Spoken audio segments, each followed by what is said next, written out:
for the office of Speaker. I now invite nominations from honorable members present in the House for the position of Speaker. A member making a nomination will have 5 minutes to propose a candidate and provide a brief statement of their background and qualifications. A seconder will then have 2 minutes to second the nomination. Thank you.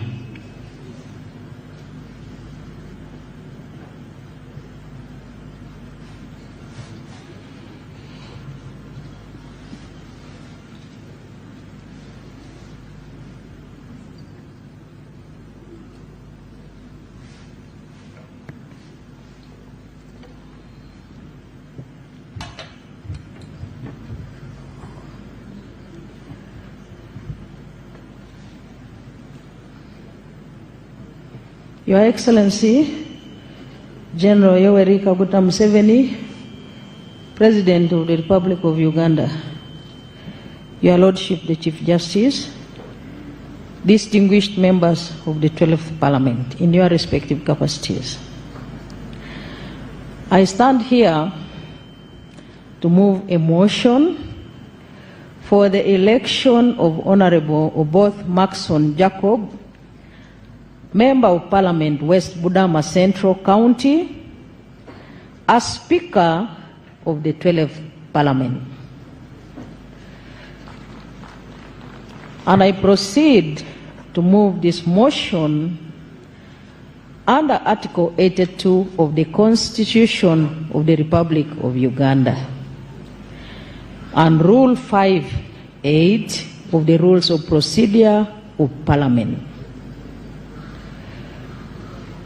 Your Excellency, Your Lordship the Chief Justice, whereas Article 77 of the Constitution of the Republic of Uganda establishes the Parliament of Uganda, and whereas Article 82 of the Constitution provides that there shall be a Speaker of Parliament and no business shall be transacted in Parliament other than an election to the office of Speaker at any time the office of the Speaker is vacant. And aware that in accordance with Article 77(3) of the Constitution, the term of this Parliament commences today, the 25th day of May 2026. Noting that Article 82(2) of the Constitution of Rule 5(1) of the Rules of Procedure of Parliament provide that the when you don't use Momo, you are forced to quarrel.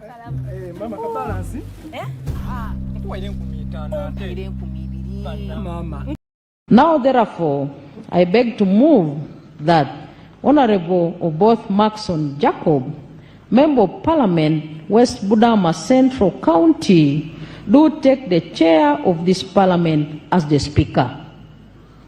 I beg to move.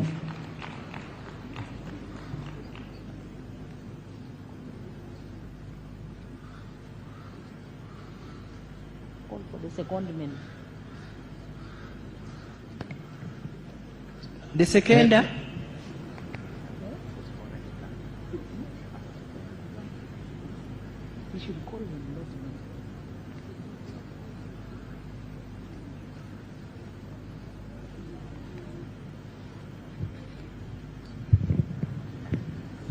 Your Excellency, the President of the Republic of Uganda, Your Lordship, the Chief Justice, and honorable colleagues, I raise in accordance with Rule 5(9) of the Rules of Procedure of Parliament, support the nomination of Honorable Oboth Maxon Jacob, Member of Parliament, West Budama Central County, for election as Speaker of the 12th Parliament. Your Lordship and honorable colleagues, the person I have the pleasure of seconding his nomination for election as Speaker of the 12th Parliament of Uganda is well known to me, having worked with him in the 9th and 10th Parliament and in Cabinet during the 11th Parliament. During my close interaction with Honorable Oboth, as he is fondly known, I found him a capable leader who possesses qualities that make him suitable to lead this House as its Speaker. Honorable Oboth Maxon Jacob is academically astute, impartial, knowledgeable in law, parliamentary procedures and processes, and is fair, firm, and a strong communicator, bold, decisive, goal-oriented, even-tempered, resilient, and emotionally intelligent. Those characteristics will enable him easily command this august House. He will maintain order, facilitate debate, enforce rules of procedure, navigate governance issues, make firm, decisive, sound and rational decisions, manage crises that may arise, and navigate complex political and diplomatic relations. The personal traits that Honorable Maxon Jacob possesses make him a breath of fresh air in the office of Speaker and will make him a successful Speaker. Honorable both Maxon Jacob is known for being a gentleman, calm and measured, an advocate of good standing, which reflects commitment to the rule of law, a capable leader, a patriot, owing to his service in public service of Uganda. He's good at engaging. He's a political moderate. He's a modest person, having risen from a humble background. He's disciplined, composed, and respectful in parliamentary engagement, patient and neutral. Your Lordship and honorable colleagues, basing on the above rich competencies of Honorable Both, I hereby support the nomination of Honorable Both for election as Speaker of the 12th Parliament. Honorable Both will leverage his more than 15 years in Parliament to building the necessary administrative and governance structures to steer Parliament to greater horizons. I therefore implore you, members, to elect Honorable Both Maxon Jacob as the Speaker of the 12th Parliament of Uganda. I beg to submit, Your Lordship. I now call upon the nominated candidate to come and present his consent.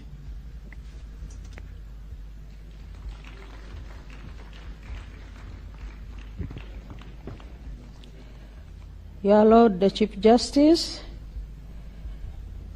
I would like to make this statement in support of the nomination of Honorable Oboth Maxon Jacob, Member of Parliament, West Budama Central County, for election as Speaker of the 12th Parliament.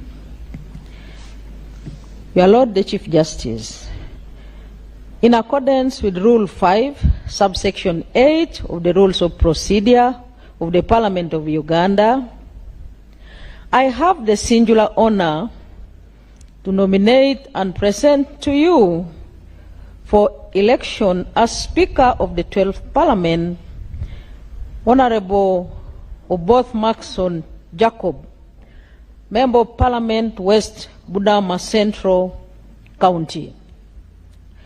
The Honorable Oboth Maxon Jacob, fondly called Oboth, was born on 13th April 1971 in Tororo District. Being an advocate of superior and subordinate courts in Uganda, Honorable Oboth Maxon Jacob possesses a solid legal foundation that equips him with professional skills to preside over the parliamentary processes effectively. Honorable Oboth Maxon Jacob possesses various academic qualifications, including the following: A. Master of Laws, LLM, University of Minnesota Law School, USA, August 2006 to May 2007. He does possess a postgraduate diploma in legal practice from Law Development Center, 2001 to 2002. In addition, he has a Bachelor of Laws, LLB, from Makerere University, Kampala, Uganda, 1997 to 2001. The Honorable Oboth has a certificate in project planning and management from International Law Institute, Washington, D.C., October 2000. 2005. He too has 2 certificates in procurement and international property enforcement from International Development Law Organization in Rome, Italy, 2003. He has a certificate in management from Uganda Management Institute, Uganda, 1999. The Honorable both studied and acquired Uganda Advanced Certificate of Education from Tororo High School in 1995 to 1997. He was Kindly wind up St. Denis Sebugwao School Kindly wind and up. acquired his Uganda Certificate of Education. My Lord the Chief Justice, this varied background coupled with vast legal expertise gives Honorable Oboth Maxon Jacob deep understanding of the constitutional governance, parliamentary procedure, rule of law, legislative drafting, and conflict resolution, making him the best suited member to lead the 12th Parliament as its Speaker. Furthermore, Honorable Both Maxon Oboth has had an illustrious and distinguished career, serving in various key positions in the political and public service of Uganda, including Minister of Defense and Veteran Affairs, 2024 to date. He was a State Minister for Defense and Veteran Affairs, 2001 to 2028. He was a member of Commonwealth Parliamentary Association from 2011 to 2021, and the National President, Parliamentarians for Global Action, Uganda. And your Lord the Chief Justice, he was indeed Acting Principal State Attorney, Head of Mbale Regional Office, Attorney General's Chambers, Ministry of Justice and Constitutional Affairs, overseeing the eastern, northeastern Uganda, covering 24 districts of Iganga, Kaliro, Namutumba, Bugiri, Budaka, etc. He was a Deputy Attorney General for Tiengadola Cultural Institution in 2003 to 2010, and a part-time lecturer at the Islamic University in Uganda, in the Faculty of Law, 2007 to 2010. He was a board member in several civil society organizations between 1999 to 2010. And he was a founding member and board chairperson, Community Aid, CAN Uganda, an NGO serving the people in Eastern Uganda. Your Lord the Chief Justice, distinguished members, the Honorable Oboth Maxon Jacob is a diligent leader who has immeasurably participated in shaping the destiny of Uganda and served Uganda with dedication and patriotism.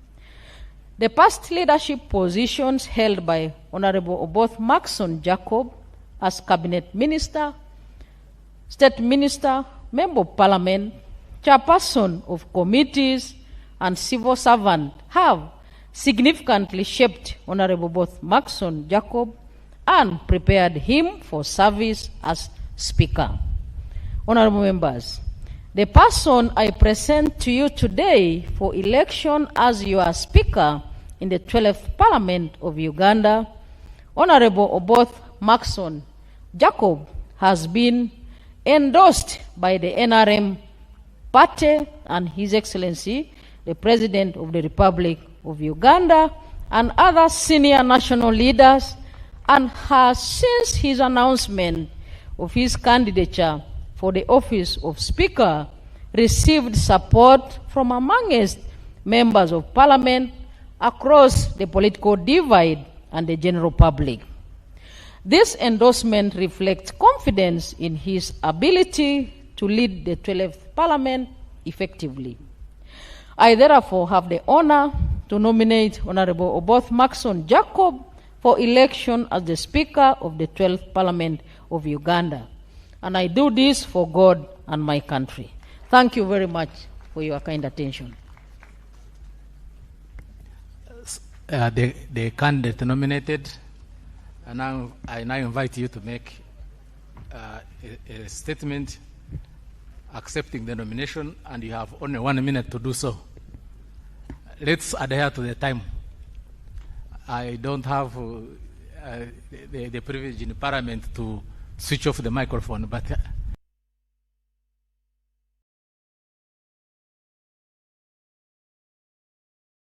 My Lord the Chief Justice, honorable members, it is with deep humility, a profound sense of honor, and unswerving resolve to uphold your trust that I accept this nomination to serve as Speaker of this august House.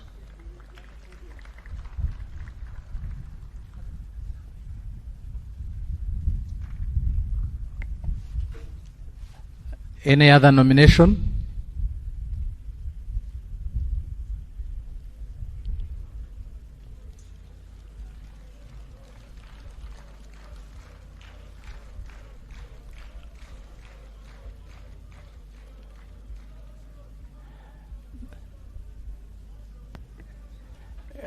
Kindly, when you propose, continue to make the statement about your candidate. Your Excellency, the President, my Lord, the Chief Justice, and honorable colleagues, my name is Chirumira Hassan, Member of Parliament representing Katikam South. I stand here to move a motion under Rule 5 of our Rules of Procedure that the Honorable Mwiru Paul, MP Jinja South Division East, take a chair of Parliament as the Speaker. I beg to submit.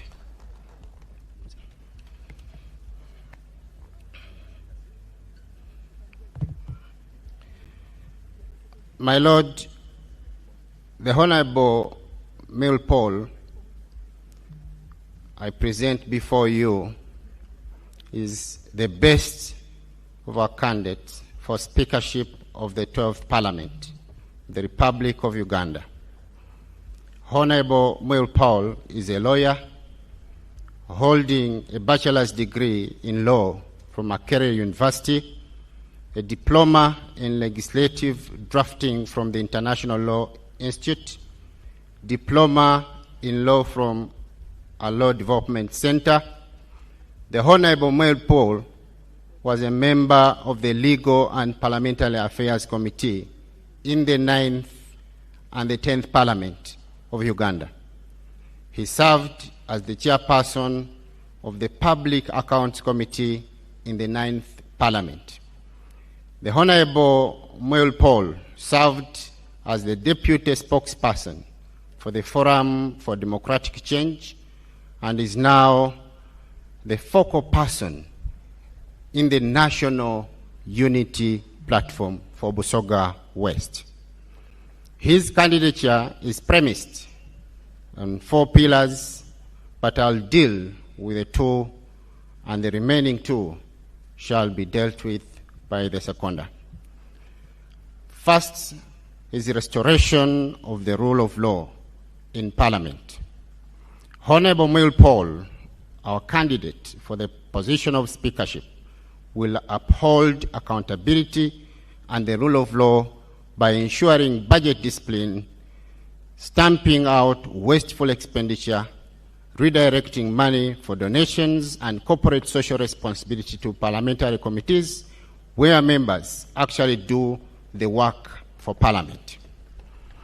This will be done through internal resource reallocation without increasing the overall budget of Parliament, To ensure accountability to the public, he will ensure adoption of the public disclosure policy, where Parliament will periodically publish its output and attendant costs so that the public can appreciate and hold their leaders to account. Secondly, equity and inclusivity. The Honorable Paul Mwiru I present before you, his candidature is premised on treating all members of Parliament fairly and equally. He will ensure that there is equity and inclusivity in the welfare of the members of Parliament and staff of the Parliament and standardized benefits. I present before you the Honorable Paul Mwiru for God and my country. I submit. Thank you so much. Let me have the seconder.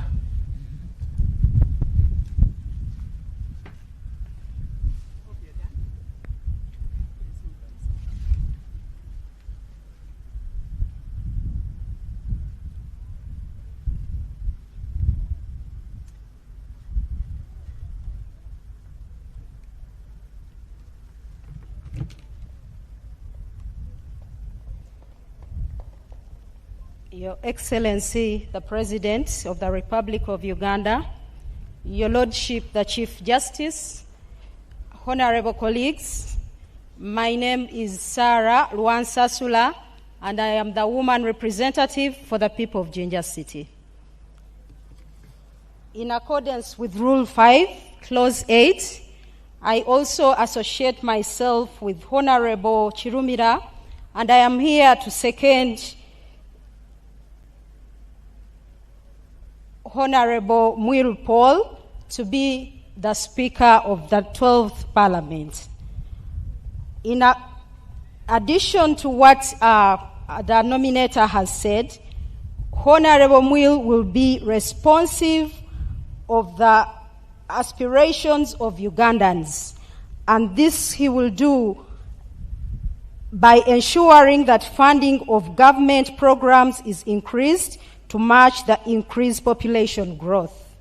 He will also ensure that the talk about the tenfold growth strategy is matched with resource allocation. Honorable Mwiru is competent, is exemplary, and accountable, so he brings such leadership to the 12th Parliament as a Speaker. Under his leadership, he will cause the reduction of funds to consumptive expenditure and invest more in capacity building of members and staff. In addition, resources will be reallocated to parliamentary committees so that members are adequately enabled to conduct oversight at committee level. Honorable Mwiru will cultivate a habit of budget discipline to ensure that funds are spent only on what they have been budgeted for. All members will be aware of what has been allocated to specific activities so that they can hold his leadership accountable. Dear members, Honorable Mwiru is a man of integrity. He's a man who does what he says should be done. I urge you all to see Honorable Mwiru Paul fit to be our Speaker for the next Parliament, this Parliament, the 12th Parliament. I submit. Okay, let me have the nominated candidate to step forward and state his consent to the nomination. Please note that you state the consent and nothing else, according to the rules.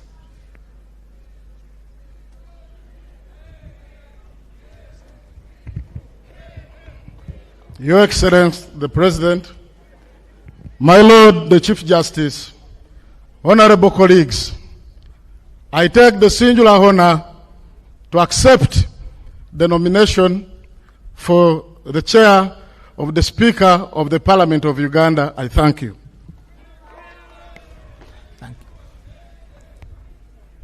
Thank you so much.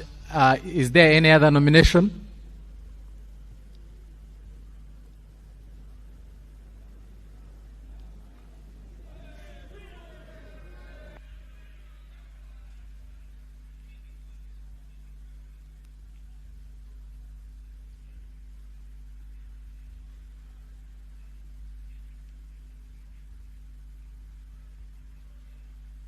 Please nominate and continue to make the statement.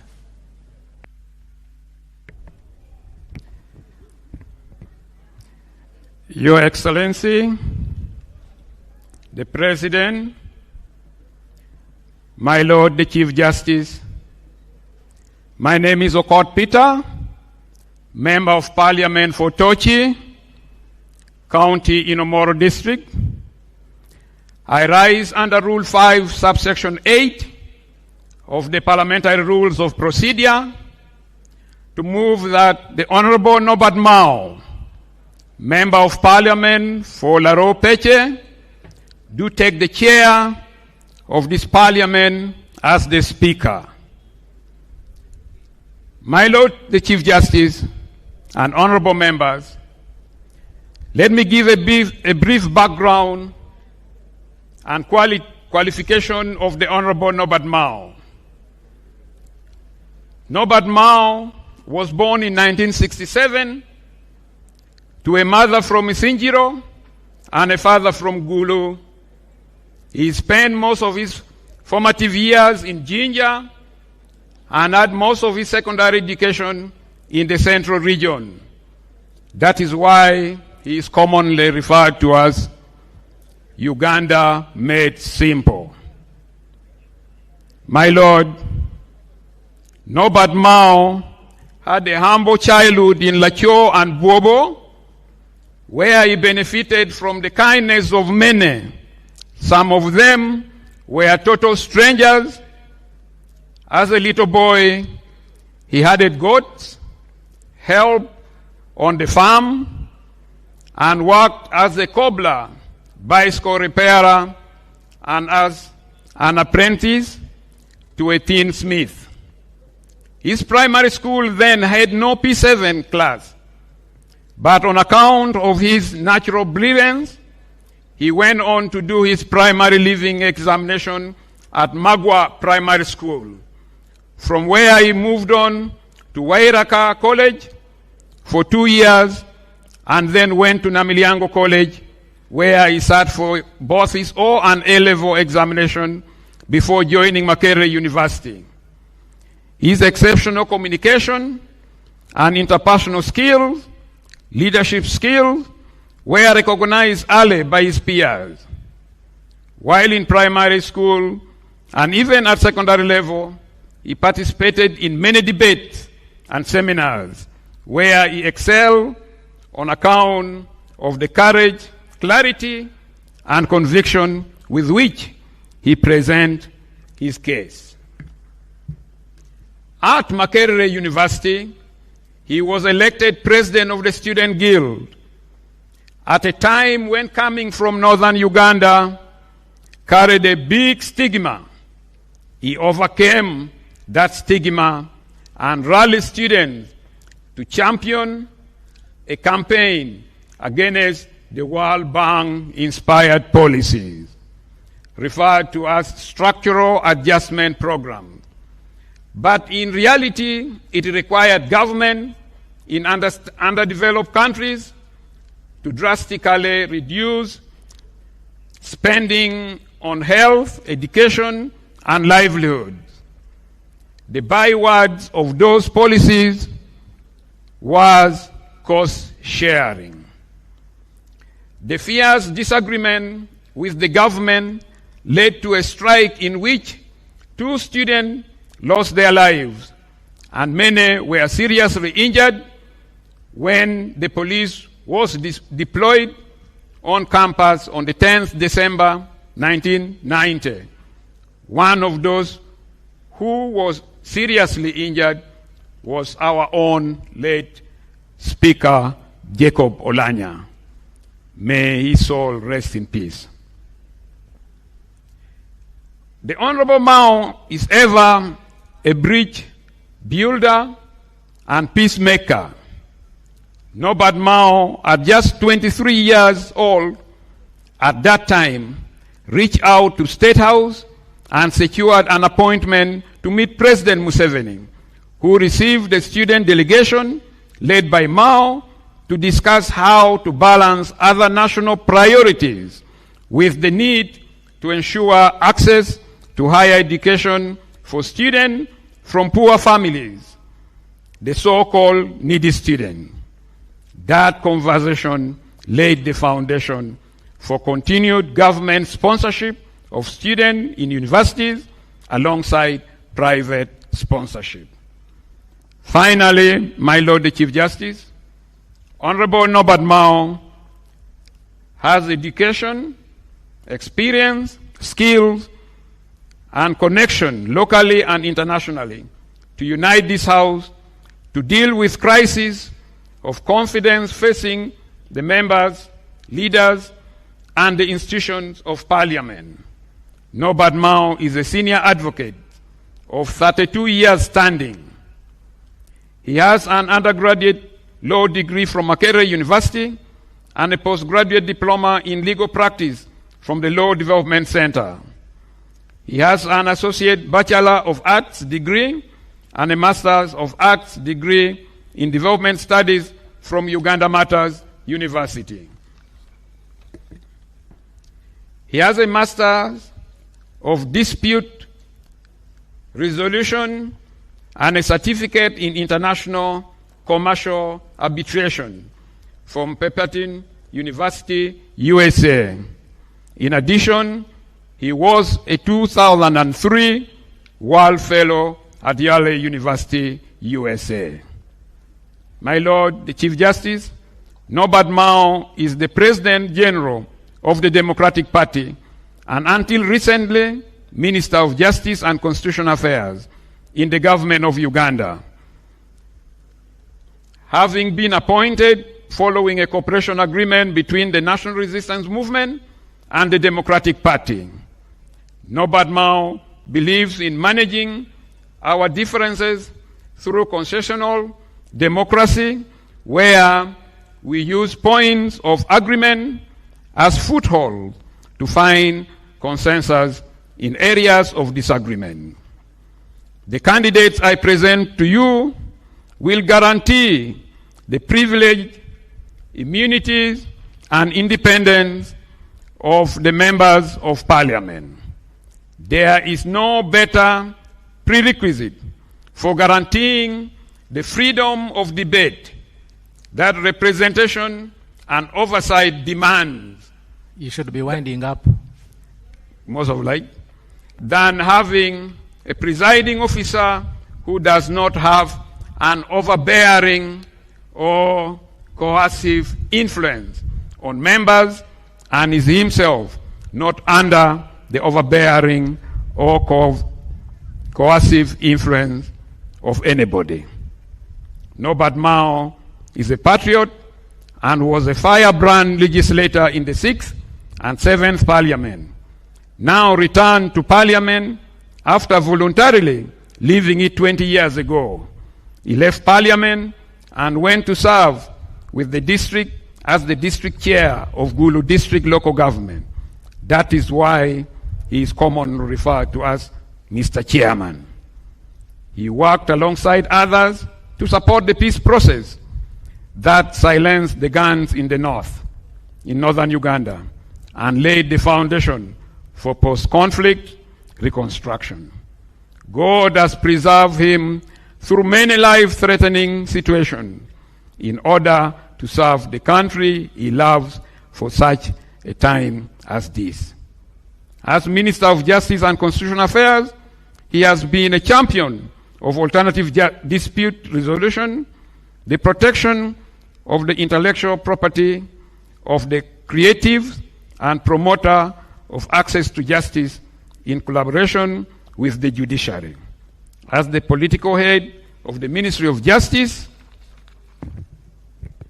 he supported the completion of the new building housing many of the justice, law, and order institutions, saving governments over 30 billion shillings annually in rent. Surely he will quickly ensure the completion of the new parliamentary chambers so that we don't have to come to Kololo every time we have a grand sitting of Parliament.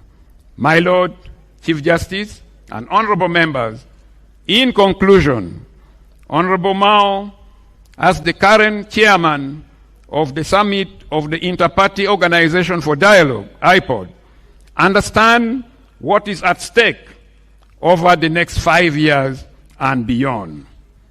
But at a deeper level, honorable members, Norbert Mao as a candidate for Speaker is not the issue. The issue is what is at stake as we elect the Speaker. And what is at stake is bigger than any candidate. The NRM has lived with Norbert Mao as Minister for Justice and Constitutional Affairs for 4 years. Surely, colleagues,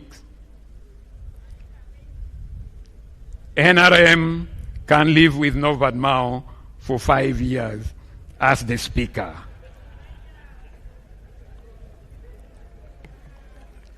So let us rise above partisan alliance and embrace the gift of Norbert Mao to the NRM and Uganda. Don't ask why Mao, but ask why not Mao. My Lord Chief Justice and honorable member, I beg to move. Thank you very much.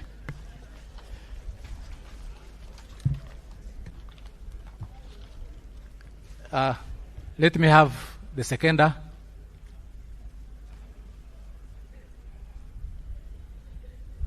Please, you have 2 minutes. Don't use more than that. Much obliged.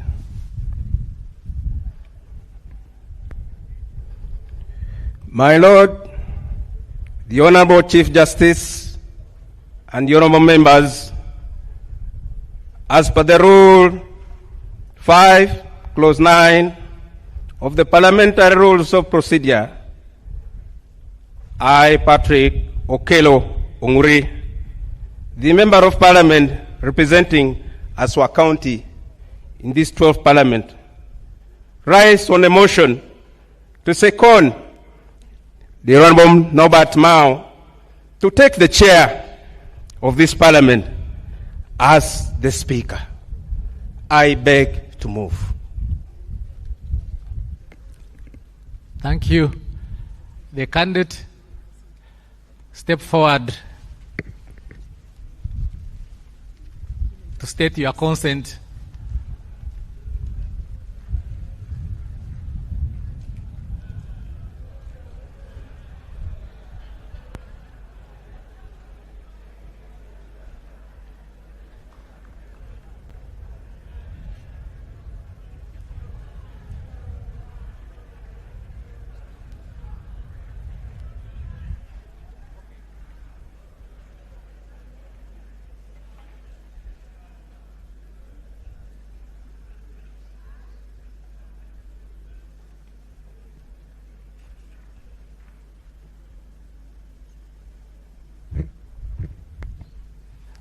Please note that as per the rules, you only state your consent to the nomination and nothing else. Much obliged, my Lord. Your Excellency, the President of the Republic of Uganda, my Lord, the Chief Justice, the honorable members of Parliament, in as few words as it takes, I, Norbert Mao, Member of Parliament for Laro Peche, hereby consent to my nomination to take the chair as the Speaker. Thank you very much. May God bless you. Any other nomination?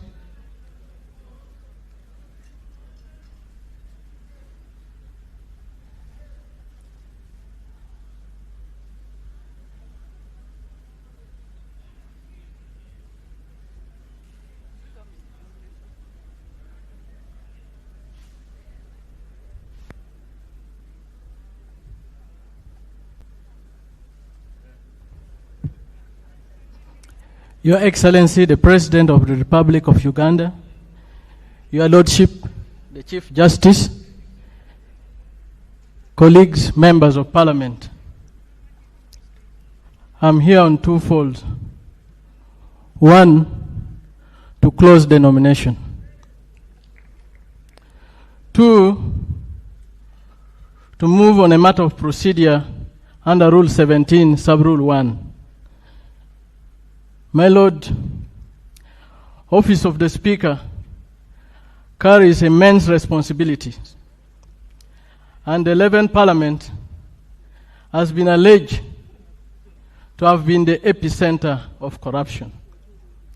Therefore, I move under Rule 17, Sub-Rule 1, causing for the suspension of Rule 5, Sub-Rule 3, and Rule 10, Sub-Rule 10, and to allow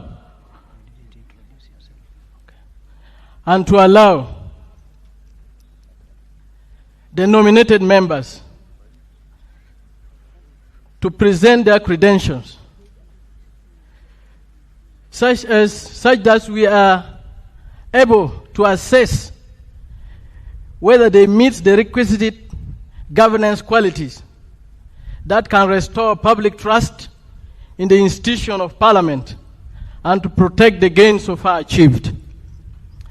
My Lord, it is of imperative necessity that you allow this proposal and you suspend Rule 5, Sub-Rule 3, and Sub-Rule 10, and grant the nominated candidates 15 minutes to address the House such that we are able to make informed decision. My Lord, the right to be heard before a decision is made is constitutional.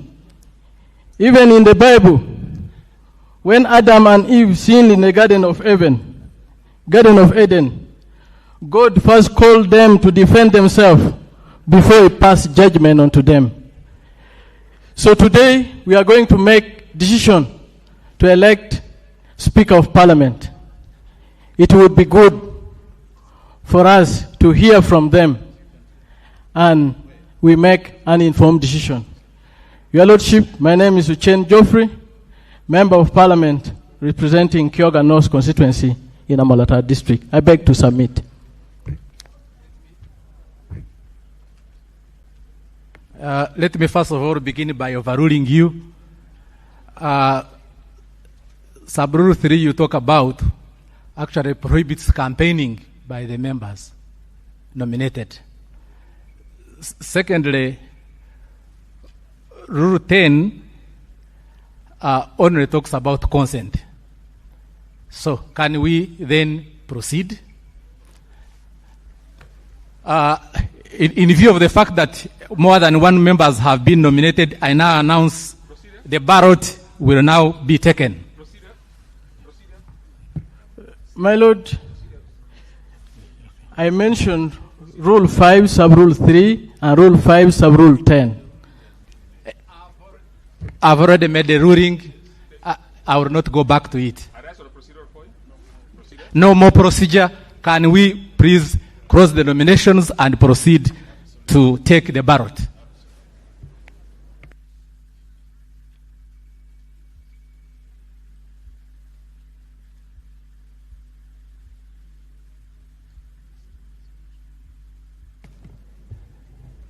So, given that there is no any other candidate, I have 370 members present who are eligible to participate in the election.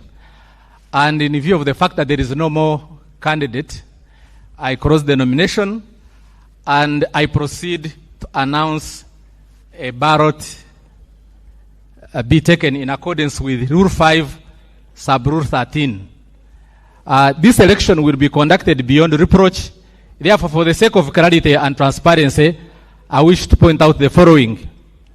Number one, everything will be done in the open, strictly in accordance with the rules.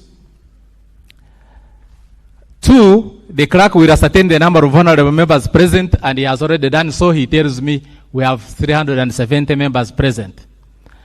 Each nominated candidate for the position of Speaker will designate an agent to come forward and witness the process of opening the ballot box to verify that the ballot box is empty. Ballot papers equivalent to the members present will be counted in the presence of the agent and put aside. When you, as the honorable member, arrives, you will be given one ballot paper in the presence of the designated agent. You will then go to the designated place to vote for your candidate. Suffice to mention is that the ballot papers are blank because nominations are conducted from here. However, I'm confident that each one of you knows how to read and write. You write the name of the honorable member you are voting for Speaker in the blank space provided on the ballot paper. Therefore, thereafter followed the marked ballot paper and inserted into the ballot box in full view of everyone. Voting will be by secret ballot and there is no voting by proxy. So can I have the agents forward?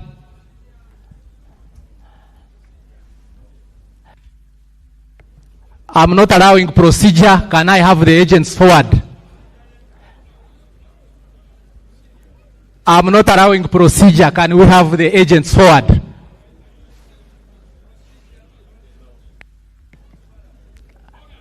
I'm not allowing procedure. Can we have the agents forward? Agents of the candidates.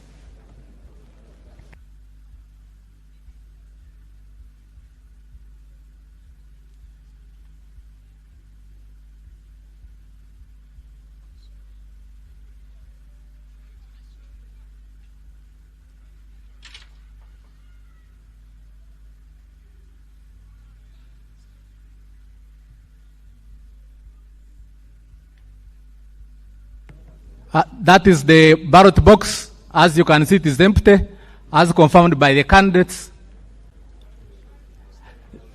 Let me call upon the clerk to Parliament to start calling the names for voting.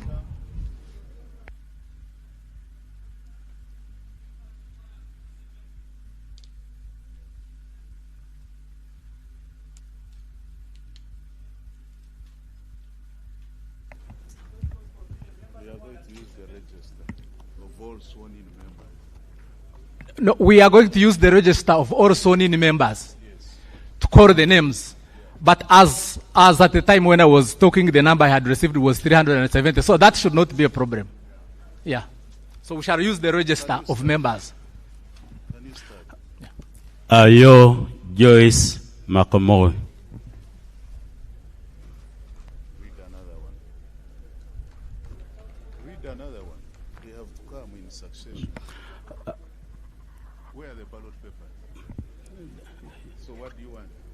I suggest that save time you read them in tens so that they line up, so that we don't spend time moving. Ababiku Jessica, Abeja Susan Jolie, Abe Lilian, Abigaba Cuthbert Mirembe, Akamfua Topista, Achan Joyce Okeny, Acheng Jane Ruth Ochero, Achayo Juliet Lodu, Acheng Sandra.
Achia Kathe, Achia Lokiru Gabriel, Achia Remigio,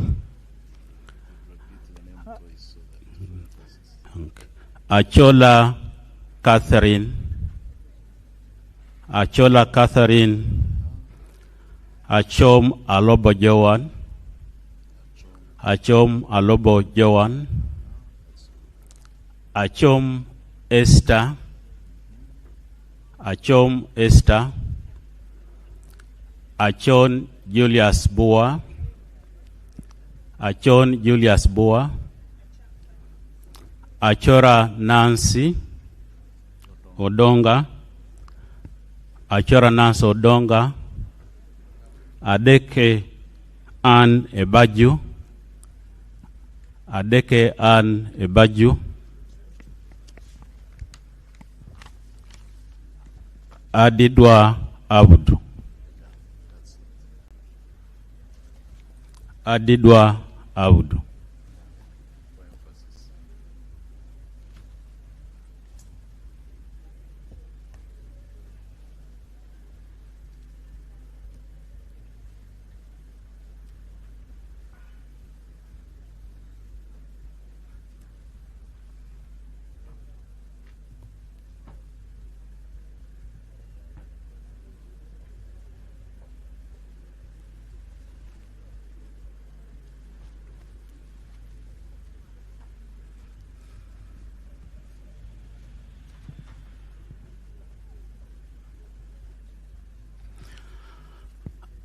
Adome Francis Lorica, Adome Francis Lorica, Ayeku Patrick, Ayeku Patrick, Agaba Gilbert, Agaba Gilbert, Agaba Peter, Agaba Peter, Aguti Sarah, Aguti Sarah, Ahewa Wilba Manyisa, Ahewa Wilba Manyisa, Aine Godfrey Kaguta, Aine Godfrey Kaguta, Agilo Maria Goret Elogu, Agilo Maria Goreti Elogu, Akelo Beatrice Akori, Akelo Beatrice Akori, Akelo Lucy, Akelo Lucy.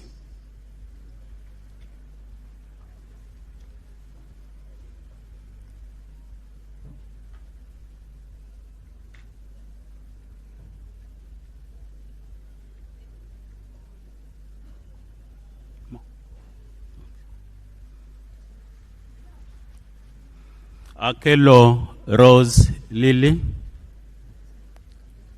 Akelo Rose Lily, Achifeza Grace Ngavirano, Achifeza Grace Ngavirano, Akol Anthony, Akol Anthony, Akorkin Francis, Akorkin Francis, Akoth Angela Zonkire, Akoth Angela, Akuguziwe Ronald, Akuguziwe Ronald, Akuguziwe Lawrence,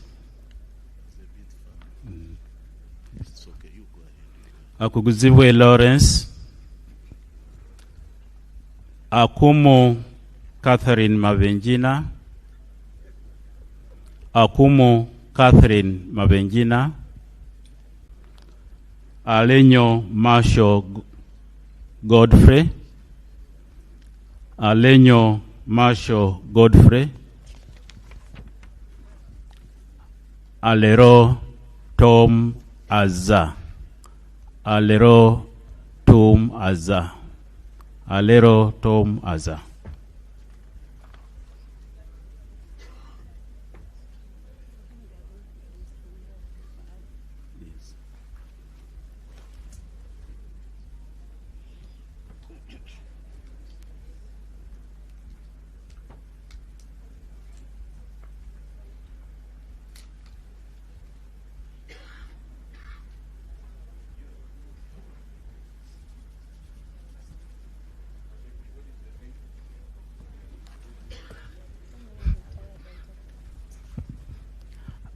Ali Moses, Ali Moses, alinaitwe Silvia Tumuheirwe,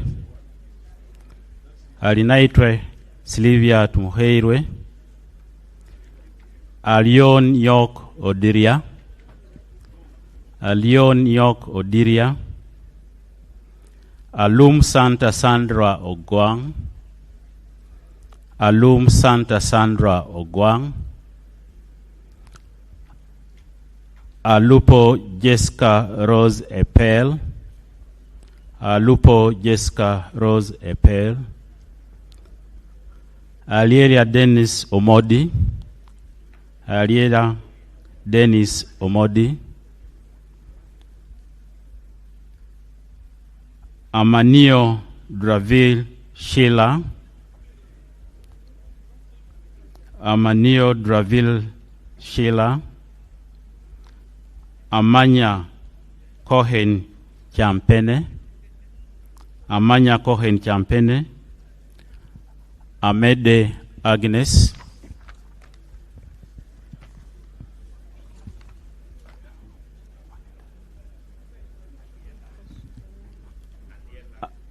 among Anita Annette, among in Jane Francis Okili, among in Jane Francis Okili,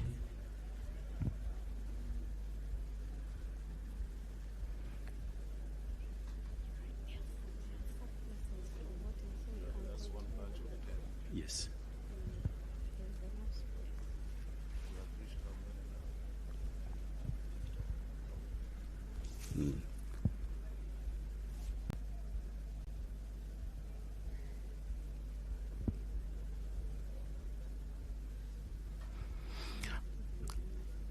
Angura Frederick, Angura Frederick, Angwech Colin, Angwech Colin, Anifa Vangirana, Anifa Vangirana, Anyakun Esther Davinia, Anyakun Esther Davinia, Anyang Janet Hope, Anyang Janet Hope, Anywa Rick Richard, Anywa Rick Richard, Augon Silas, Augon Silas, Awo Betty Ochan, Awo Betty Ochan, Apolot Christine, Apolot Christine.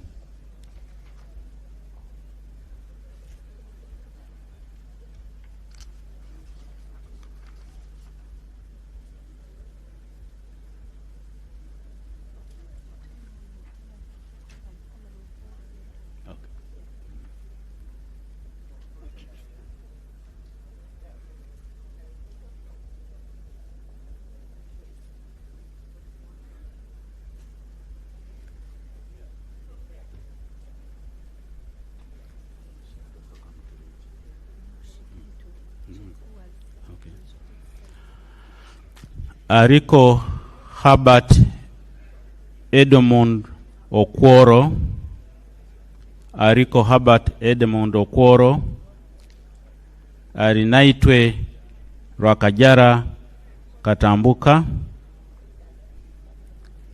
Arinaitwe Geneva. Arinaitwe Geneva. Asera Stephen. Asera Stephen. Asimwe Amos. Asimwe Enos. Asimwe Florence Akiki. Asimwe Florence Akiki. Atan Okia Moses. Atan Okia Moses. Atugonza Alan. Atugonza Alan. Atuhoirire Arthur Kazora. Atuhoirire Arthur Kazora. Atukunda Rebecca Mubangizi. Atukunda Rebecca Mubangizi.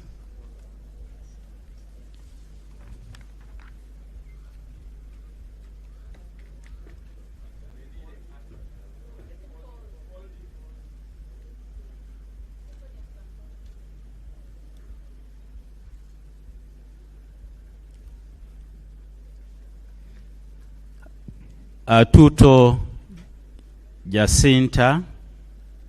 Atuto Jacinta. Atwijukire Boaz. Atwijukire Boaz. Atwijukire Dan Kimosho. Atwijukire Dan Kimosho. Atiang Stella. Atiang Stella. Auma Janet. Auma Janet. Auma Kenny. Auma Kenny. Auma Linda Agnes. Auma Linda Agnes.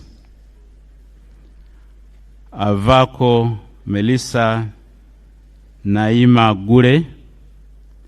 Avako Melissa Naima Gure.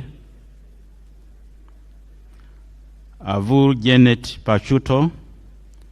Avur Jane Pachuto. Awor Betty Engola.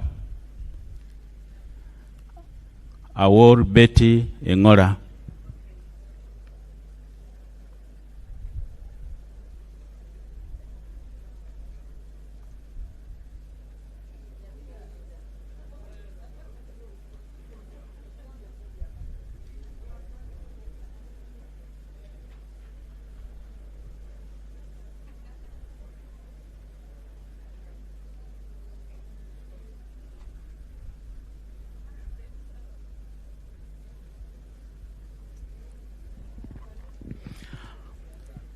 Ayagarachi Jamal.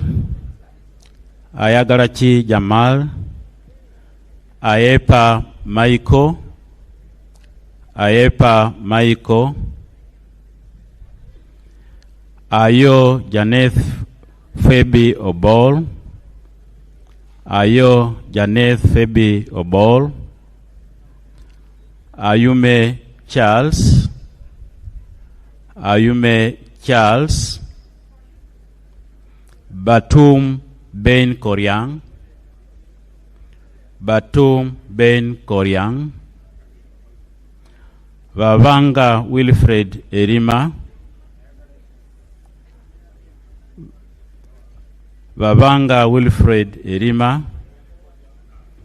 Vabirie Kitio Sara. Vabirie Kitio Sara.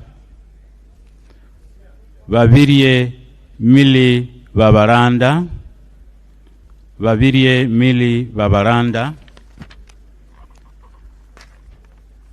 Babura Noel Kateike Matlida, Babura Noel Kateike Matlida,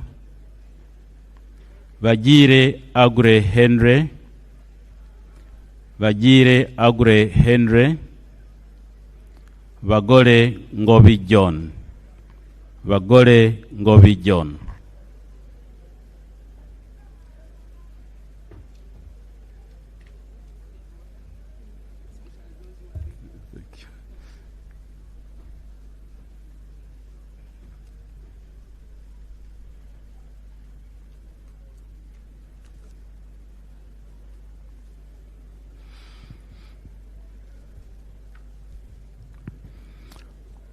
Vaguma Speleza Muhenda,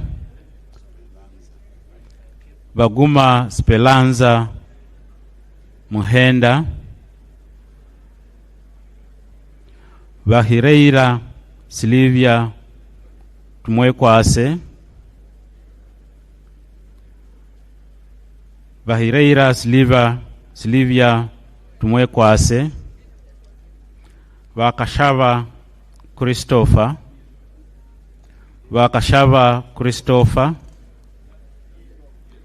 Vachireke Namboze Betty, Vachireke Namboze Betty, Banya Emmanuel Natal, Banya Emmanuel Natal,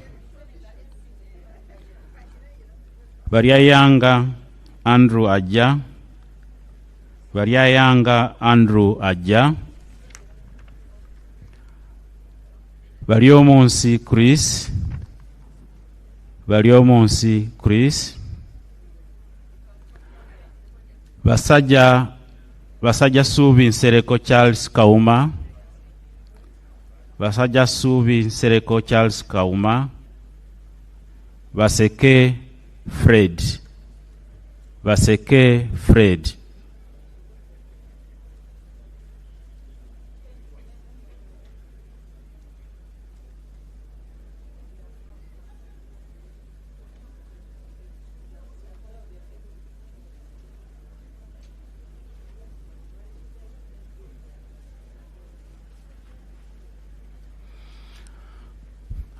Vasaja Idi, Vatua Timothy Lusara, Vatua Timothy Lusara,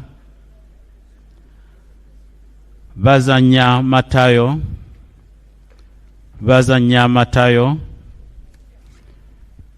Vevona Josephine Babunji, Vevona Josephine Babunji, Vejira Samuel,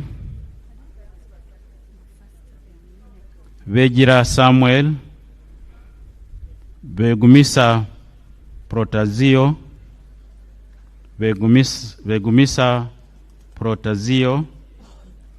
Vaira Emmanuel Wepuru,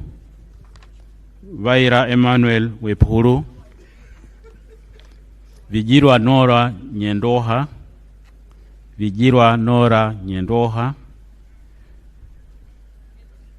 Vinji Patrick Nyanzi,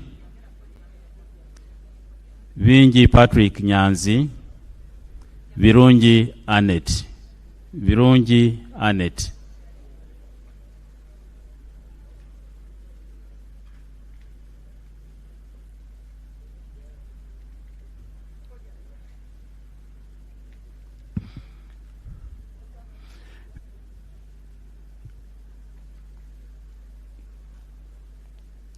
Virunji Caroline Nanyondo,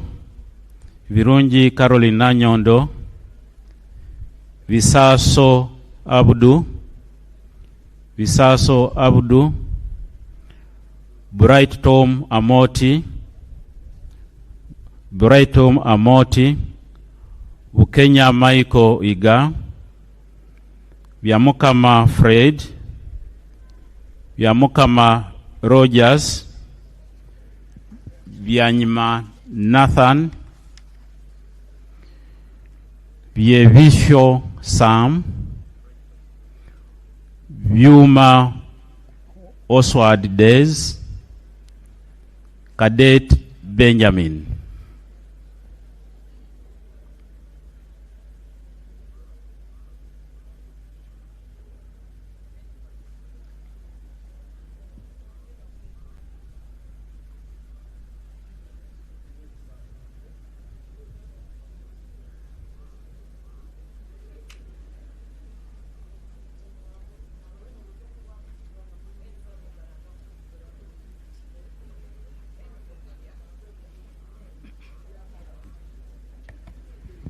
Chala Elma Capel, Chanda Bernadette Kodili, Chemonges William, Chemutai Phyllis, Cheotich Rufina,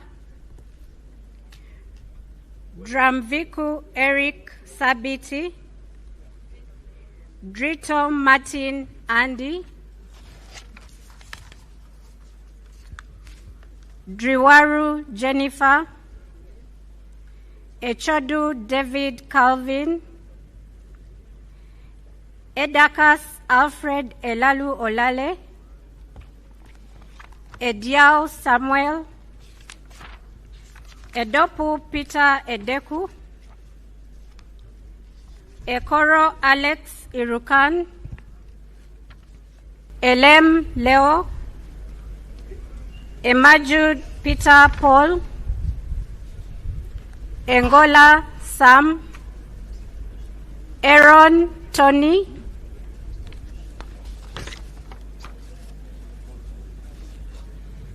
Etilu Margaret, Eunice Otuko Apio,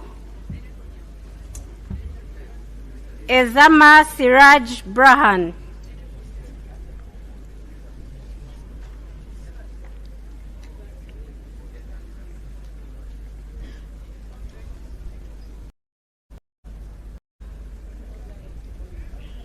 Kind of filed.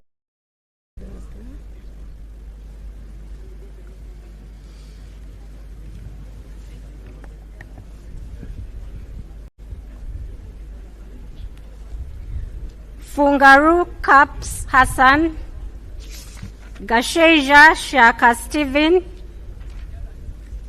Goire Moses,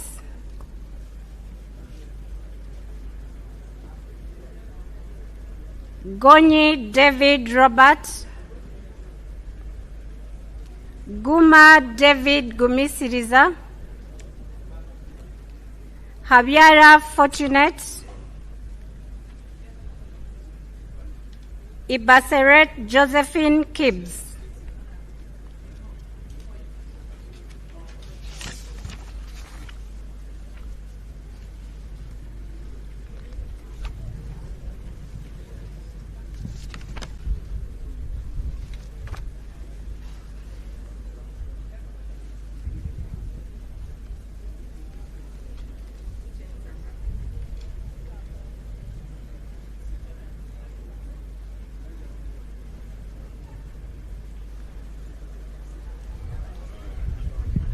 Ibrahim Aisu, Ikiriza Knight, Ilukol Emmanuel, Isamat Abraham, Isingoma Patrick Mwesigwa, Ismail Muhammad Lomwa, Itungu Sarah Masereka, Jalameso Fred, Joyo Harriet, Kabasa Balaba Bruce.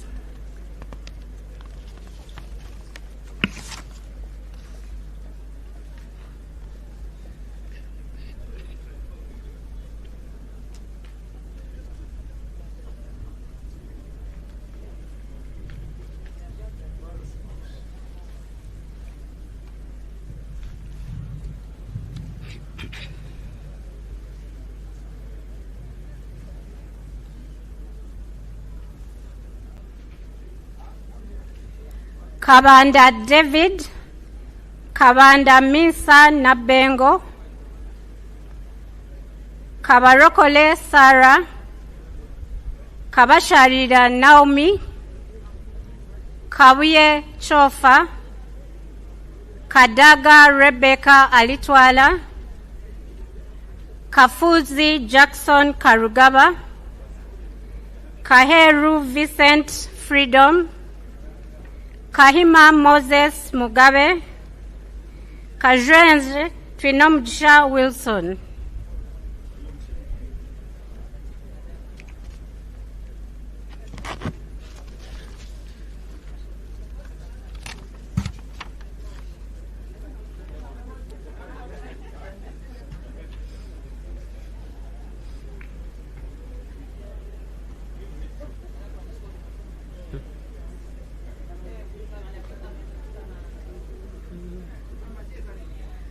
Kaka Lubega Ismail Uthman, Kakoza James, Kakoza Joseph, Kalenzi Victor, Kalisa Jovrin Chomkama, Kambale Ferigo, Kampanya Abdul Swaib, Kamuntu Ephraim, Kanabi Jimmy, Kangwaje Stephen Rakanuma,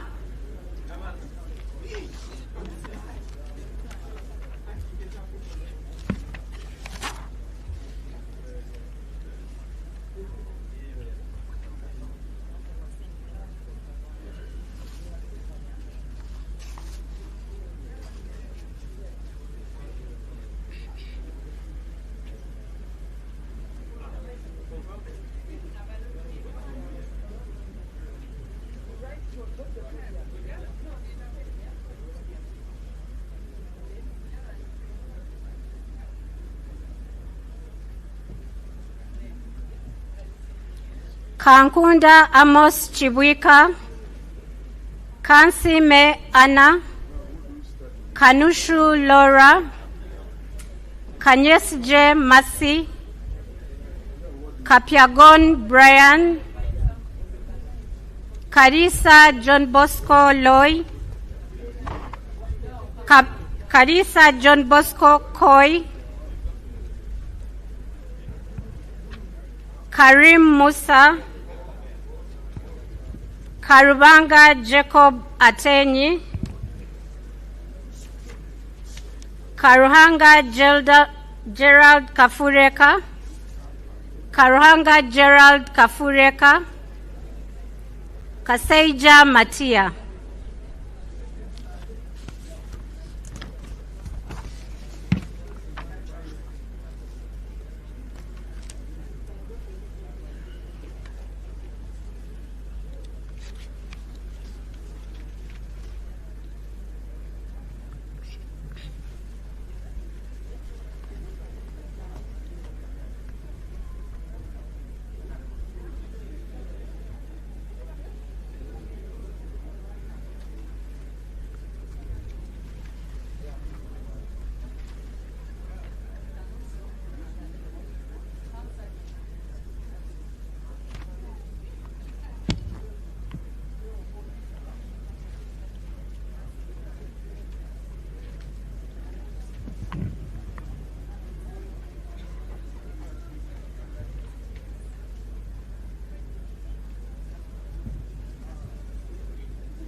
Kasaja George Patrick, Kasigwa Gerald Vihemeiso, Kasidyanganda Ali, Kasukali Methusela, Kasule Ismail, Kateshumbwa Dixons, Katoko Sylvia Damba, Katushabe Doreen Birunji, Katushabe Ruth, Katusime Adrien.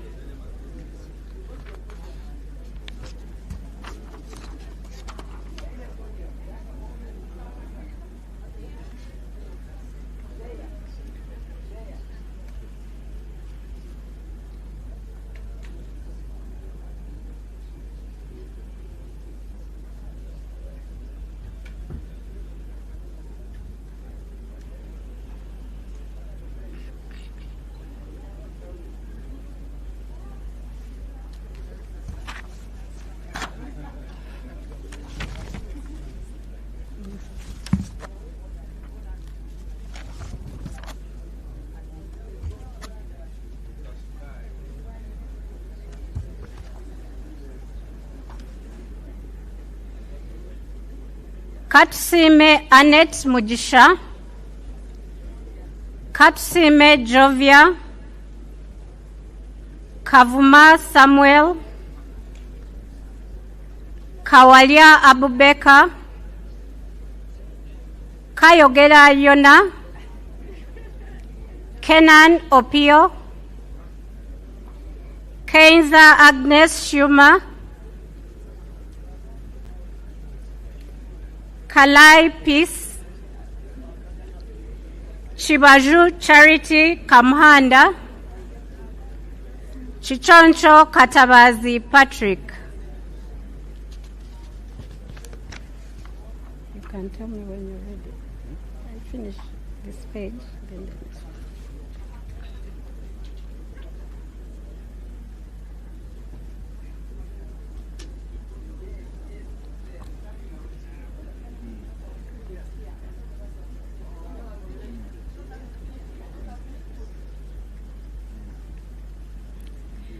Kiria Grace Padi Wanzala, Kiza Andrew Namitego Kaluya,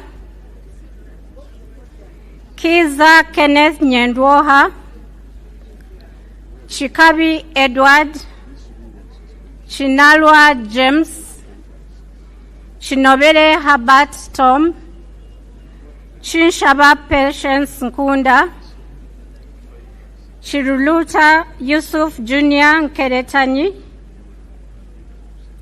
Chirumira Hassan, Chirunji Annette Pamela.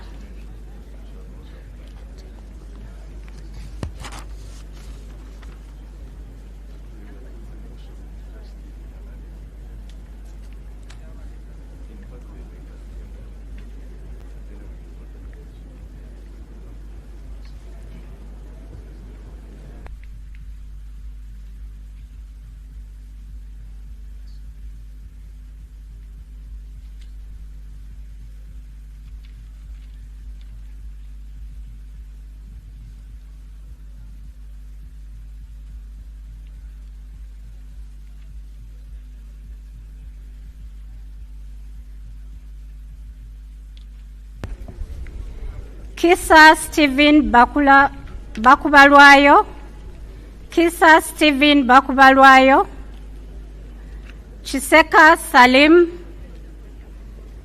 Chitanywa Sowed, Kitty Peter, Kitiyo Patrick, Chiwanuka Abdallah, Chiwanuka Kefa, Chiwanuka Sulaiman, Chimba Emmanuel, Kionga WCB.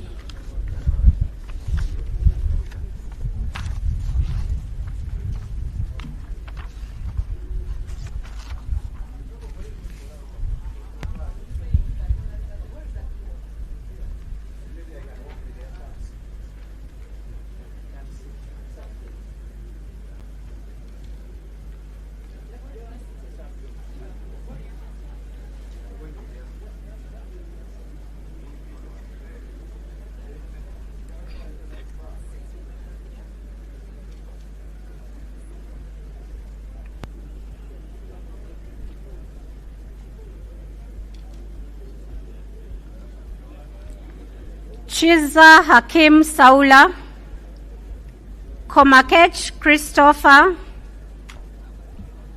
Komol Joseph Midi, Kugonza Emily, Kungu Samuel Bamuteze, Kutesa Mary Kamuli, Kutesa Patrick, Kuichwin Grace Freedom, Kwizera Eddie Wagahungu, Shambade Amelia Ann.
Kyarampe Rebecca,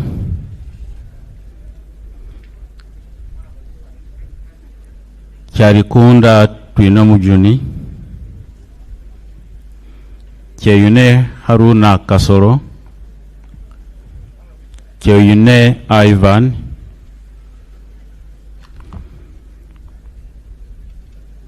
Kyogabirwe Jackie Muganda, Lakisa Mase Faith, Lwamwaka Catherine, Lanyero Christine Awany, Lenia Charity Kevin, Linda Irene, Lokap Peter Ken, Logose Sarah Annette, Loki John Baptist.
Lokoru Albert, Lokoru Stevenson Yoyo, Lokba Emma, Lokwang Hilary, Lolem Mika Akasile, Loluku Fedil Logwe,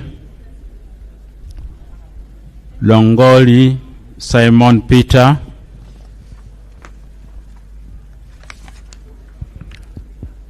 Mara Zahara Loirika,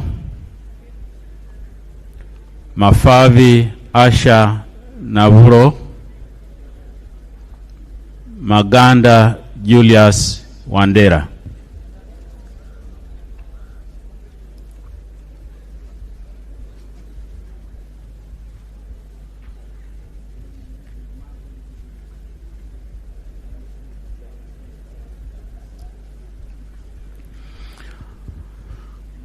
Magogo Moses Hasim, Makumbi Henry Kamia, Marende Shamim, Malinga Isaac Maikut, Mamawi James, Mao Norbert, Mariam Seifa, Masava Karim, Masava Mohamud Mutenyo, Maseruka Robert.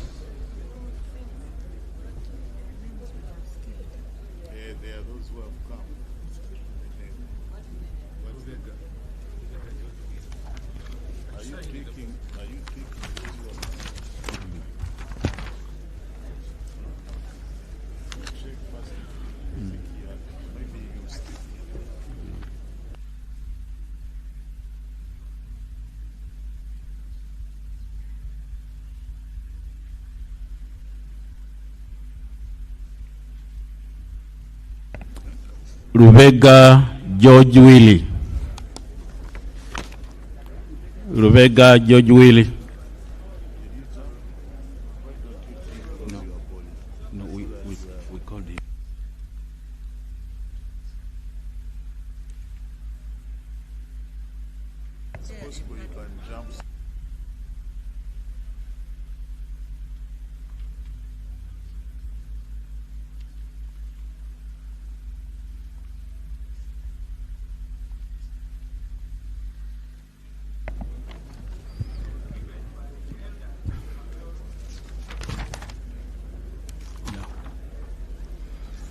Lowila CD Oketayot.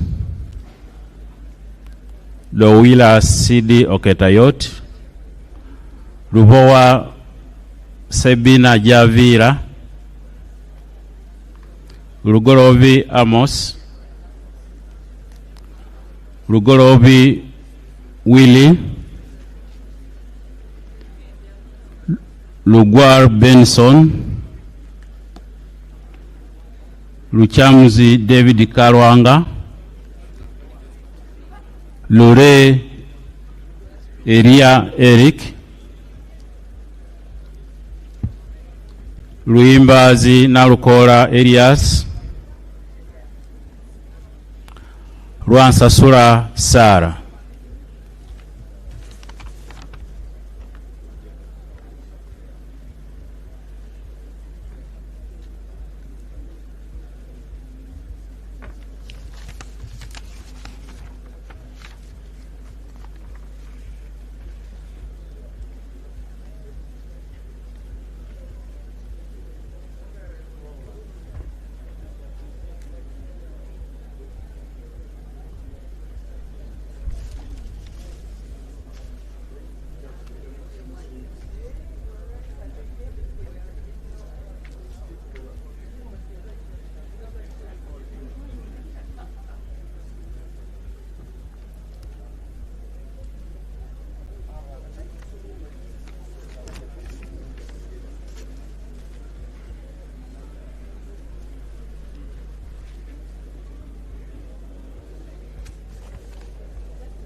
Masiko Henry Moses.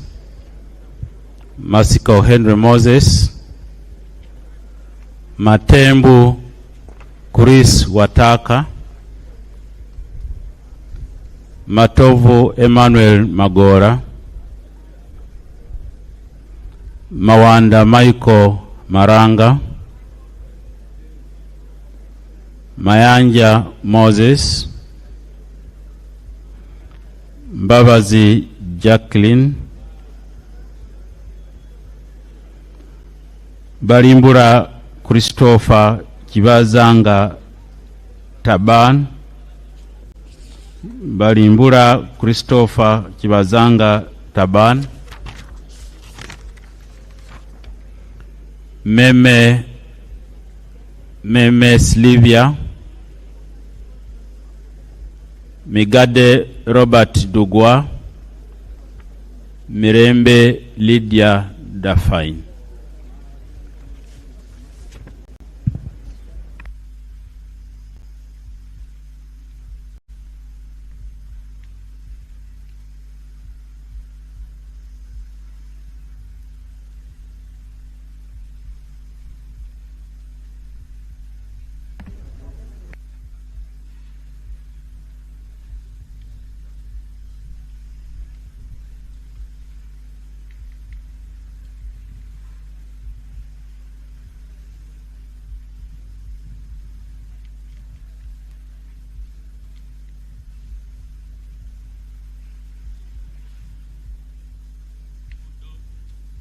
Modoi Isaac, Mande Julius Rud, Mpata Saleh,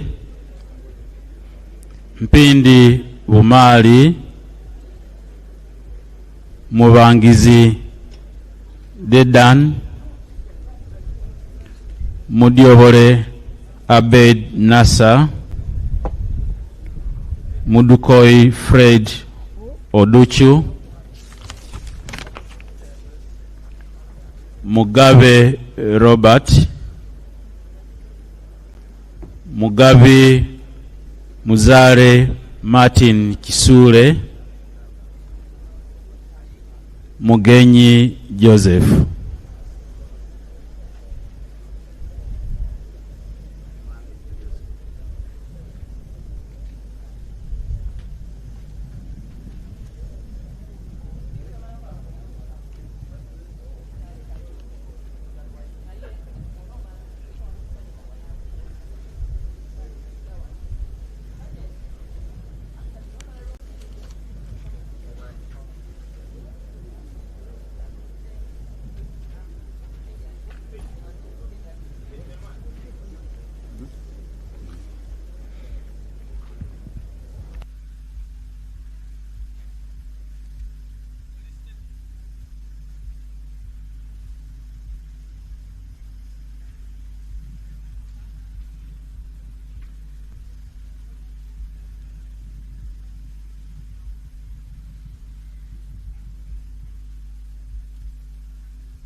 Mujira James, Mugisa Margaret Muhanga,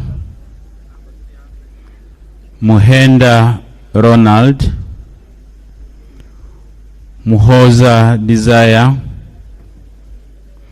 Muhwezi Jim Katugugu, Mujungu Jennifer, Mujuni Asensio Mari,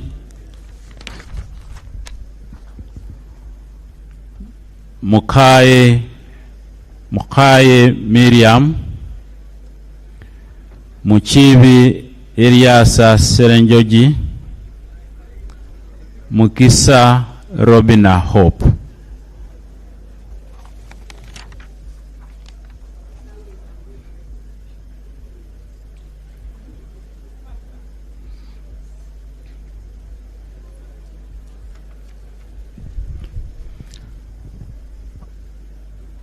Muremia Ismail Sowed, Murindwa David Simbwa, Musa Noah,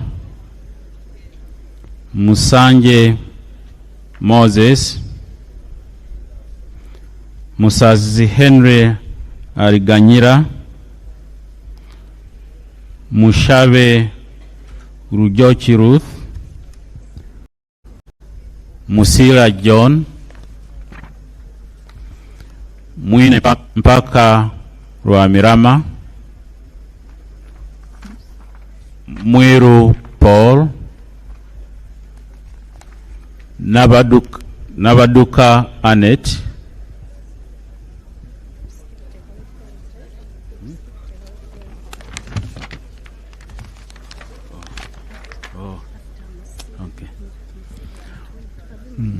Musinguzi Patrick,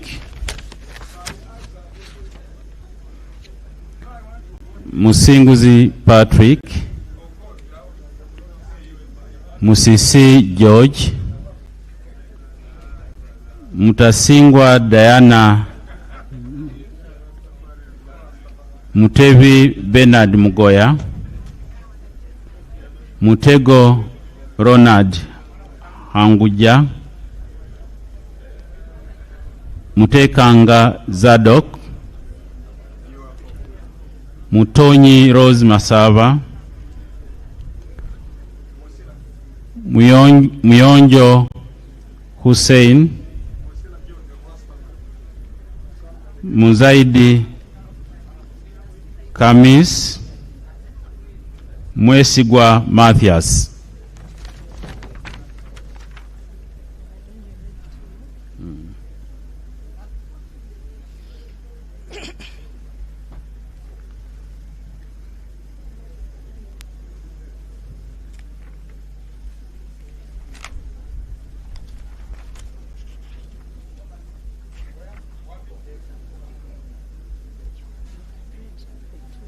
Yeah, I'm now going to.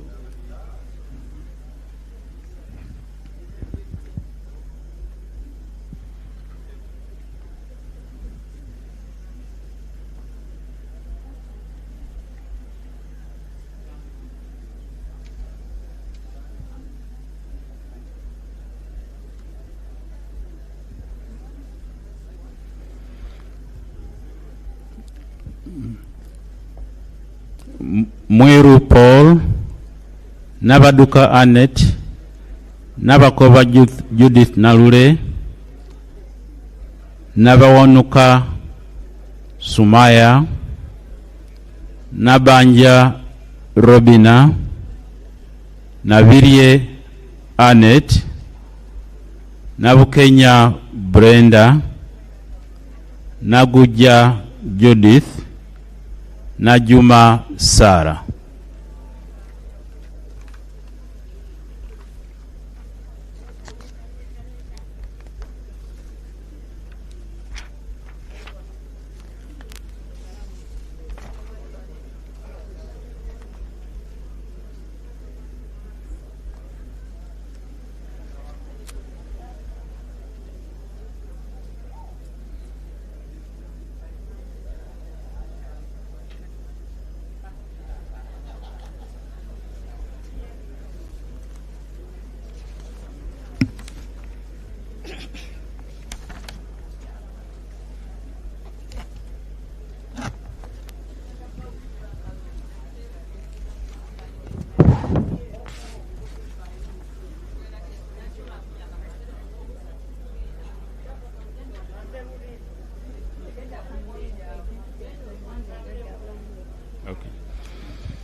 Nakadama Rukia Isanga,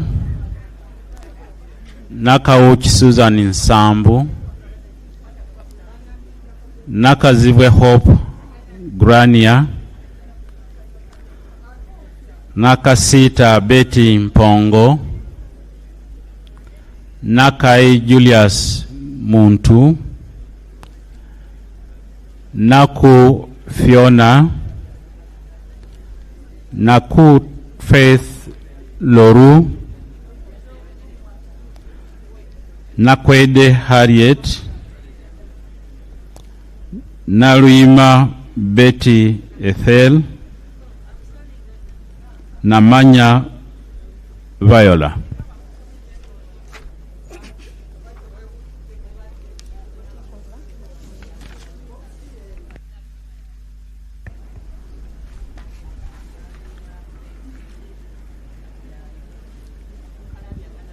Namara Dennis, Namatende Eunice, Namatovu Mastula, Nambazira Florence, Nambeshe John Baptist, Namboze Teddy, Namboze Teddy, Namere Justin, Namubiru Rabusheja Margaret, Namuganza Persis Princess, Namuju Sisi Dionysia, Namuju Sisi Dionysia.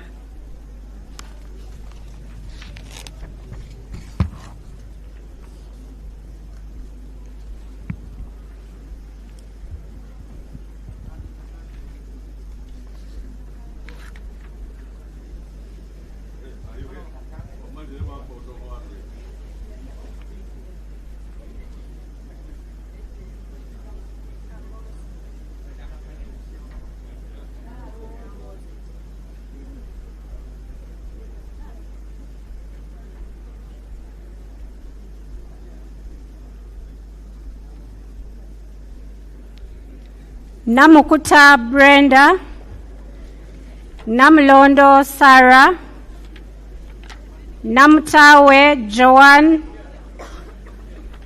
Nangoli Gerald, Nangoli Umar, Nankabira Anne Maria, Nankwanga Stella Maris, Nantongo Fortunate Rose, Nanzala Metrin, Nasolo Eugenia.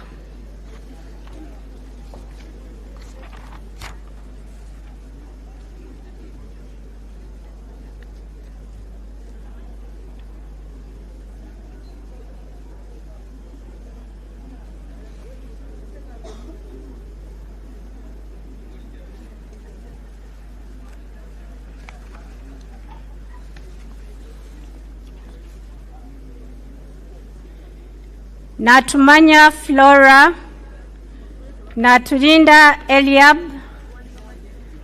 Nawe Molly Kamkama, Naevale Sylvia, Naziwa Margaret, Ndezi Alex, Nekesa Christine Situma, Ngabirano Charles, Ngompek Linus, Ninkusima John Paul.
Ninsima Evelyn, Nirinjimana James Ruji Kaberuka, Niyonsaba Alex, Nkrumah Roland, Nkunyinji Muwada, Namara Annette Oyes Byamukama, Samba Patrick Oshabe, Segumire Muhammad Chibedi, Ntabazi Harriet, Ntale Sereko Madina.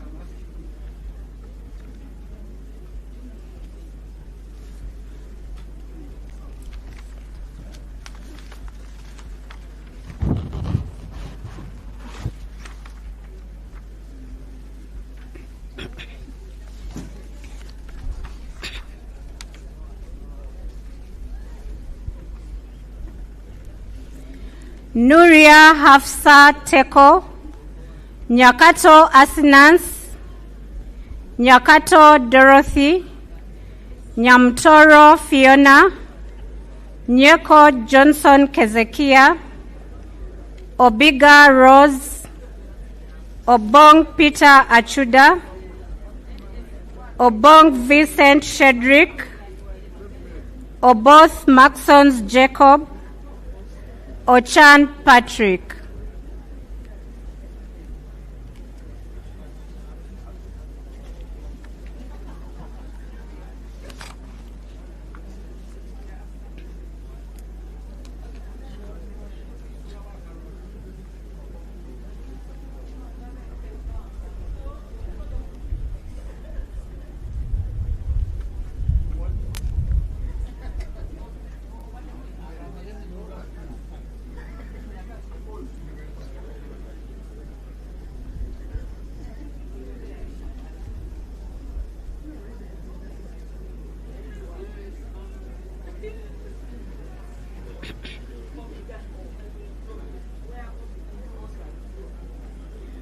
Ochen Geoffrey, Ochai Maximus, Odongo Jeje Abubeka, Odwori John, Ofono Opondo Podel, Ogama Ali Ismail, Ogwal Joseph Jones, Ogwang Patrick Obura, Ogwang Peter, Ojara Martin Mapenduzi.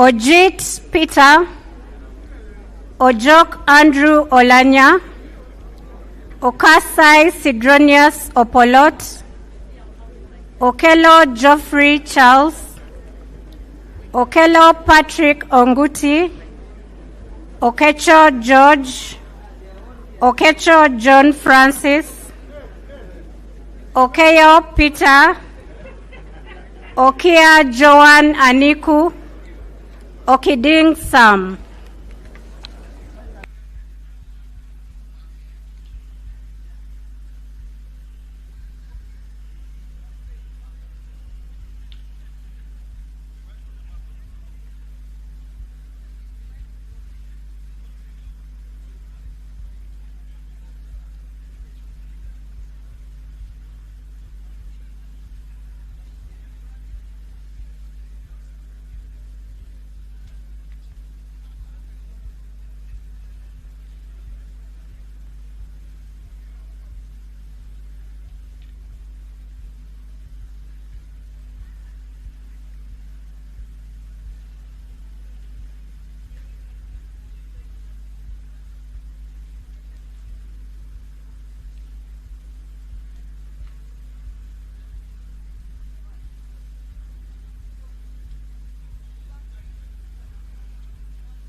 Okot Boniface Henry, Okot Peter, Okoya John Calvin, Okulo Francis, Okum Gabriel,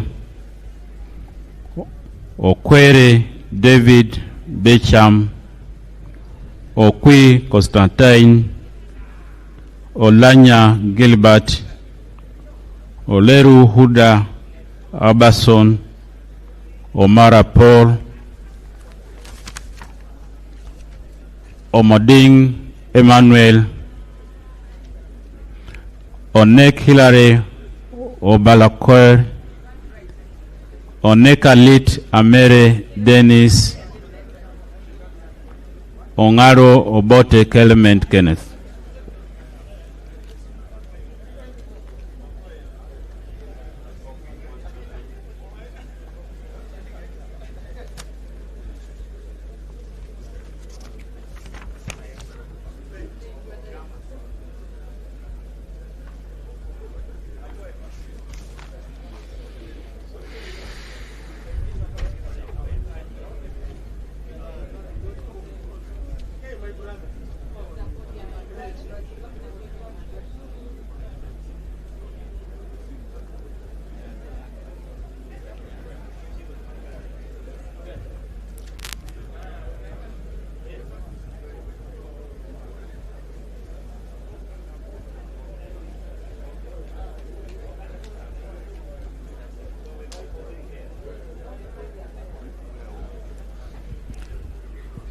Ongertho Emmanuel Joe, Ongom Patrick, Ongrok Richard, Ongo James, Onzima Fiona,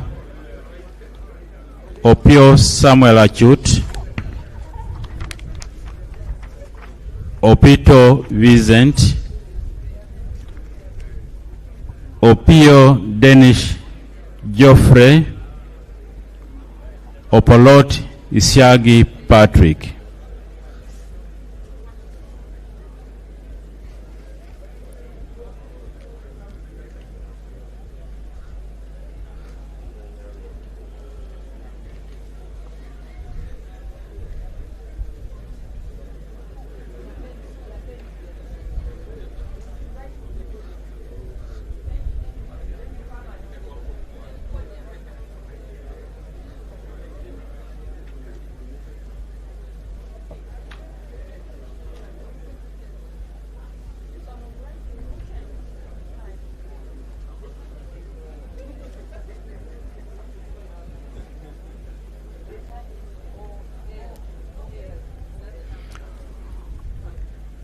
Opolot Okolinga Simon Peter,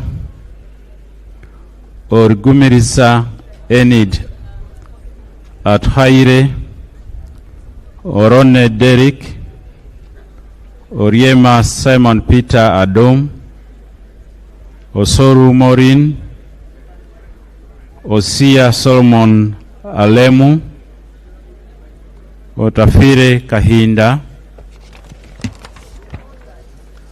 Otim Bernard, Otim Gui Isaac Ismail, Otto Edward McMott.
Otobar Wellborn Odia, Ouma Willie, Ower Richard Machika, Owino Nicholas Simon, Parker Peter Pex, Paparu Lilian Obial, Pedun Josephine, Rachmari Beatrice, Rugumayo Edison, Rugumayo Edison, Ruhindi Frederick.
Ruteraho Lilian, Rwakojo Rubina Greme, Rwamirama Bright Kanyantore, Rwashande Emmanuel, Sazi Godfrey, Nsange Jacqueline, Sebamara Richard, Sekabira Dennis, Sekindi Aisha, Senteza Richard.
Shamjetana Sirwanyi Solomon,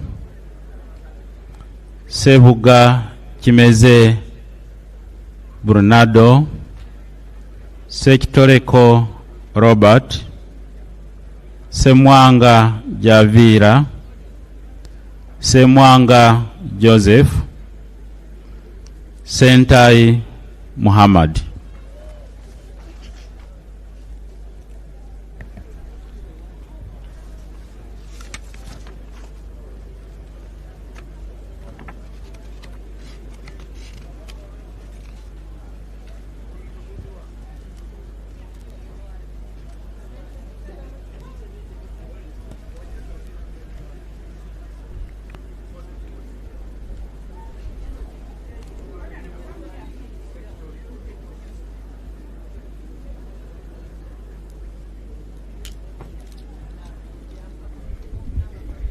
Senyonyi Joel Besekezi, Serukenya David, Serunjoji Hassan Muchibi, Sewagude Robert, Sewungu Joseph Gonzaga, Subi Chinyamatama Juliet K, Taban Ate Sharifa, Tayebwa Didas Kabumbuza, Tayebwa Thomas, Tebandeke Charles.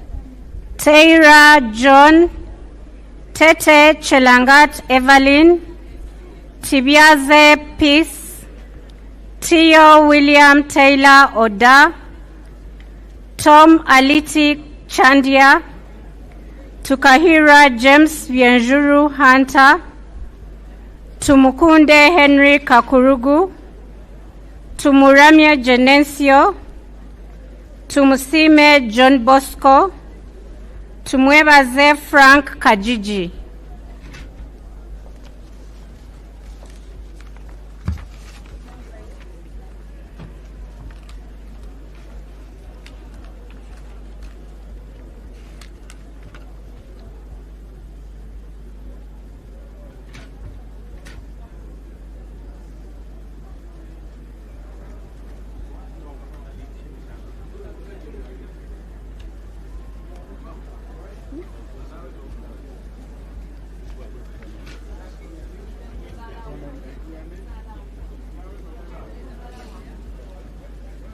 Tumwebaze Mwine, tumwesije Anthony, tumwesije Elioda, tujaikayo Kebirungi Mary Paula, Twala Fadil, twesige Stephen, twinamasko Onesmus, twinomujuni Francis Kazini, Uhuru Nelson, Wako Joy Peggy.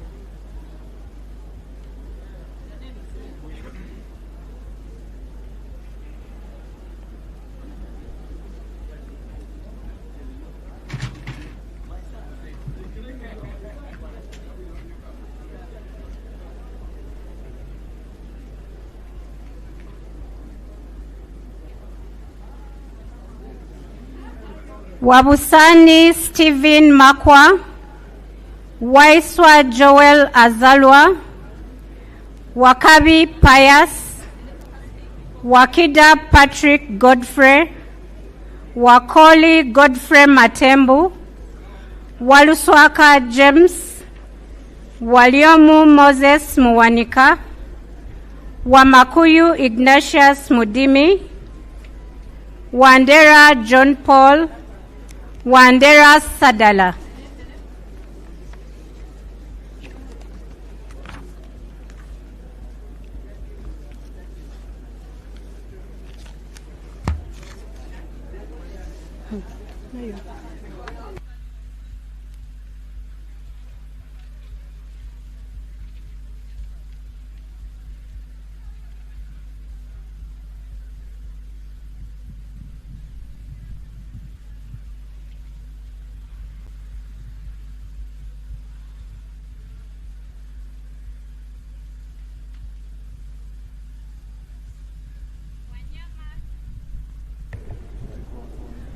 Wanyama Judas Tadeo, Wanyama Richard, Wanyenya Shafiga, Wanyoto Godfrey, Wanyoto Lydia Mutende, Wekomba Sarah Nambozo, Wembabazi Beatrice, Wokuri Geoffrey, Zake Francis, Zambali Blasio Mukasa, Zawede Victorious.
According to the list I've been following, I think the list is over.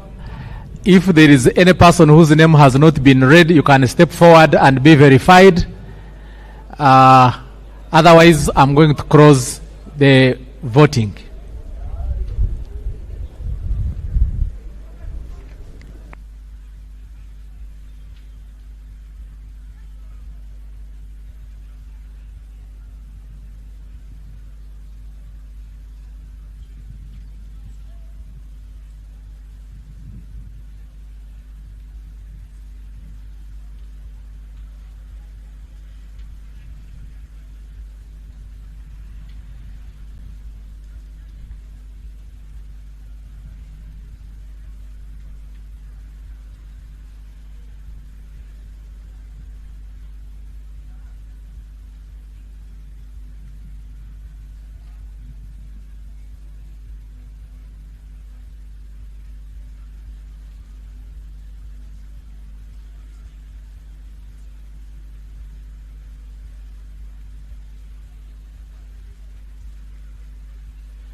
Yeah.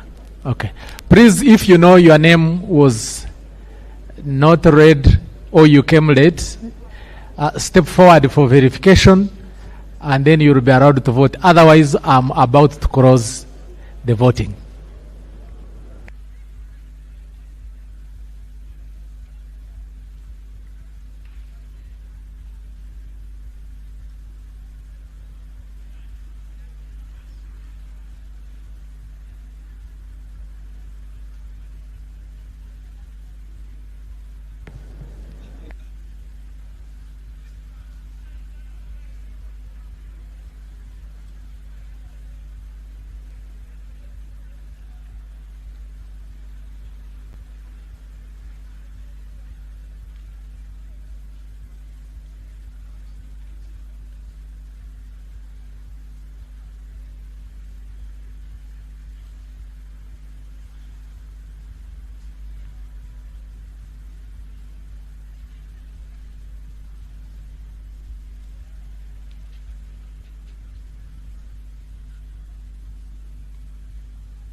He's just saying.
Leon York Odiria.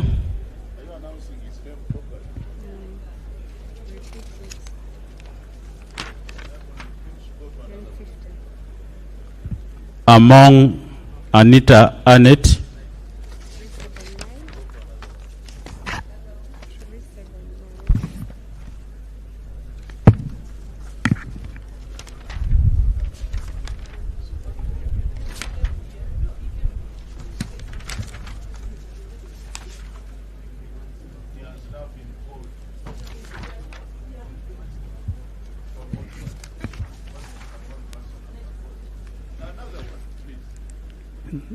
Niringimana James Rugi Kaveruka.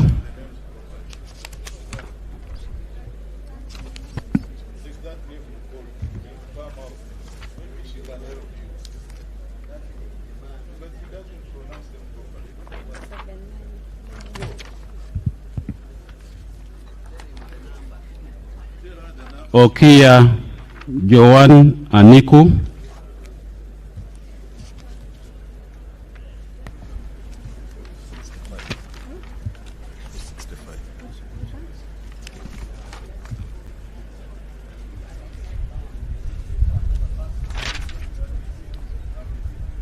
Sanzi Godfrey.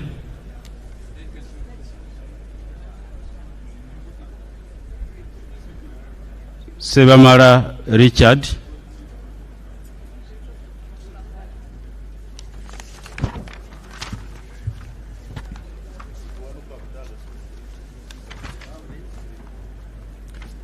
Zawede Victorious.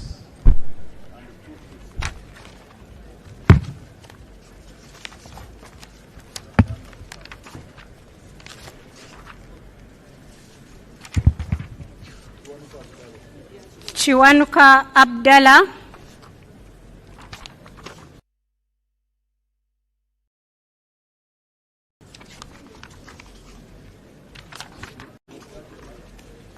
Serukanya David.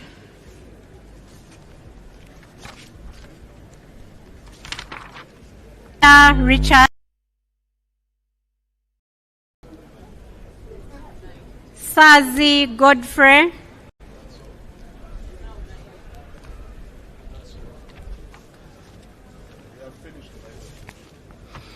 Okay, I now close the voting, so we can go into counting of the ballots cast. Yeah. So the clerk is going to open the ballot box and power the ballots on the table, and then he will announce each ballot one by one in the presence of the agents. Let's proceed.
James Mukaga, you are going to hold votes for Jacob Obosobos. Atwere Doreen, you are going to hold votes for Honorable Mao Norbert. And Kasidia Ignatius, you are going to hold the votes garnered by Honorable Paul Mwiru. Jacob Obosobos. Honorable Mwiru Paul.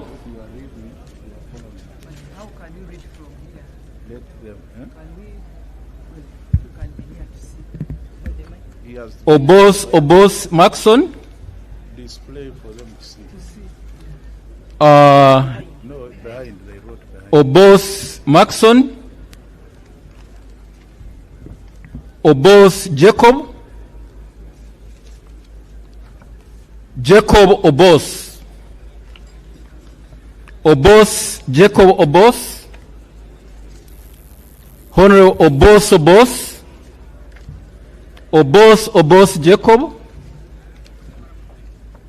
Jacob Obos. Obos.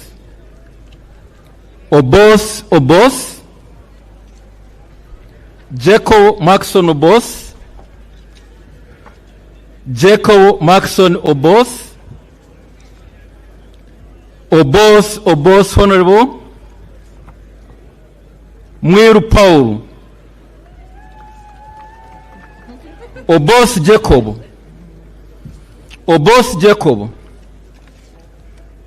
Mwiru Paul. Jacob Obos. Jacob Obos. Jacob Maxon Obos. Jacob Obos. Jacob Obos. Honorable Obos. Obos Jacob. Mao Norbert. Jacob Obos. Jacob Obos. Obos Jacob. Mwiru Paul. Jacob Obos. Obos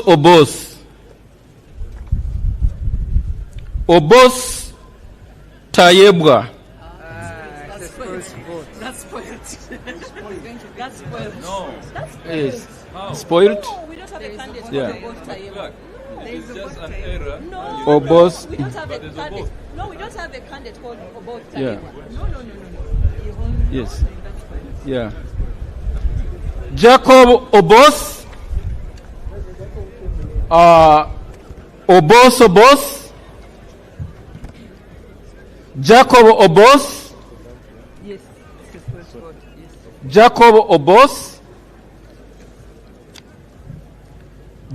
Obos. Obos Maxon. Obos.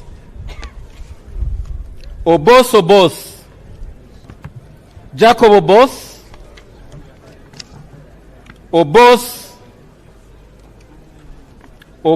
Obos. Jacob. Honorable Jacob Obos.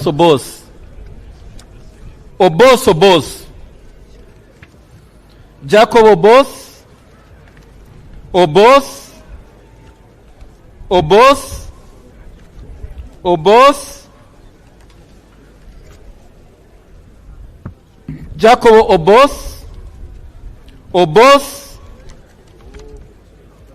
Obos.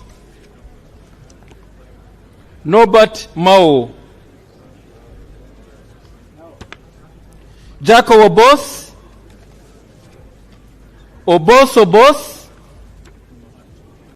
Jacob Obos.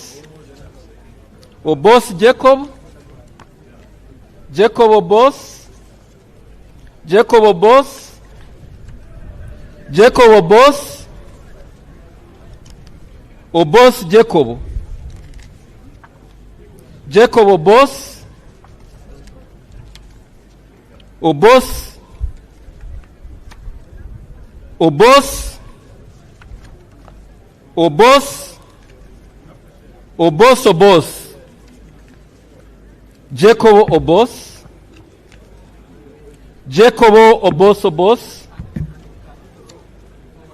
Paul Mwiru. Norbert Mao. Obos Obos. Obos Obos.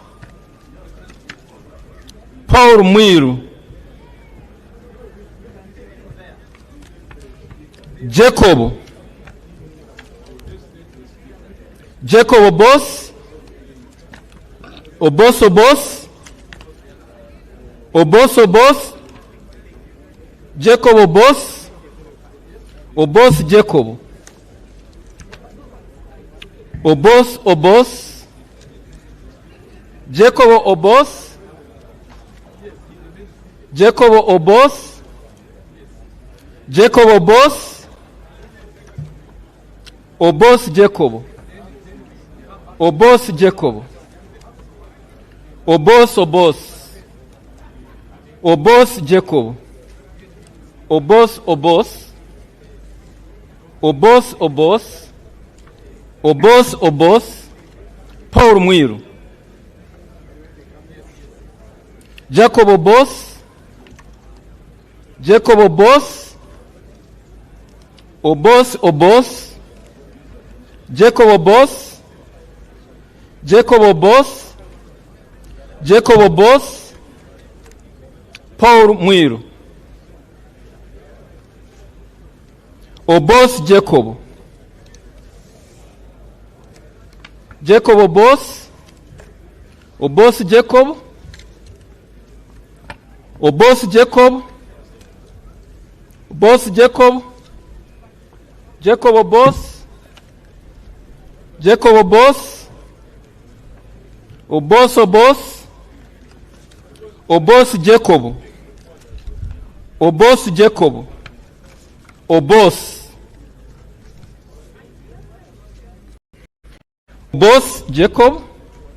Obos Jacob. Obos Jacob. Obos. Jacob Obos.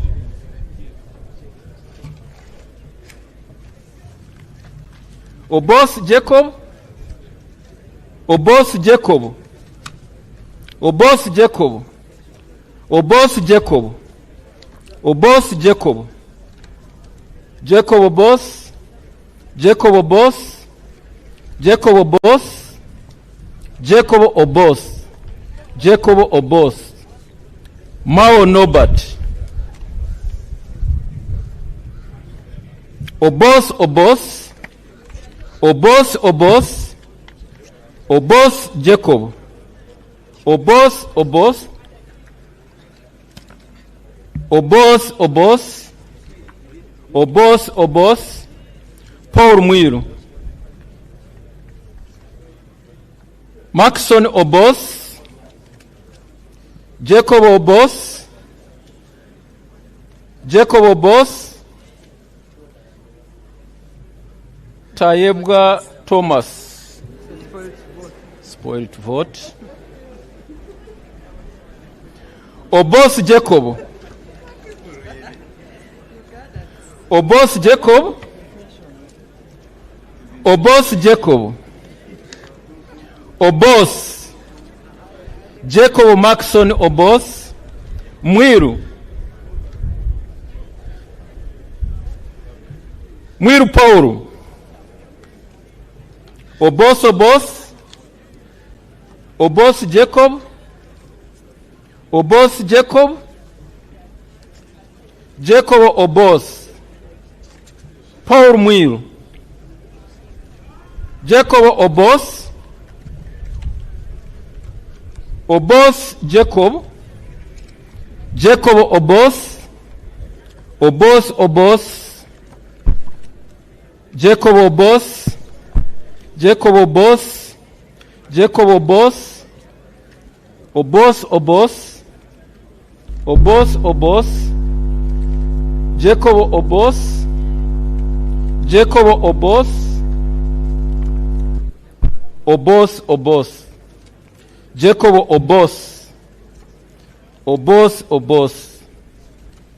Obos. Jacob Obos. Obos Jacob. Obos Obos Jacob. So, Honorable Jacob Obos, Jacob Obos, Jacob Obos, Jacob Obos, Jacob Obos, Jacob Obos, Jacob Obos, Jacob Obos, Jacob Obos, Jacob Obos, Jacob Obos, Paul Mwiru, Jacob Obos, Jacob Obos, Mao Norbert, Paul Mwiru, Jacob Obos, Jacob Obos, Jacob Obos, Obos Maxon, Jacob Obos, Jacob Obos, Obos Jacob, Paul Mwiru, Jacob Obos, Obos, Obos, Obos, Paul Mwiru, Obos, Obos, Obos, Obos, Paul Mwiru, Paul Mwiru,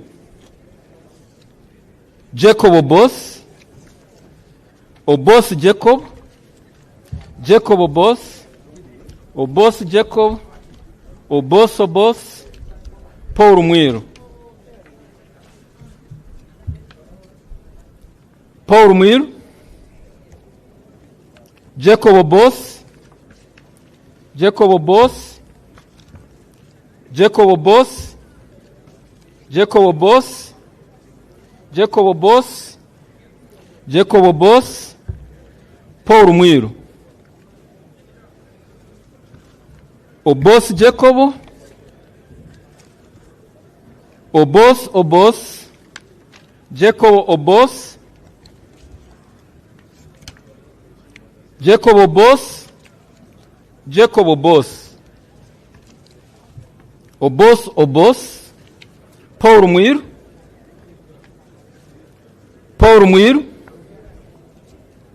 Obos Obos, Obos Obos, Obos Jacob, Obos Obos, Obos Obos, Jacob Obos, Paul Mwiru,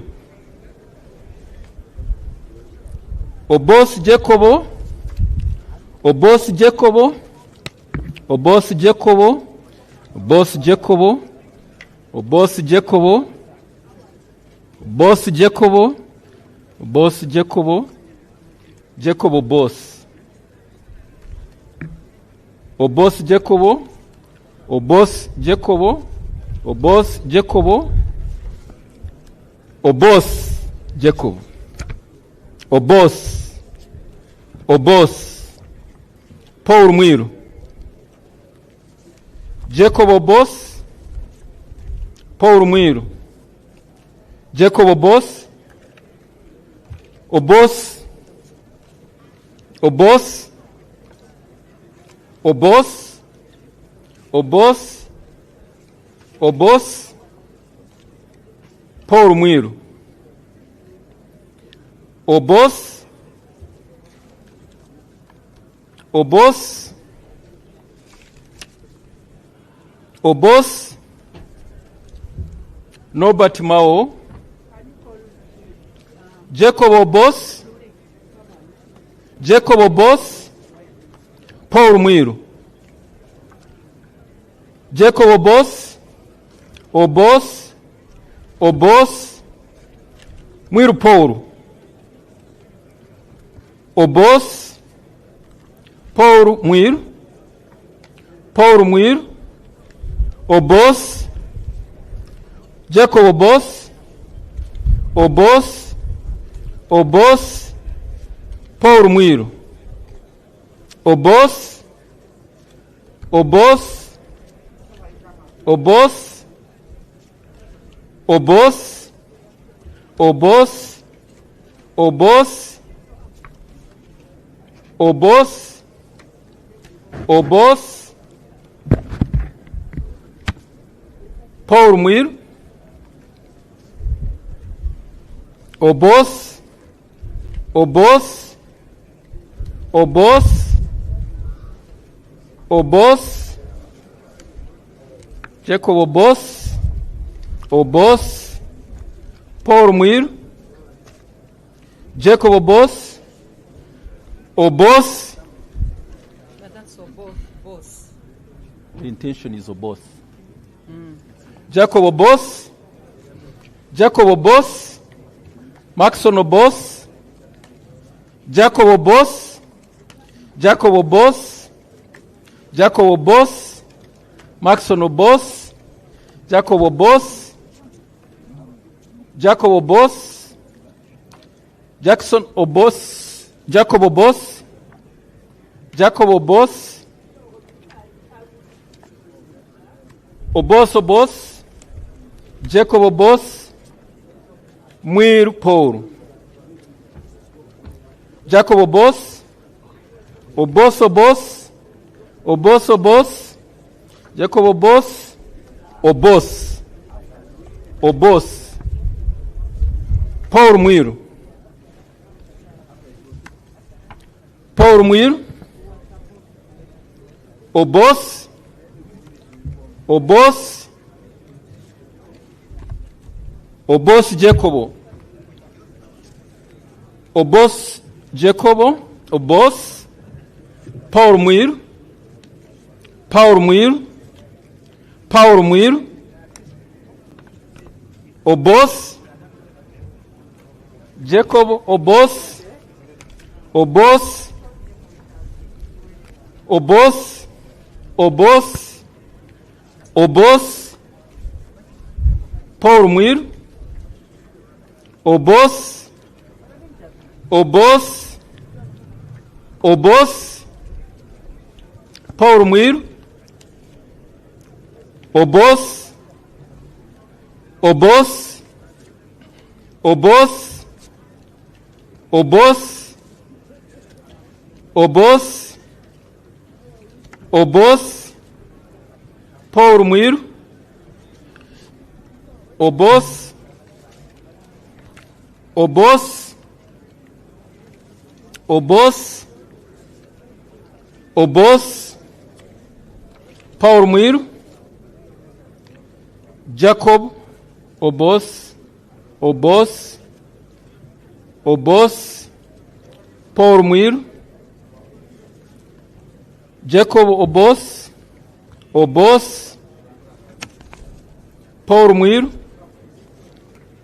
Obos, Obos, Obos, Obos, Obos, Obos, Obos, Obos, Obos, Obos, Obos, Obos, Mwiru Paul, Obos, Obos, Obos, Obos, Obos, Obos, Paul Mwiru, Paul Mwiru, Obos, Obos, Obos,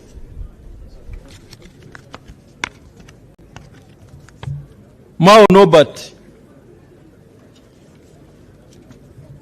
Obos, Norbert Mao, Mwiru Paul, Jacob Obos, Obos, Obos, Jacob Obos, Obos, Obos, Norbert Mao, Obos, Obos, Obos, Obos, Obos, Obos, Paul Mwiru. Obos. Obos. Norbert Mao. Norbert Mao. Jacob Obos. Obos. Obos. Norbert Mao. Jacob Obos. Obos. Obos. Obos. Obos. Obos. Obos. Obos. Mwiru Paul. Obos. Obos. Obos. Obos. Obos. Obos. Obos. Obos. Norbert Mao. Obos. Obos. Obos. Obos. Paul Mwiru. Paul Mwiru. Obos. Obos. Obos. Obos. Paul Mwiru. Norbert Mao. Obos. Obos. Obos. Obos. Obos. Obos. Obos. Obos. Obos. Obos. Obos. Obos. Tayebwa Thomas, Deputy Speaker. Spoiled vote. Obos. Obos. Jacob Obos. Jacob Obos. Mwiru Paul. Obos. Obos. Obos. Obos. Obos. Obos. Norbert Mao.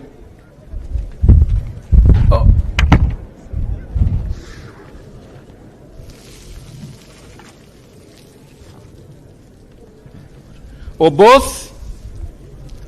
Obos. Obos. Obos.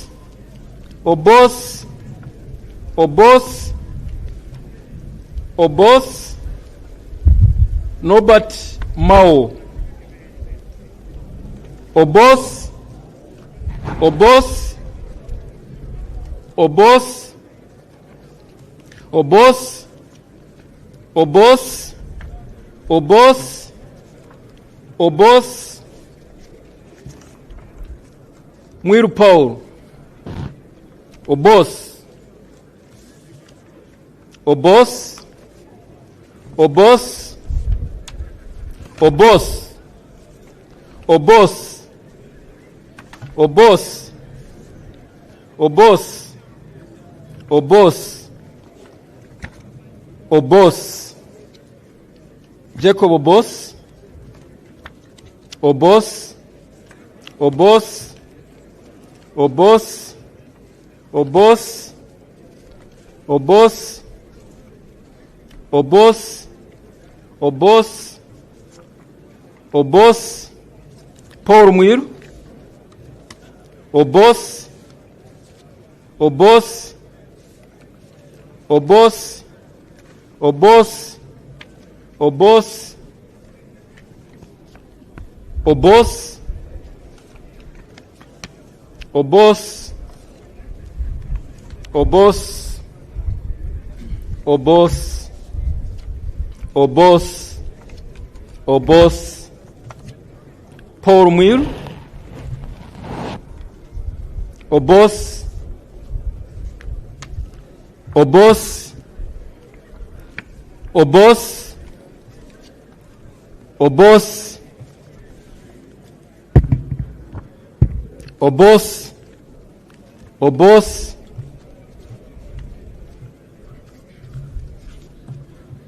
Obos, Paul Mwiru. Obos, Obos, Obos, Obos, Obos, Jacob Obos, and finally Jacob Obos.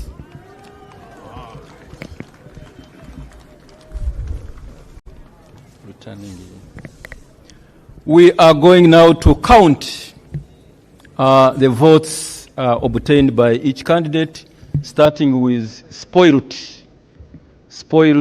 votes.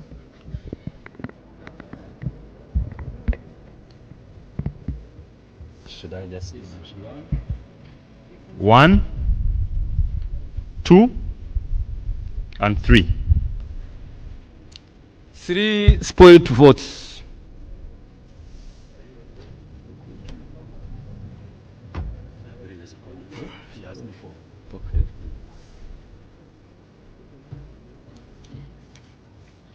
I shall invite the clerk with Honorable Norbert Mao's votes to count one by one. 1, 2, 3, 4, 5, 6, 7, 8, 9, 10, 11, 12, 13, 14, 15.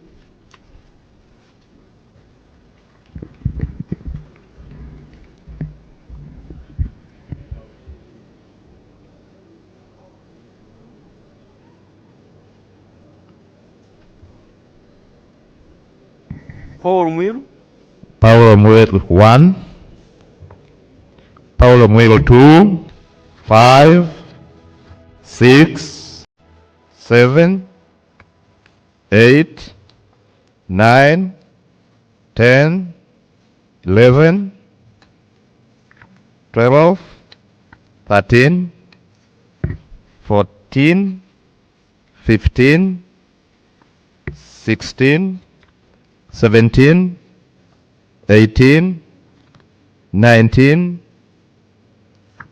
20, 21, 22, 23, 24, 25, 26, 27, 28, 29, 30, 31, 32, 33, 34, 35, 36, 37, 38, 39, 40, 41, 42, 43, 44, 45, 46, 47, 48, 49, 50, 51, 52, 53, 54, 55, 56, 57, 58, 59, 60.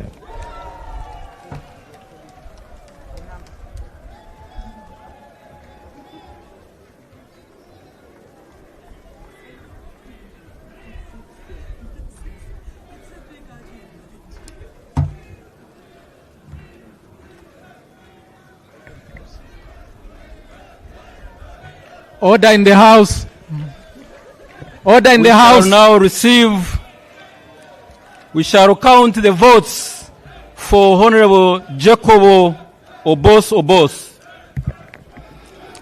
1, 2, 3, 4, 5, 6, 7, 8, 9, 10, 11, 12, 13, 14, 15, 16, 17, 18, 19, 20, 21, 22, 23, 24, 25, 26, 27, 28, 29, 30, 31, 32, 33, 34, 35, 36, 37, 38, 39, 40, 41, 42, 43, 44, 45, 46, 47, 48, 49, 50, 51, 52,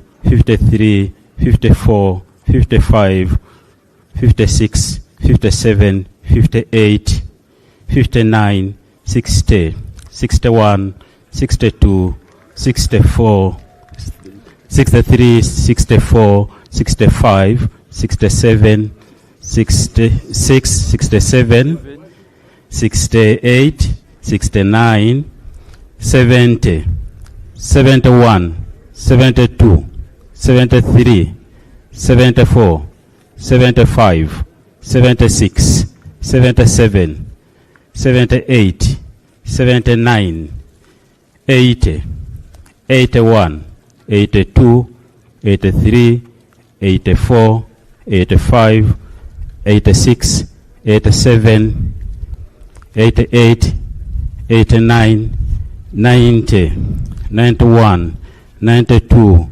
93, 94, 95, 96, 97, 98, 99, 100.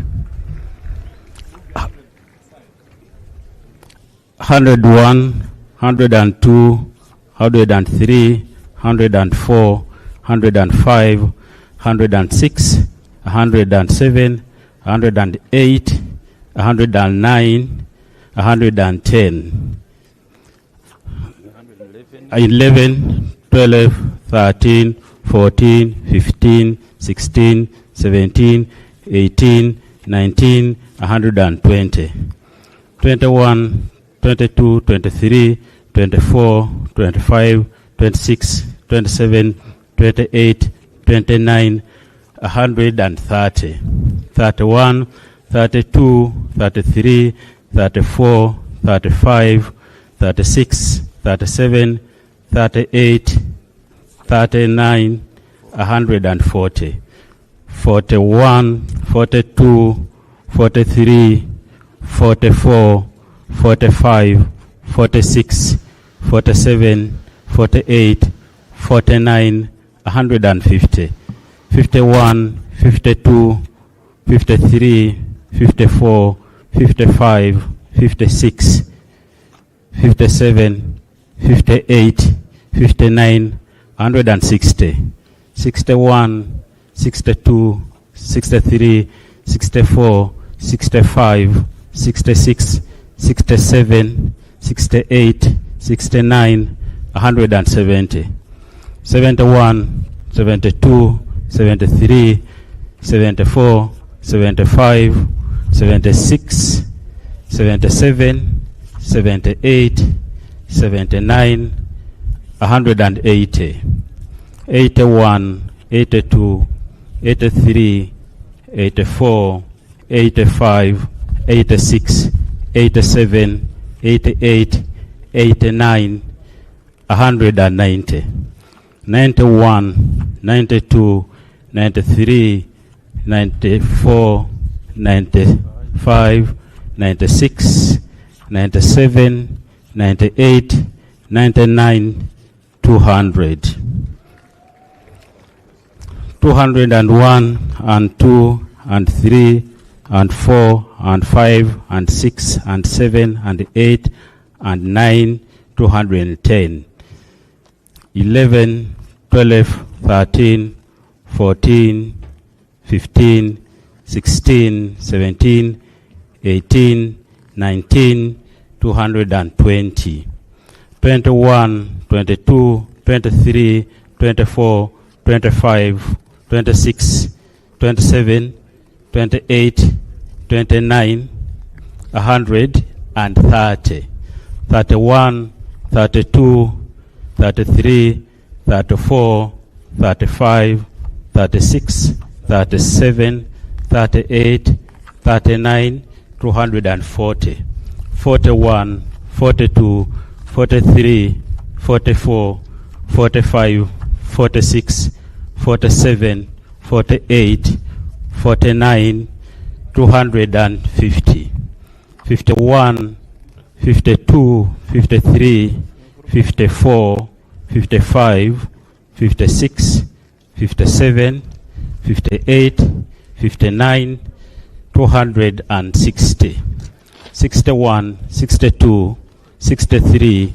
64, 65, 66, 67, 68, 69, 270, 71, 72, 73, 74, 75, 76, 77, 78, 79, 280, 81, 82, 83, 84, 85, 86, 87, 88, 89, 290, 91, 92, 93, 94, 95, 96, 97, 98, 99, 300. And 1, and 2, 3, 4, 5, 6, 7, 8, 9, 310. 11, 12, 13, 14, 15, 16, 17, 18, 19, 20, 320, and 21, 22, 23, 24, 25, 26, 27, 28, 29, 330, 31, 32, 33, 34,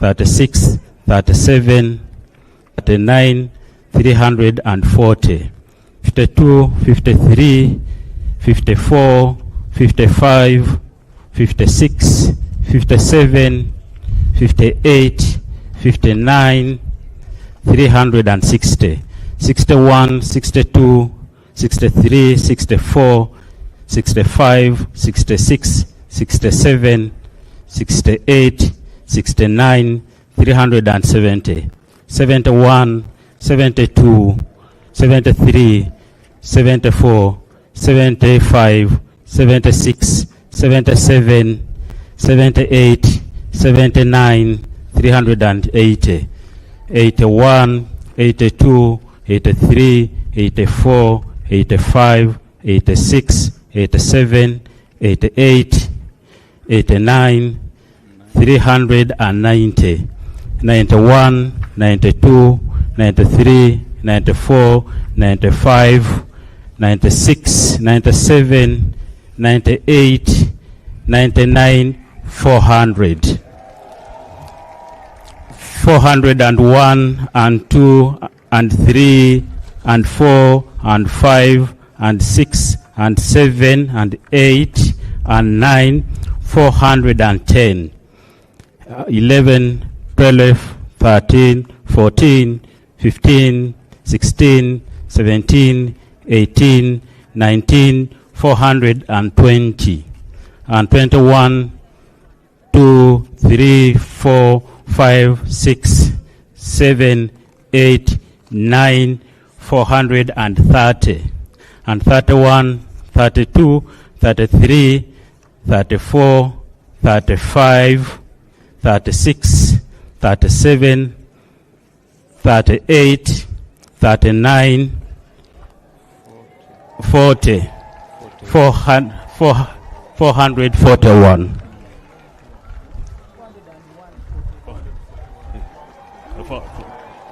400.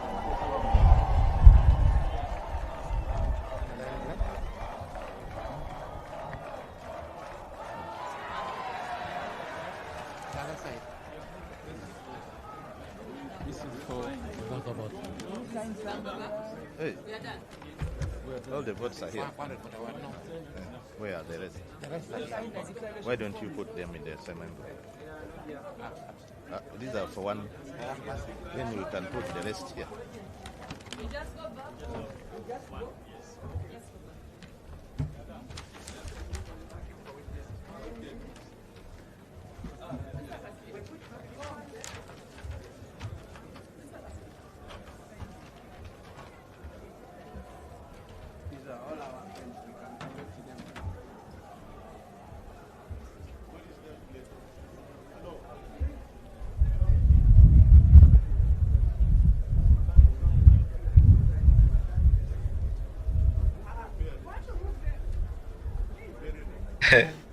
Abana bagamba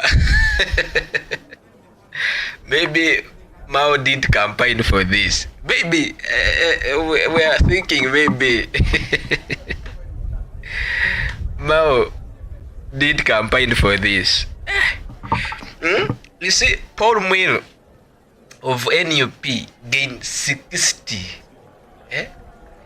Paul Mwiru put a powerful fight. I tell Norbert Mao.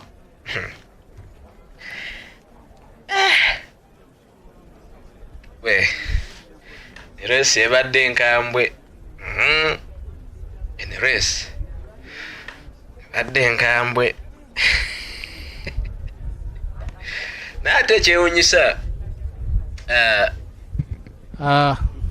it is finding spoiled order in the votes. House. Declaration of the Speaker by His Lordship the Chief Justice under Rule 14H of the rules of this House, where two or more persons are nominated for the office of Speaker, the person who receives the majority of the votes of all members present and voting shall be declared Speaker. So I now proceed to read the total number of votes polled and those polled by each candidate. The total number of ballot papers contained in the ballot box were 519. Total number of members who have abstained from voting, I have 0. Spoiled ballot papers, there are 3. Honorable Oboth Maxon Jacob polled 441 votes. Honorable Mwiru polled 60 votes. Honorable Mao Norbert polled 15 votes. I therefore declare Honorable Oboth Maxon Jacob, who has obtained the highest number of 441 votes cast, as the Speaker-elect of the 12th Parliament.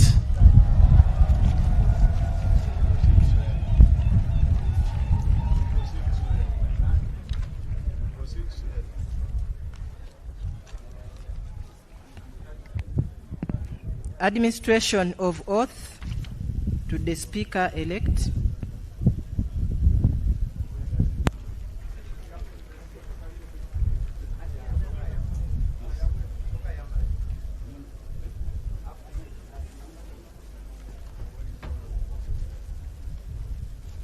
I call upon the duly elected member as Speaker of Parliament to step forward for administration of the oath.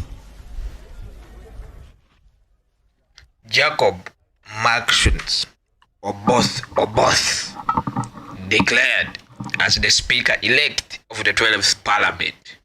Just now. Oboth got 441 votes. 441 votes. Norbert Mao, 15. Mwiru Paul, this was backed by NUP, 60 votes. and spilled papers, we just got 3. It is disturbing. How can members of parliament spoil votes? This is unbelievable. A member of parliament. This is unbelievable. Anyway, Jacob Oboth is going on to receive instruments of power, instruments of office as the speaker elect, and after he will take on the process of electing his deputy speaker. And of course, indication, all indicators here, they show that his deputy speaker, the NRM endorsed Thomas Tayebwa, automatically will win the deputy speaker this position, because deputy speaker, I think he will be with the Nas Nyakato. Opposition will front as Nas Nyakato, and the NRM, the ruling NRM party, will front from Thomas Tayebwa, who is the incumbent.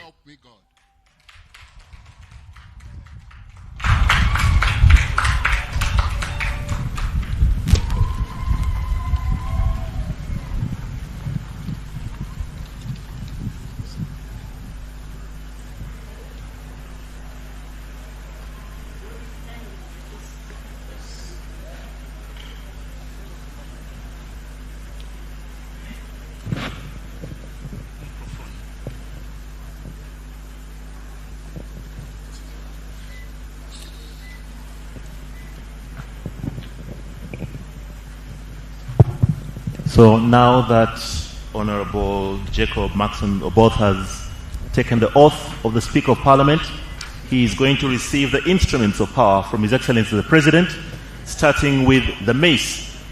The mace is the traditional symbol of the authority of Parliament, the authority of the Speaker of Parliament, and this will be handed over by His Excellency the President to the new Speaker of the 12th Parliament of the Republic of Uganda.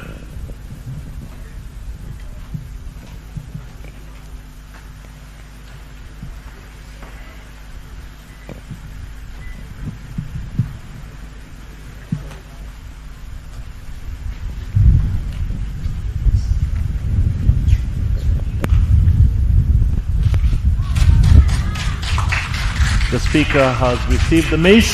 He has received the authority over Parliament. Next, he will be given the Uganda flag. Parliament is a custodian of the Uganda flag, and His Excellency the President shall hand over the Uganda flag to the new Speaker of Parliament.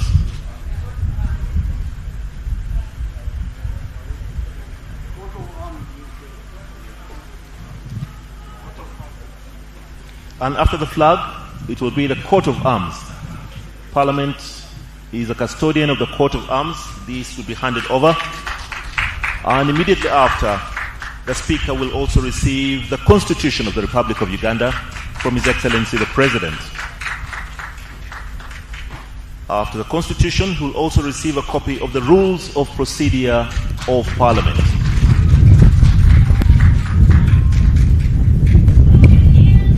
And the final instrument of power that the Speaker receives will be the Speaker's robes. And once he has received the robes, once he has been robed, then he is fully in the stead of the Right Honourable Speaker of the 12th Parliament of the Republic of Uganda.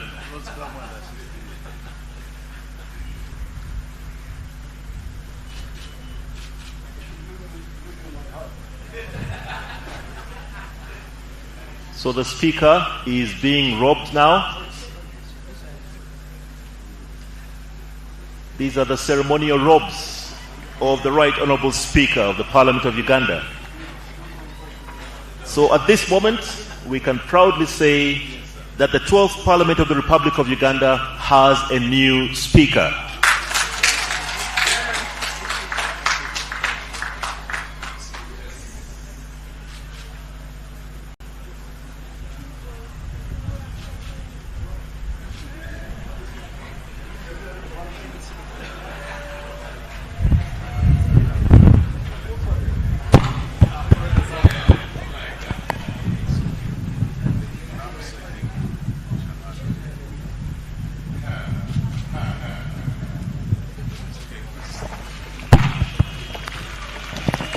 Now shortly, the Right Honourable Speaker and his procession will officially be announced as they enter back in the House.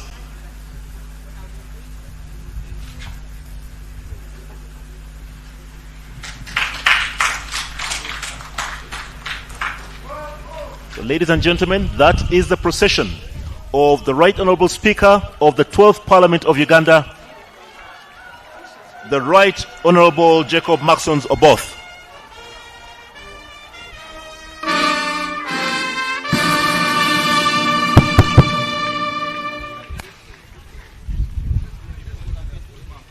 We now wait for their formal announcement. Honourable members, Mr. Speaker.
Item number 12, communication from the chair.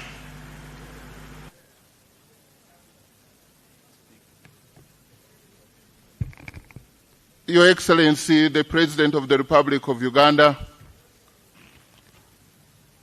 also the chairperson of the NRM party and Commander-in-Chief of the UPDF, General Yoweri Museveni, Your Lordship, the Chief Justice of the Republic of Uganda, Honorable Justice Dr.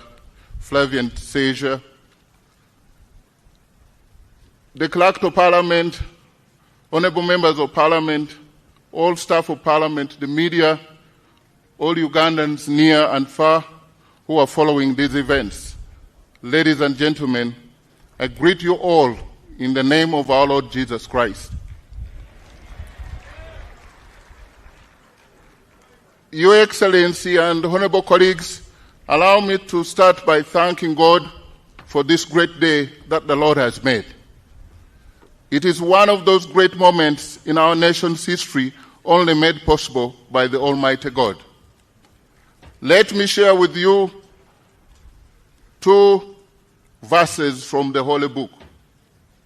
The first one is in Isaiah, drawn from Isaiah 60:22, which says, "When the time is right, I, the Lord, will make it happen." The other is from the book of Habakkuk 2, verse 3, which says, "For the revelation awaits an appointed time. It speaks of the end and will not prove false. Though it linger, wait for it. It will certainly come and will not delay." I can testify before you all gathered here today that faithful and strategic patience has brought us this far, and we cannot thank God enough. I am therefore not standing before you today in this official speaker's regalia accidentally, but because God has made it all possible. For a boy who grew up in a rural village called Mwiru in Tororo district, who hustled to attain better education, and today, right now, stands before you as the Speaker of the 12th Parliament, it could only be by divine grace. And to God be the glory. I wish to thank my NRM party chairman, His Excellency Yoweri Museveni, for the confidence and trust he showed in my abilities since 2011. Honorable members, I thank you most sincerely for entrusting me today with the highest office of being your Speaker, which responsibility I receive with utmost humility and modesty. God has spoken to Uganda through you all, through the national chairperson of NRM, through the NRM SEC, through the NRM parliamentary caucus, and through this parliament. To those who may not have voted for me, I will be your Speaker too. I thank the voters, my voters of West Kudama Central County in Tororo District, for sending me to the nation. I also want to thank the leadership and members of the Patriotic League of Uganda, a pressure group aligned to the NRM, for their support through this journey. Honorable members, the Speaker's chair is not a throne. It is a servant's post.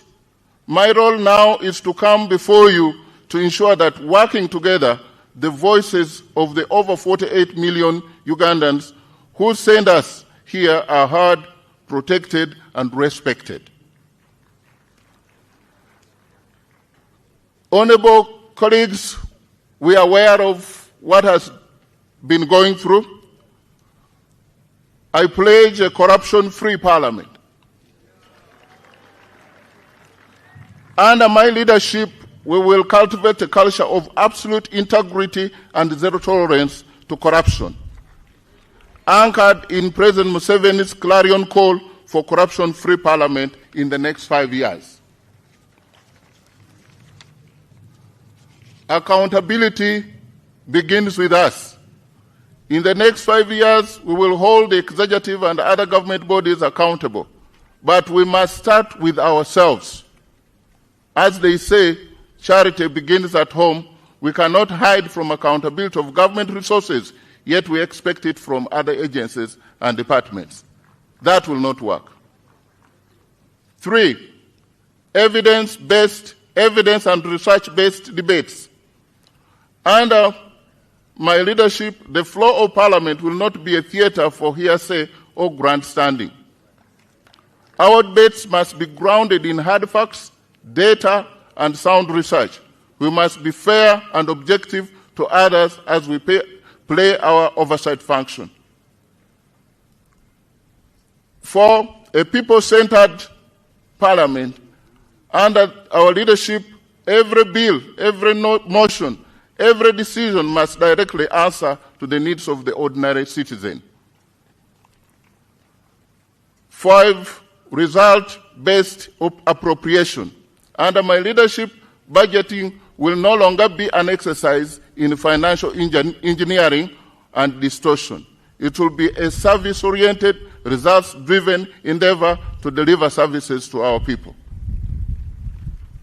6, an open parliament. During this term, let us appreciate that unobjective and ethical media are not our enemies, but the public's eye and ear.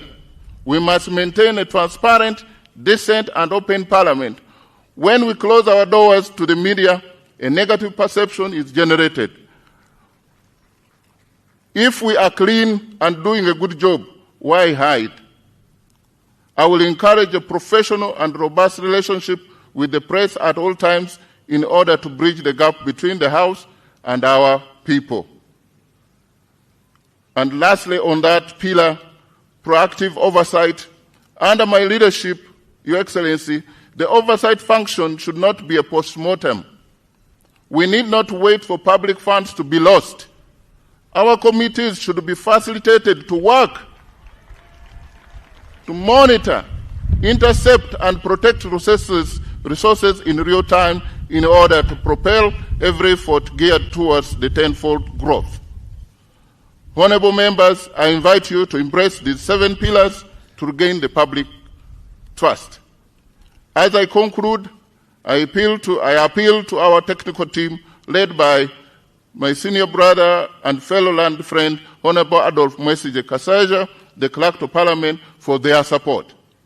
I promise to treat each one of us with fairness as we embark on working hard to harness the public trust, but know that we will require some rapid, highly visible, and structural changes to be made.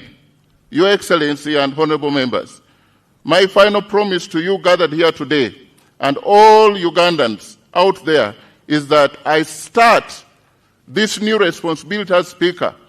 I will remain the same of both, not changed by the grandeur or majesty of a powerful office of the Speaker. Let us all serve the Parliament of the Republic of Uganda with humility, modesty, and dignity. Let us serve all Ugandans with respect and honor. I thank you. God bless you all, and may God bless the Republic of Uganda.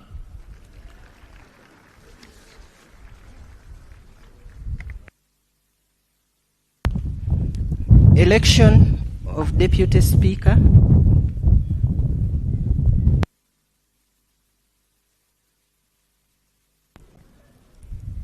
Honorable members, we now wish to call for nominations for the office of Deputy Speaker.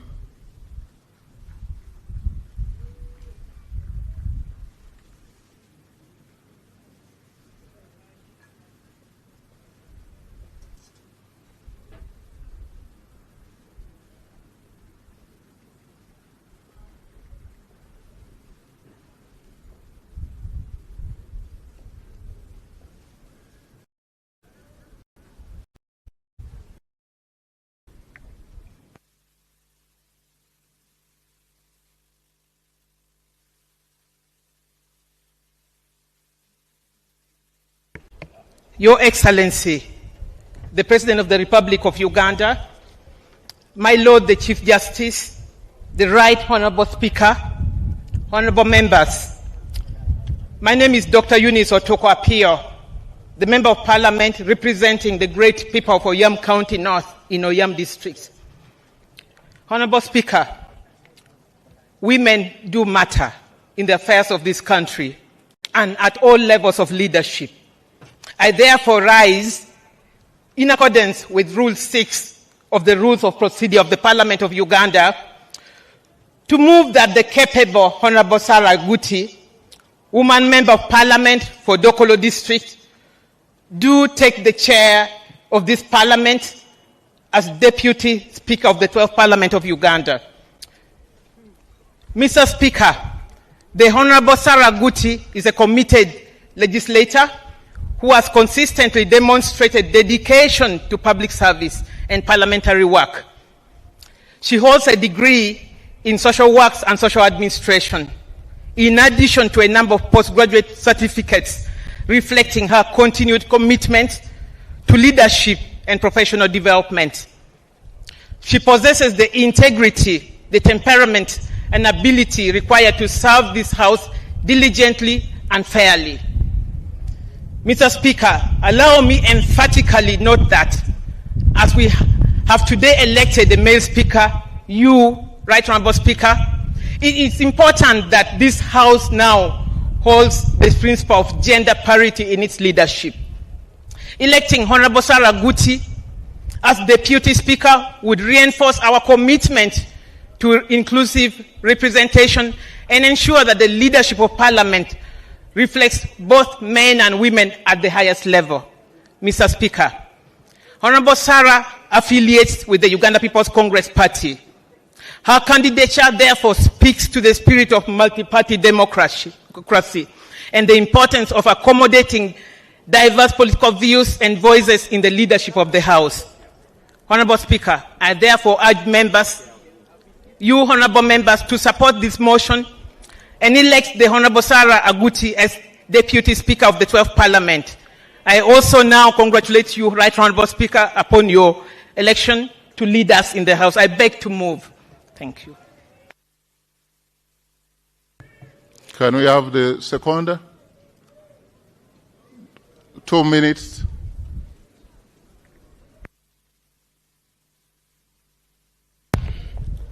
Thank you, Right Honourable Speaker. Your Excellency, the President of the Republic of Uganda. My name is Dr. Gilbert Olanya, the Member of Parliament representing Kilak South in Amuru District. Right Honourable Speaker, allow me to congratulate you upon being elected the Speaker of the 12th Parliament. I congratulate you.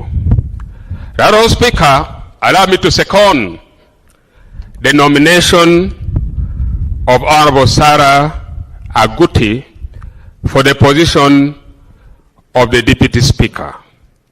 Right Honourable Speaker, given the background of Honourable Sarah Aguti, aware that she represents the people of Dokolo district. Dokolo is fond of voting for very objective women. You recall the late Honourable Cecilia Ogwal. She was representing Dokolo district.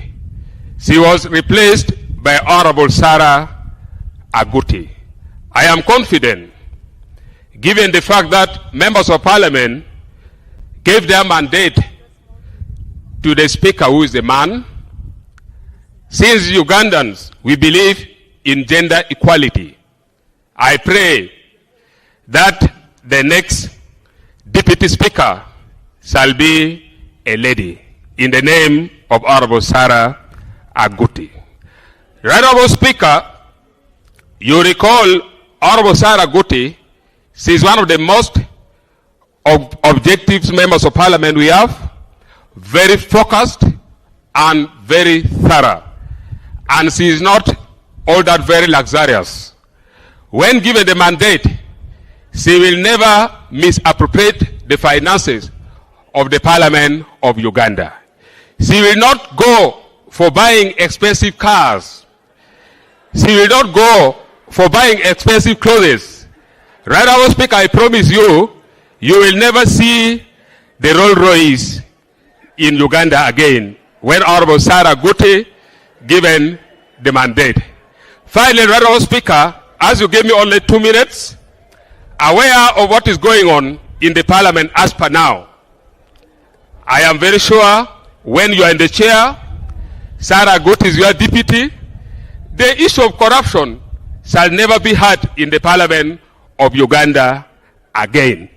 You recall the money meant for committees and everything. I'm telling you, in the last parliament, we really suffered.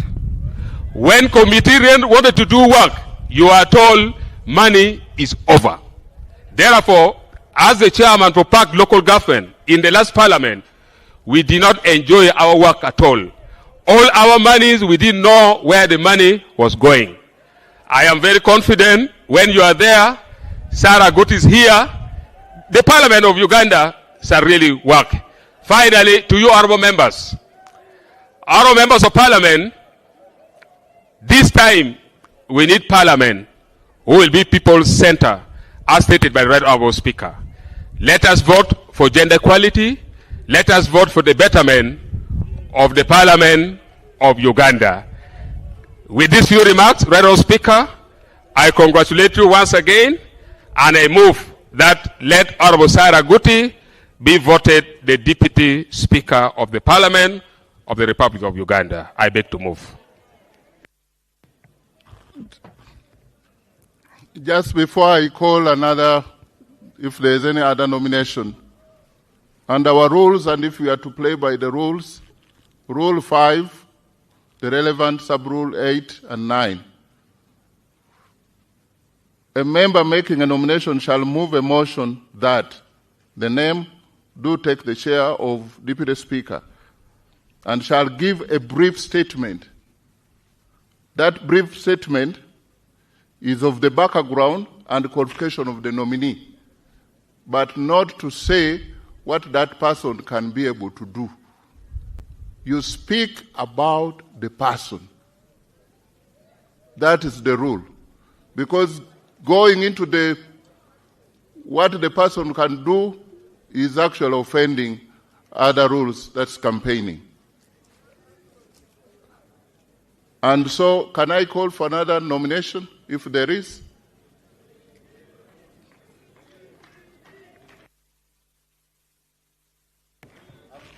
Oh, as another one comes, let's have the person nominated to consent. You never know if the other people conspired against her and she's not willing to consent to the nomination. Is Honorable Sarah there?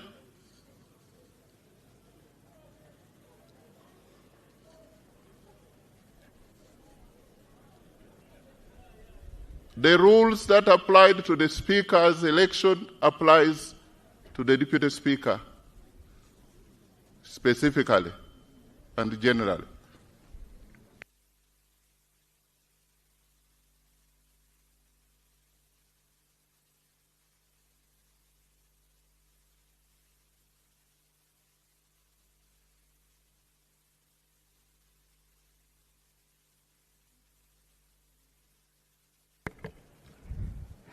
Your Excellency, the President of the Republic of Uganda, my Lord, the Chief Justice, Right Honorable Speaker, honorable members, and fellow Ugandans, I humbly accept my nomination for the Deputy Speaker, and I pledge fairness, integrity, and commitment to the Constitution in the service of all Ugandans. I say all this for God and my country. Next nomination. Honorable Speaker,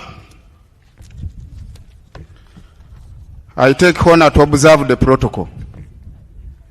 In reference to Article 82 of the Constitution of Uganda, Rule 6 of our Rules of Procedure of Parliament, I hereby stand to move a motion to nominate Honorable Nyakato Asinas, Member of Parliament Hoimasite, for the position of Deputy Speakership of the 12th Parliament of Uganda, 2026-2031. I beg to nominate. Right Honorable Speaker, allow me give a brief statement to the nomination mentioned above. Honorable Nyakata Sinas is pure. She is holy. She is absolutely white. It is from this equitable background that I rise with profound honor and a deep sense of duty to second the nomination of a colleague, a patriotic, a nationalist, and a proven servant to this House. Right Honorable Speaker and colleagues, Honorable Nyakata Sinas, a woman member of Parliament, Hoima City, is a person fit to the office of high dignity in this country as the Deputy Speaker of the Republic of Uganda. Honorable members, election defines institutions, but leadership defines legacy. Today this House has a chance to choose not just a unique presiding officer, but a custodian of its dignity, a defender of its independence, and a driver of its purpose. That personality is practically observed in the right honorable in the member of Parliament I'm nominating for Deputy Speakership. Members, allow me present to you a case of Honorable Nyakato Asinas, whose record speaks louder than any other factor as mentioned. Competence. Honorable Nyakato Asinas is a competence forged in experience. He is not a stranger to this House. This is a second time of her service in Parliament, with resilience as exhibited from the people of Hoima who have elected her to the second term of service to this House. She has a distinguished character. She is eloquent, resourceful, and of sound mind. Before she was elected as a member of Parliament, to hold this badge, she served as a policy analyst to this very House. She has served as a shadow minister for energy and mineral development, and also as a shadow minister for agriculture. The good Honorable Nyakata Sinas stands the atomy of Parliament, its rules, its commitment with the committees and its bottlenecks, not from theory, not even from service, but all considerations. Honorable Nyakata Sinas is a product of Kitara Secondary School and Mandela Secondary School, where he attained her certificate of education and higher and advanced certificate of education as she's a distinguished alumni of the Uganda Management Institute, where he earned a bachelor's degree in social administration and a postgraduate diploma in public policy and management. Honorable members, the person I present before you, Honorable Nyakata Sinas, has equally earned a postgraduate diploma in project planning and management and a master's in project planning and management from Kampala International University. Honorable Nyakata Sinas obtained a master's degree in policy, in public policy and governance from Uganda Management Institute, and is now a candidate of PhD degree in the University of Cape Town. She is therefore not only learned but also fit for purpose and committed to the discipline thought that this House would possess. Honorable members, as we focus for a vision of an independent Parliament, right honorable speakers and colleagues, the doctrine of separation of powers is not a suggestion, but rather a constitutional demand. Under Honorable Nyakata Sinas stewardship, as a Deputy Speaker in this House, will jealously guard its independence from executive and judiciary dictatorship and interdictions or elsewhere. Honorable Nyakata Sinas will ensure that The different portfolio in Parliament are streamlined and work independently, free from overlap, interference, and any paralysis that would affect the performance of this House and any other business. Honorable Nyakato Asinas believes as much as is not only a member to this House, but a committed servant of God, and therefore fit for purpose to streamlining the dignity and the integrity of this House. Right Honorable Speaker and colleagues, Parliament works for the people. For so long, as a member of Parliament, and as colleagues you can observe, our constituents have asked us for so long, what does this Parliament do for us? Honorable Nyakato Asinas is the answer to this simple question. Parliament must be people-centered, and in the spirit of Article 1 of the Constitution of the Republic of Uganda, she is committed and a defending candidate fit for this purpose to service the interests of Ugandans. Right Honorable Speaker and colleague. Parliament that sits in dignity, debate, and the glory also glorifies the people, the electorates, and the taxpayers' money can be saved. Right Honorable Speaker, as I wind up, the Honorable Member of Parliament I'm presenting before you for this higher office shares no any blemish on her integrity, and her leadership leads by example. She's a member of 2 times in this House where the public trust in institution of Parliament is declining. Honorable Nyakato Asinas is the answer for this, to reclaim the glory of Parliament. In conclusion, Right Honorable Speakers and members, as I conclude, I have a clarion call to this House. Honorable members, today we are not electing the Vice Speaker, but we are electing the Deputy Speaker who will work interchangeably with the Speaker elected. We are not electing the whips for different parties, but we are rather electing the Speaker of the members of Parliament in line with the interests of the people of Uganda. To my colleagues in NRM, you seek a Deputy Speaker who will protect the dignity of government business while defending the integrity of this House. Nyakato Asinas is a bridge. My brothers and sisters from the opposition, you seek a presiding officer who will guarantee you right to speak, to dissent, and to be heard without fear or favor or any other interference.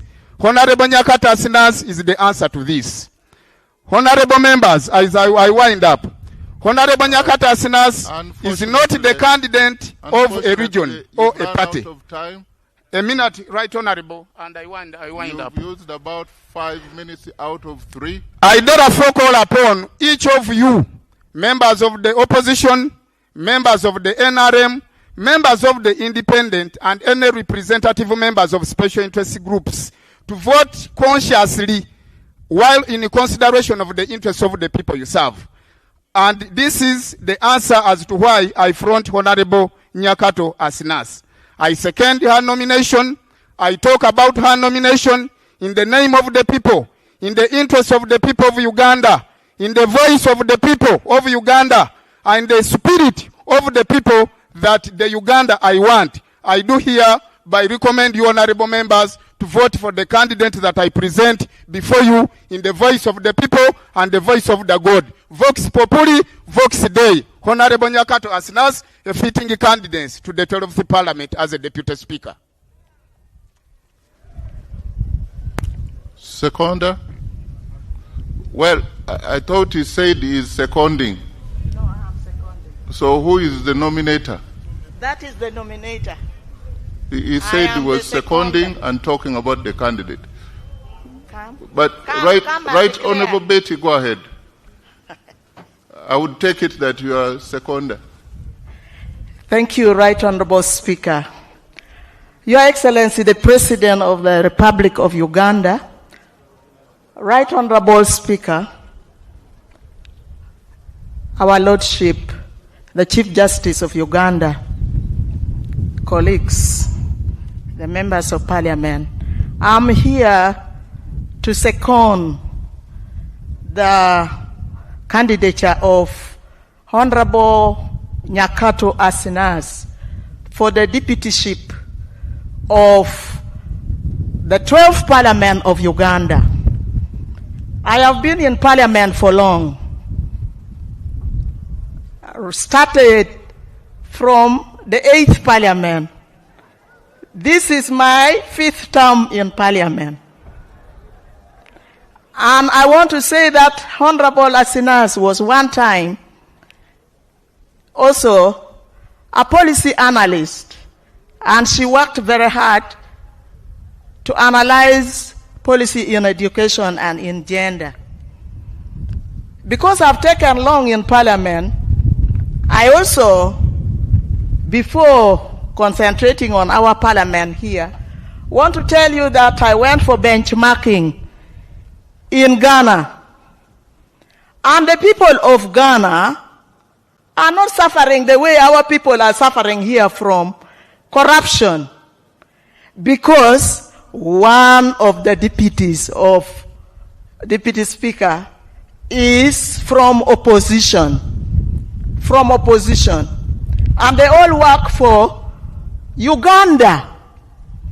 And I want to also tell you that the candidature of Honorable Asinas is also to tell us that right from the 8th Parliament that I have been in, there is no time that we had both the Speaker and the Deputy Speaker male.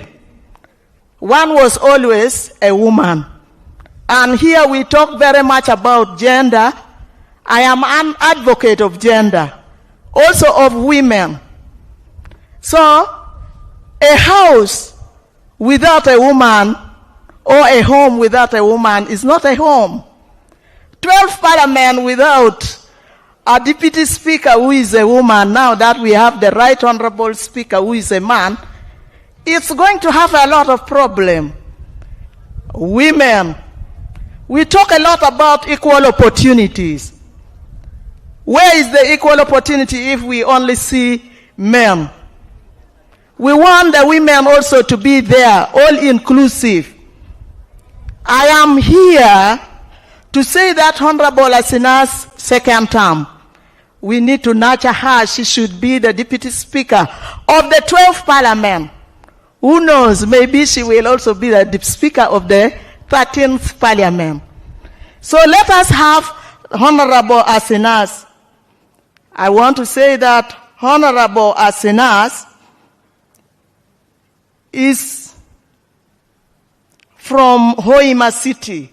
She's a princess to Bunyoro Kitara Kingdom, born to Mr. and Mrs. Jovan Kamanda of Hoima City. People of humility and hard work. Honorable Member, she is rooted your time is in her community, yet national in her outlook. She carries Hoima City on her back, but she carries Uganda in her heart. I still have a lot to say about Honorable Nyakato Asinas, but because of time, I may stop here by appealing to all of us members of Parliament.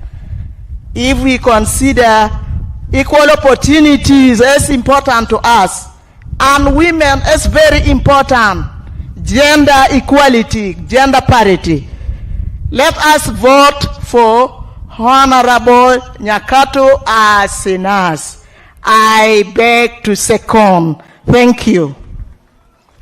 Can we have the member nominated to either consent to the nomination?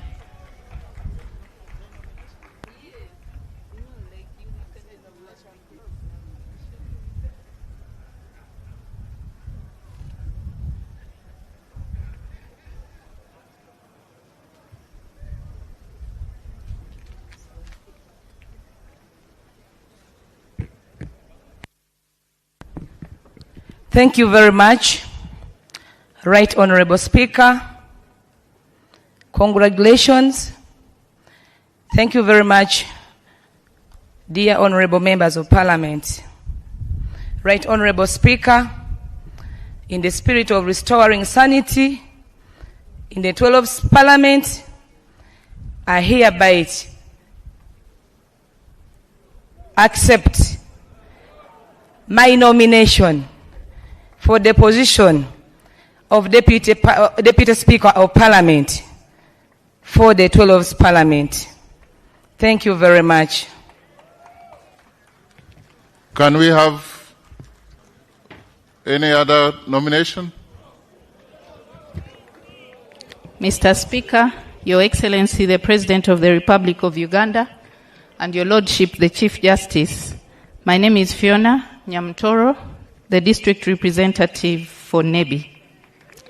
Mr. Speaker, I rise under Rule 6 of the Rules of Procedure of the Parliament of the Republic of Uganda to move a motion that the Honorable Thomas Taebwa, Member of Parliament representing Ruhinda North constituency on NRM ticket, do take the chair of this Parliament as Deputy Speaker. I beg to move. Mr. Speaker, I nominate the Right Honorable Thomas Taebwa, a candidate whose credentials speak for themselves. A man of all seasons that has stood the test of time with proven integrity as a generational leader, a known team player, stemmed to be result-oriented on a strong foundation of consultative leadership. Mr. Speaker, the Right Honorable Thomas Taebwa is a proud husband and father, not just to his family, but to many that have experienced his warmth at heart that is always worn on his sleeves. He holds a Master's in Business Administration from ISAMI, a Bachelor's of Law, and a Bachelor's of Arts in Social Sciences, both from Makerere University. He also possesses a certificate in negotiation from Harvard Law School and a professional certificate in parliamentary affairs from the International Center for Parliamentary Studies in London. And he is currently pursuing a PhD from the University of KwaZulu-Natal in South Africa. Mr. Speaker, the Right Honorable Thomas Taebwa served as a member of the University Council of Makerere University for 10 years, a position that cemented him as a mentor for many young, charismatic leaders such as myself, who proudly associate with him with utmost admiration and continued guidance as inspiration. He is also the president of the Organization of the African, Caribbean, and Pacific States, OWASPs, and co-president of OWASP's EU Joint Parliamentary Assembly. He was elected to this position in February 2025. The Right Honorable Thomas Taebwa, before joining Parliament in 2016, was and is still a successful businessman who has stayed himself. Mr. Speaker, for the past 5 years, the Right Honorable Thomas Taebwa has served as a Deputy Speaker. He has showed that he believes in the parliamentary system of representative democracy, orderly conduct of business, and strict adherence to the rules of procedure. He has ensured a smooth working relationship between the executive and the legislature while conducting the business of the House. He joined elective politics in 2015 and immediately distinguished himself as a peacemaker in the 10th Parliament. As one of the political doyens, the Honorable Thomas Taebwa rode on the strength of mind, negotiation skills, and a proper understanding of the law to have things done. He was a member of the Natural Resources and the National Economic Committees of Parliament. After the 2021 presidential elections, he was appointed Government Chief Whip, a position which he held until he was elected Deputy Speaker of the 11th Parliament in March 2022. Mr. Speaker, the Right Honorable Thomas Taebwa is a Pan-Africanist who has used his position to champion the cause of Pan-Africanism on the global stage, especially the permanent seat for the African continent on the UN Security Council. The Honorable Thomas Tayebwa has been a champion for good governance, transparency, and accountability. His stance on affordable health care, political dialogue, free education for all, and clean energy precede his reputation. He has been an influential voice for Uganda, both at home and abroad, and continues to advocate for improved livelihoods, the girl child, and women issues with passion and a vision for working hard to protect national values, ensuring peace and stability, environmental protection, job creation, and improved service delivery for Ugandans. Mr. Speaker, I am beyond confident that the Right Honorable Thomas Tayebwa presents the best candidacy for the position of Deputy Speaker of the 12th Parliament. I beg to move. Is it seconded?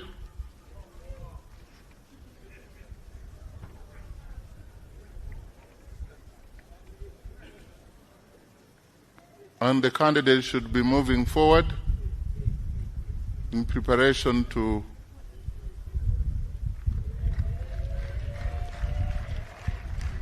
Honorable Migade, you have 2 minutes. Your Excellency, Honorable Speaker, and my Lord the Chief Justice, I'm Migade Robert Ndugwa, Member of Parliament of Maryland. I move under Rule 6 of our Rules of Procedure to second the Right Honorable Tayebwa, MP Luhinda North County, for position of Deputy Speaker of the 12th Parliament.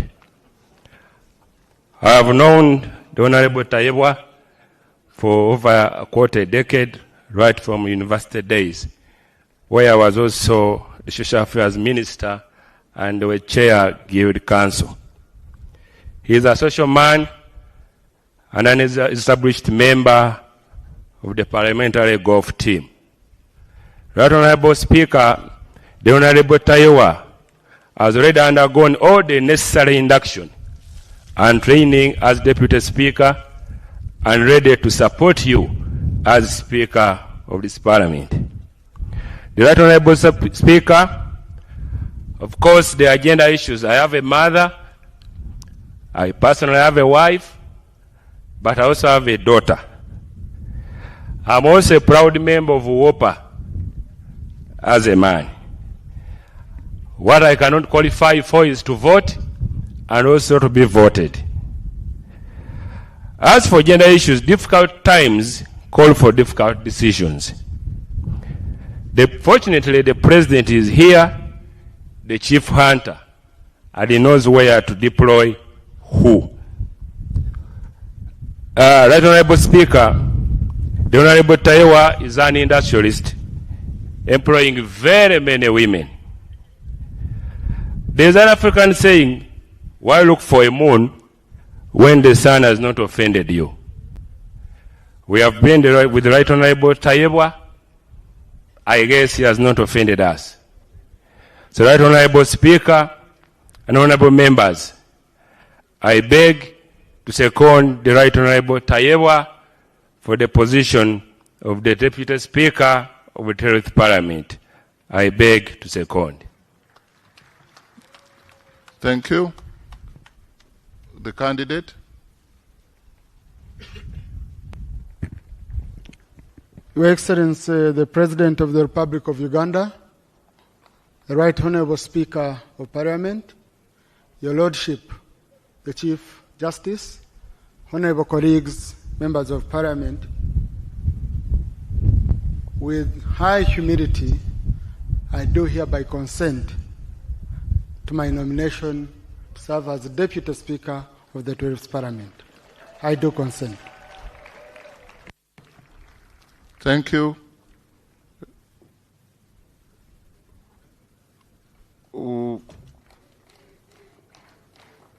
Is that another nomination? Or another candidate consenting? It's a nomination, Right Honorable Speaker. Go ahead. Right Honorable Speaker, first and foremost, allow me congratulate you upon being elected as the Speaker of the 12th Parliament. My name is Chiruruta Yusufu Junior Nkeretanyi, standing here as a representative of the people of Kalungu County East. Before I nominate my candidate, Right Honorable Speaker, allow me first and foremost recognize and appreciate the President of the Republic of Uganda for his presence. Your Excellency, the President of the Republic of Uganda, thank you for sacrificing yourself for the past 40 years to be the President of the Republic of Uganda. Right Honorable Speaker, the President has not only sacrificed himself, but he has sacrificed the members of the first family to take on the leadership positions of this family, something that cannot be taken for granted. Right Honorable Speaker, there seems to be a talent for standing as a sacrifice for the people of Uganda from the first family. I hereby, Right Honorable Speaker, as per Rule 6, Sub-Rule 1, 2, 3, and 4, and Article 82 of the Constitution of the Republic of Uganda, nominate my candidate. My candidate is not a minister, he is not a prime minister, and neither is he a vice president. And I go on to nominate my candidate, Honorable Sodo Aine Kaguta, in a way of appreciating the first family for the tremendous work and sacrifice that they have given to this country. Right Honorable Speaker, by virtue of the fact that the 12th Parliament tends to have the biggest percentage having new members, Aine Kaguta, being from the Kaguta family, stands out to lead us for the deputy speakership role by virtue of the fact that the new entrants of the 12th Parliament are many. And by virtue of the fact that the population of the Republic of Uganda, Right Honorable Speaker, with more than 80% below the age of 40 years, I think my candidate stands out at the age of 46 to represent the biggest population of the Republic of Uganda. I beg to nominate. Is the nomination seconded?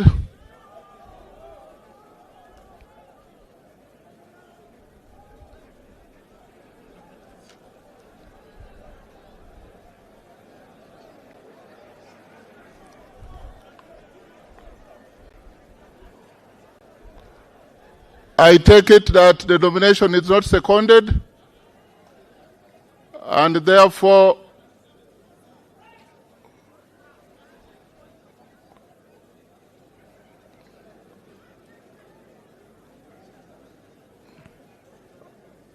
are you coming to second the nomination?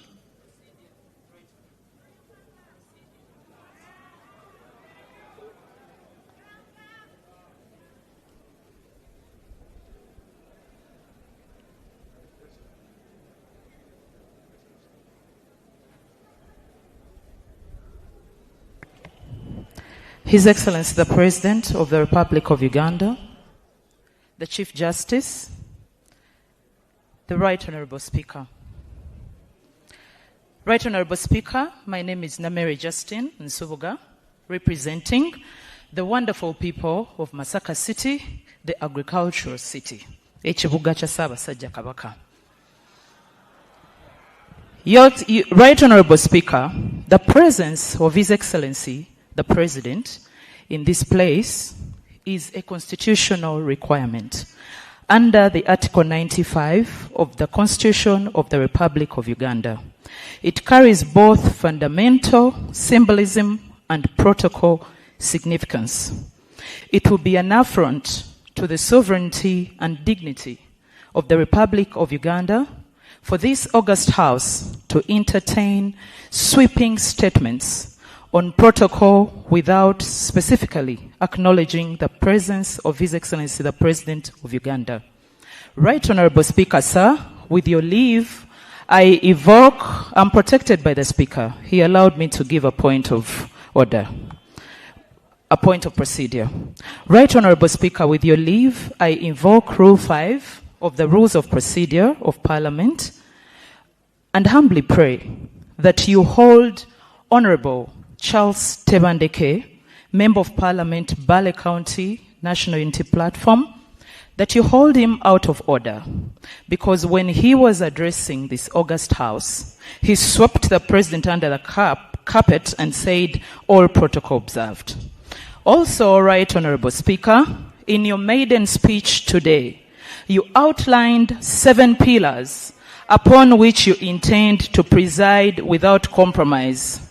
Members, I'm protected. I think you need to... And one of those pillars was strict adherence to the rules of procedure of Parliament.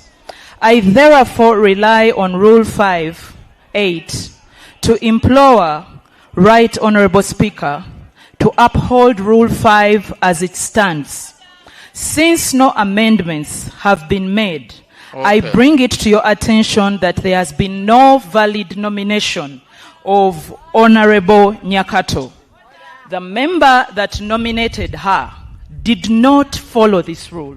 Right Honourable Speaker, in your maiden speech, you mentioned 7 pillars that you intend to rely on. There has been no nomination. Thank you, Right Honourable Speaker. Honourable members, you get back to your seats. Please. Honourable Bet, you said you've delayed in this parliament. Yes. You think it's your time to leave? No, you've delayed in this parliament for 25 years. You know how 20. Yes. You know how we proceed. Now I was giving her order. Please kindly resume your seat. The Honourable Justin Namere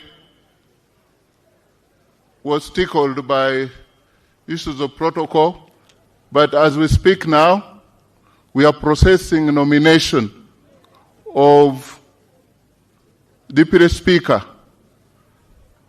Of course, as members of Parliament, beginning tomorrow, you will be taken through orientation. So we would assume that some of you, but not Honourable Member for Bale, because he's a second term Member of Parliament, he probably was very deliberate, but decorum is required of us. Decorum. Give to others what you desire to be given. Honor and respect. Can we close the nomination at this point if there is no? I find the 4th nomination is not seconded. I find that the member just came to be known that he has been sworn in. Congratulations, member from Kalungu. I now call for, now there are more than 1, and so we call to the ballot. And I want to ask the clerk to start the process.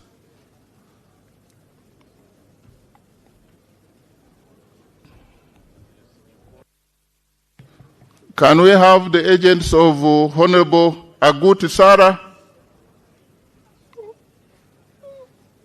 and then of Honourable Nyakato Asinas, and then of Right Honourable Thomas Tayegwa. Only agents. And the process starts.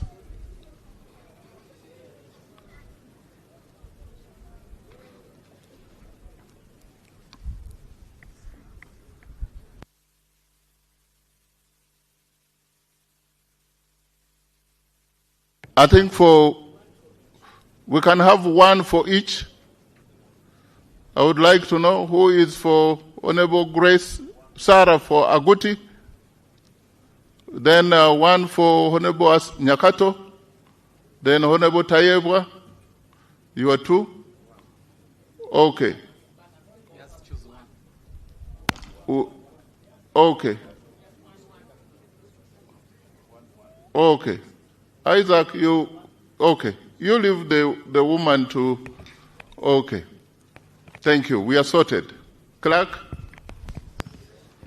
Ayo Joyce Makamo. Can we first determine the ballot paper, the ballot boxes that is empty? Confirmed by the three agents, and now the voting can commence. By calling out names. Ayo Joyce Makamo. Ababiku Jessica. Abeja Susan Jolie. Abe Lillian. Abigaba Cuthbert Mirembe. Achafua Topista. Achan Joyce Okeni. Acheng Jane Ruth Ochero.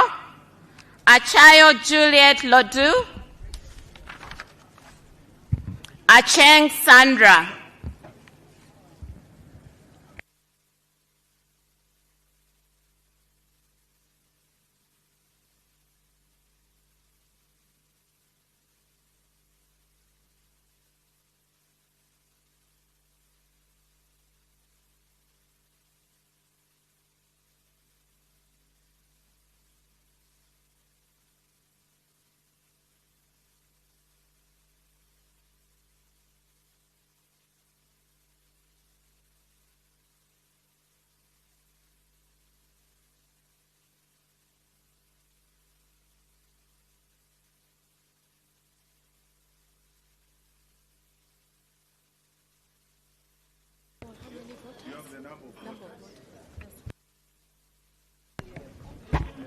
Mr. Speaker,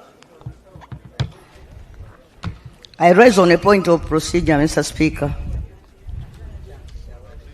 Mr. Speaker, while elections for the Speaker were being called, the CJ announced that we had 370 voters in the House. However, when the tally was done, you scored 441 votes. Right Honorable Mwiru Paul scored 60 votes, and Honorable Mao Norbert scored 15 votes, bringing the total number of votes to 516, giving a difference of 146 votes out of those that were originally announced. To people who will be reading the answer, Mr. Speaker, they will think that there was ballot stuffing during the election of the Speaker. I think there was a mistake that was done because other people were still being registered on arrival as the elections were going on. As we move to start the elections for the Deputy Speaker, Right Honorable Speaker, wouldn't it be procedural okay for us to be informed on the true number of voters who are here present, and for record to be set straight on the issue of the number of people who actually participated during the election of the Speaker? That is the point of procedure I want to raise, Mr. Speaker, and I beg for your kind guidance. Thank you. You raising procedure matter on my own election. You sat on your right while the presiding officer was the Chief Justice, and now I am presiding over the election of Deputy Speaker. But what I'm being told is that the Chief Justice said at present, at that point of the beginning of the voting, there were 372 or something, 370. members of parliament kept on coming, and the register is an open document there. They are the ones who registered. 519 registered. And yes, that is not anything strange. It is very difficult to determine other than using the register. So we are using the register. I'm sure that they could have either more members could have come, or even we could have lost some. So can the voting go on? Achia Kathy, Achia Lokiru Gabriel, Achia Remigio, Achola Catherine, Achom Alobo Joan, Achom Esther, Achom Julius Bua, Achora Nancy Adong, Adek Ann Ebaju, Adidiwa Abdu, Adome Francis Lorica.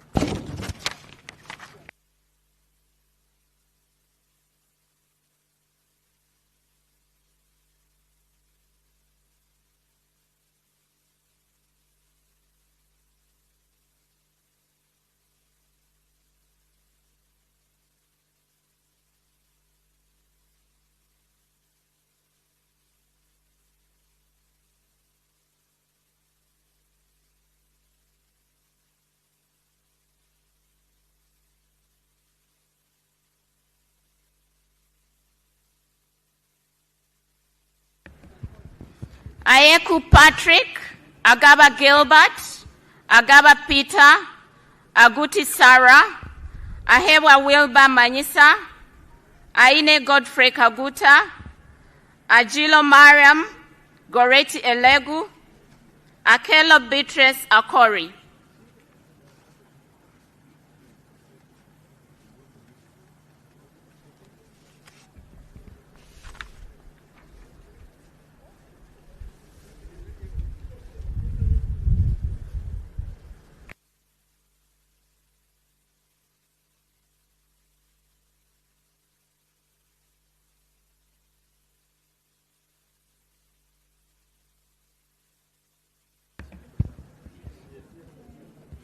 Akelo Lucy, Akelo Rose Lily, Akifeza Grace Ngabirano, Akol Anthony, Akorikin Francis, Akoth Angela Zokire, Akugiziwe Aled Ronald, Akugiziwe Lawrence, Akum Catherine Mavenjina, Alenyo Michelle Godfrey.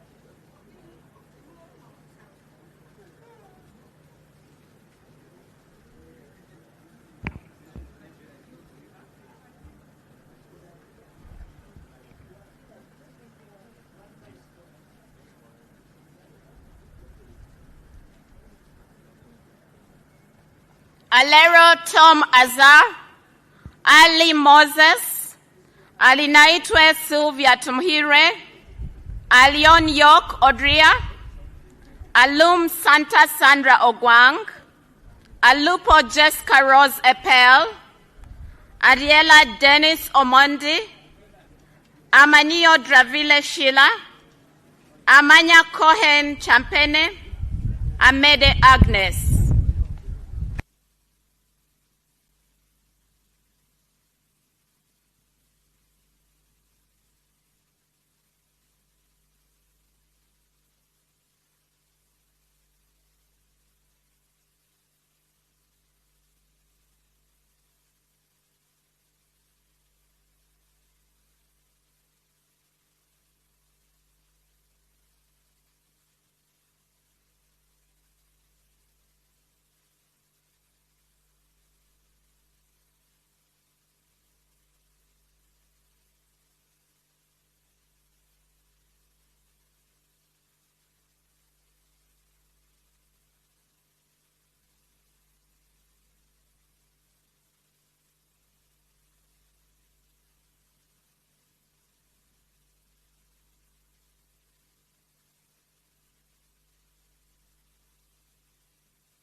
Among Anita Annette, Amongin Jane Francis Okili, Angura Frederick, Agwech Colin, Anifa Banjirana, Anyakun Esther Davinia, Anyango Janet Hope, Anwar Ricky Richard, Aogon Silas, Awol Betty Ochan.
Apollo Christine, Ariko Herbert Edmund Okoro, Arinaitwe Geneva, Arinaitwe Rakajara Katambuka, Asera Stephen, Asimwe Enos Chinyamachunda, Asimwe Florence Akik, Atan Okia Moses, Atugonza Alan, Atwereide Arthur Kazora.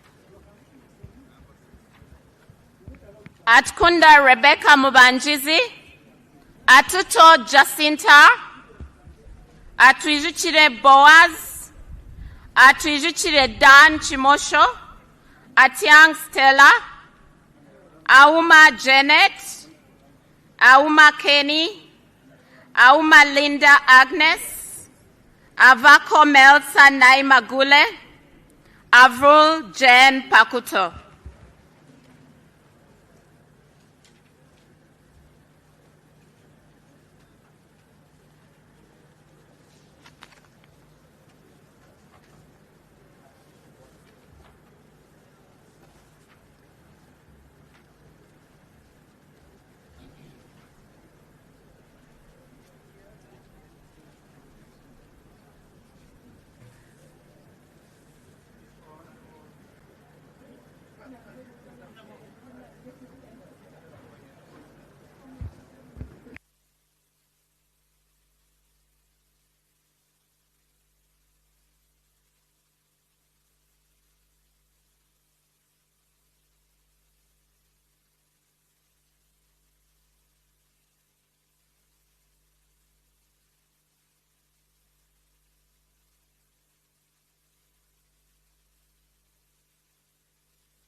Awol Betty Engola, Ayagalachi Jamali, Ayepa Michael, Ayo Janet Phoebe Obol, Ayume Charles, Bartom Ben Kolyang, Babang Wilfred Erima, Babidie Kitio Sarah, Babidie Mili Babalanda.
Babula Noel, Kataike Matilda, Bajire Agre Henry, Bagole Ngobi John, Baguma Spelanza Muhenda, Bahirira Sylvia Tumwekwase, Bakashaba Christopher, Bachireke Namboze Betty, Banya Emmanuel Natal, Bariayanga Andrew Aja.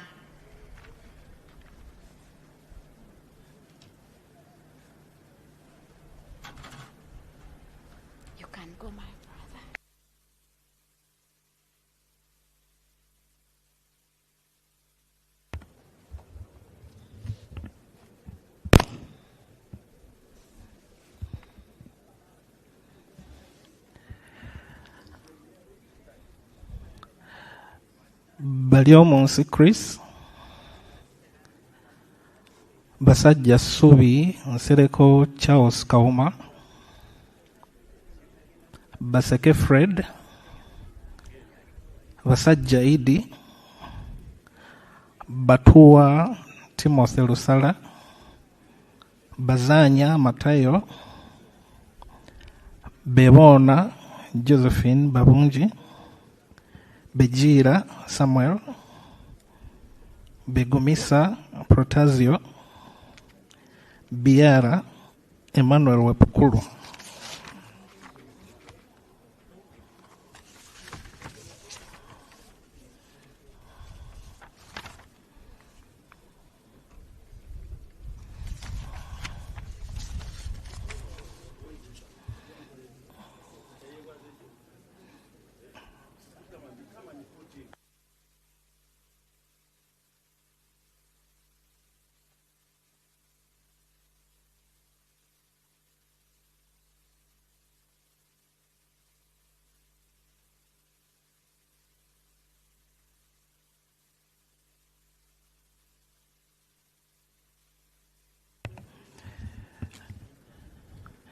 Bijirwa Nora Nyendoha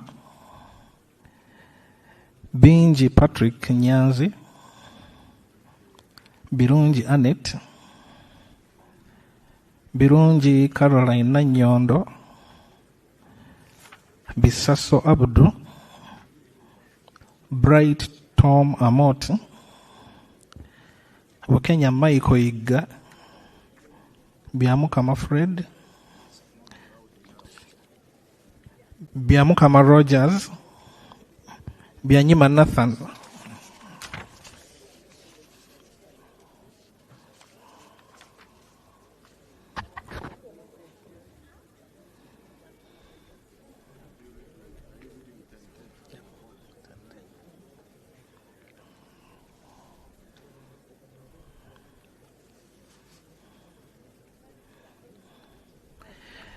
Bibesho Sam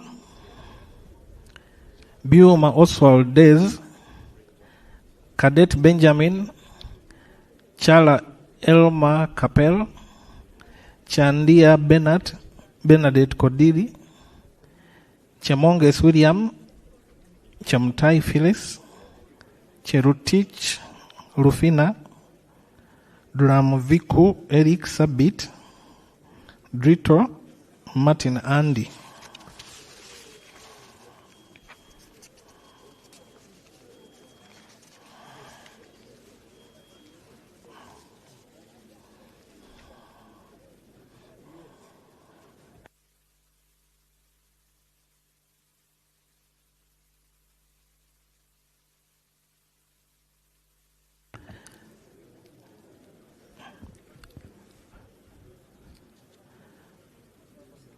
Driwal Jennifer Echodu David Calvin Edakasi Alfred Eralu Olale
Ediao Samuel, Edopu Peter Edeku, Ekoro Alex Irukani, Erem Leo, Emaju Peter Paul, Engola Sam, Eroni Tony.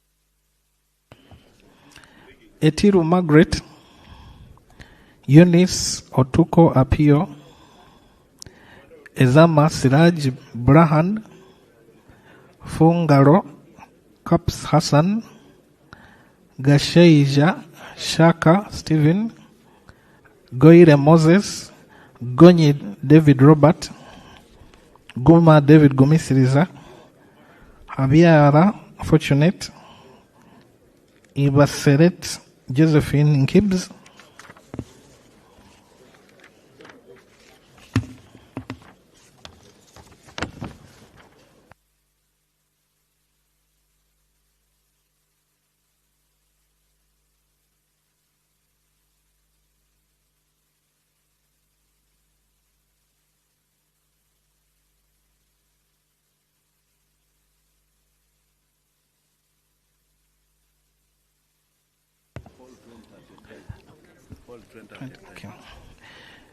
Ibrahim Aisu, Ikiriza Knight, Ilkol Emmanuel, Isamat Abraham, Isingoma Patrick Mwesgwa, Ismail Muhammad Lomwa, Itung Sara Masereka, Jarameso Fred, Joyo Harriet, Kava Sabalaba Bruce,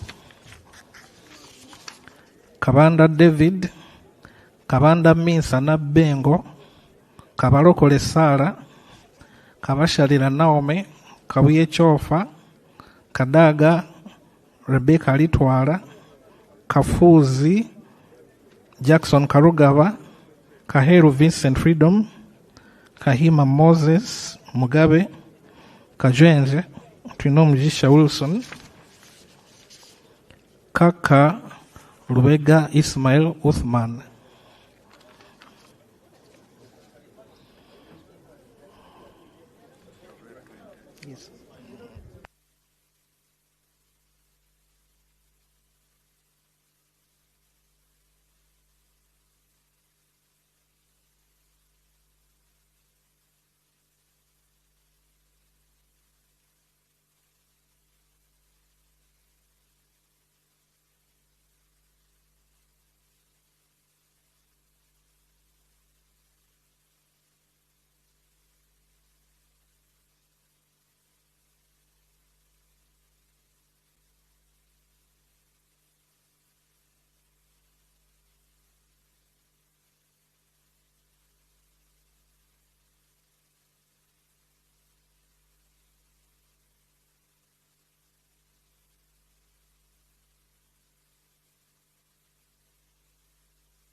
Kakoza James, Kakoza Joseph, Kalenzi Victor, Kalisa Jovrin Chomukama, Kambale Ferigo, Kampanya Abduswaibo, Kamontu Ephraim, Kanabi Jime, Kangwaje Stephen Rakanuma, Kankunda Amos Chibuika, Kansime Anna, Kanushu Laura, Kanyesije Masse, Kapiagon Brian, Kalisa John Bosco Koi, Karim Musa, Karubanga Jacob Atenyi, Karuhanga Gerard Kafureka, Kasaija Matia, Kasaja George Patrick,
Kasigwa Gerald Bihemaiso, Kasiringanda Ali, Kasukali Mithusera,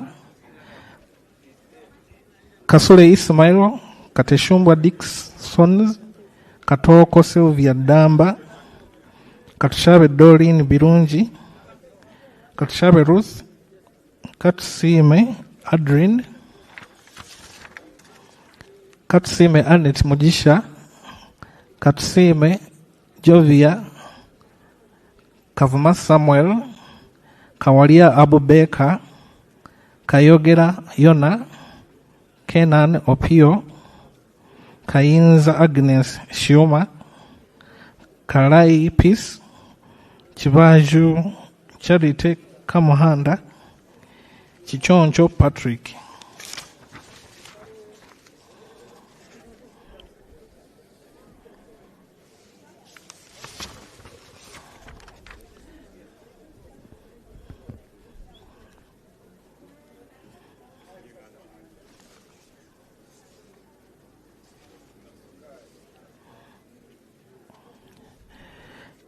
Chiria Grace Pade Wanzara, Kiza Andrew Namitego Kaluya, Kiza Kenneth Nyendoha, Chikabi Edward, Chinarwa James, Chinobere Herbert Tom, Chinshaba Peace Nkunda, Chiruruta Yusuf Junior Nkeretanyi, Chirumira Hassan, Chirunji Annette Pamela.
Kisa Stephen Bakubaryayo, Kiseka Salim, Kitanywa Sowed, Kiti Peter, Kitiyo Patrick, Kiwanuka Abdara, Kiwanuka Keifa, Kiwanuka Sleiman, Kiyimba Emmanuel, Chionga WCB.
Chiza Hakim Saula, Komakej Christopher, Komol Joseph Mindi, Kugonza Emily, Kungu Samuel Bamuteze, Kutesa Mary Kamuli, Kutesa Patrick,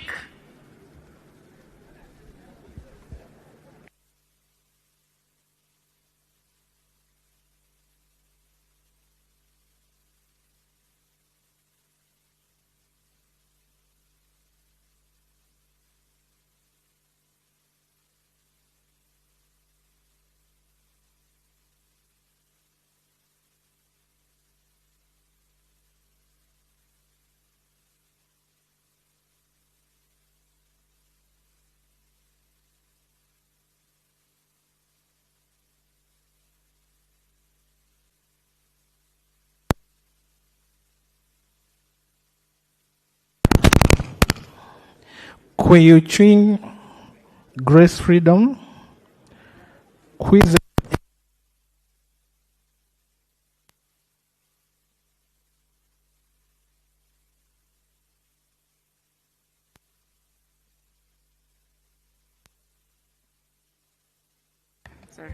Kwizera Eddie Wagahung, Chambade Amelia Ann, Charampe Rebecca, Charikunda Roida Twinomjuni, Cheyune Haruna Kasolo, Cheyune Ivan, Chogabi Rejaki Muganda, Lakisa Masi Faith, Lamwaka Catherine, Lanyero Christine Awani, Lenia Charity Kevin, Linda Irene.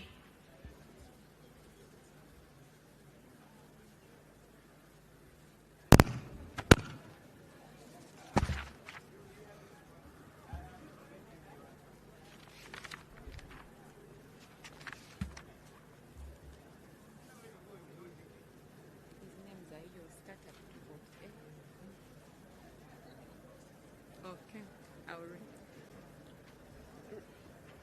2248, Locha.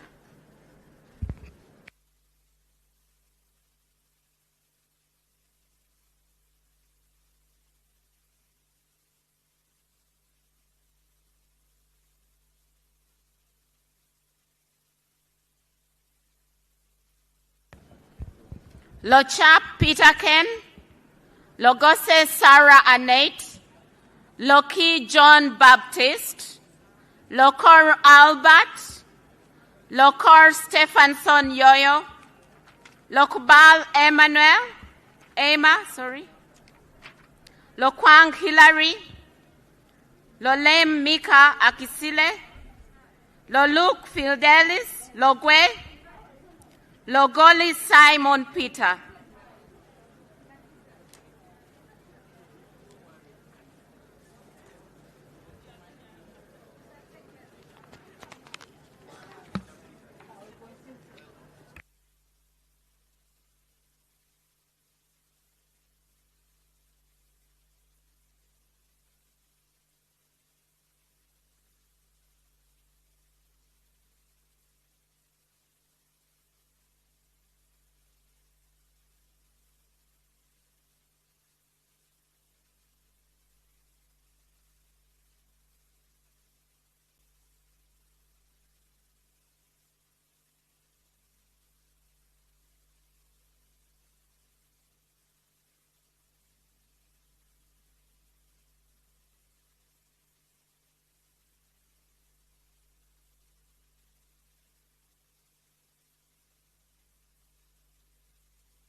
Lowila Sidi Okateyot, Lubega George Willie, Lubowa Sebina Javira, Lugolobi Amos, Lugolobi Willie Bagayente, Rugwar Benson, Ruchams David Karanga, Lule Eria Eric, Luyimba Zina Lukola Elias.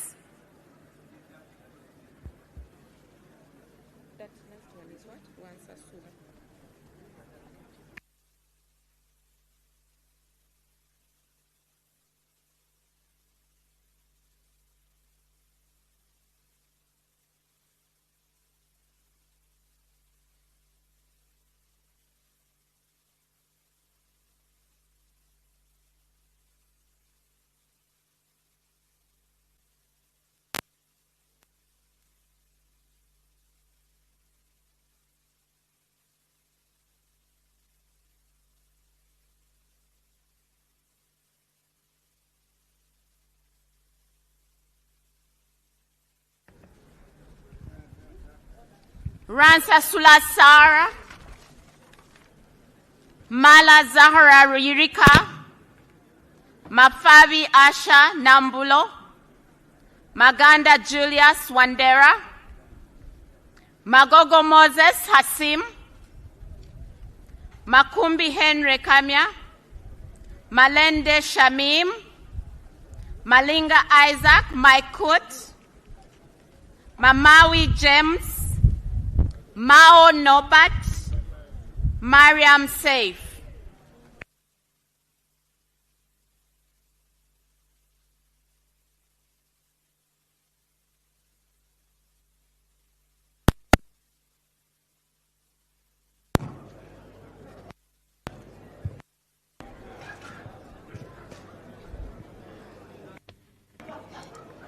Yes.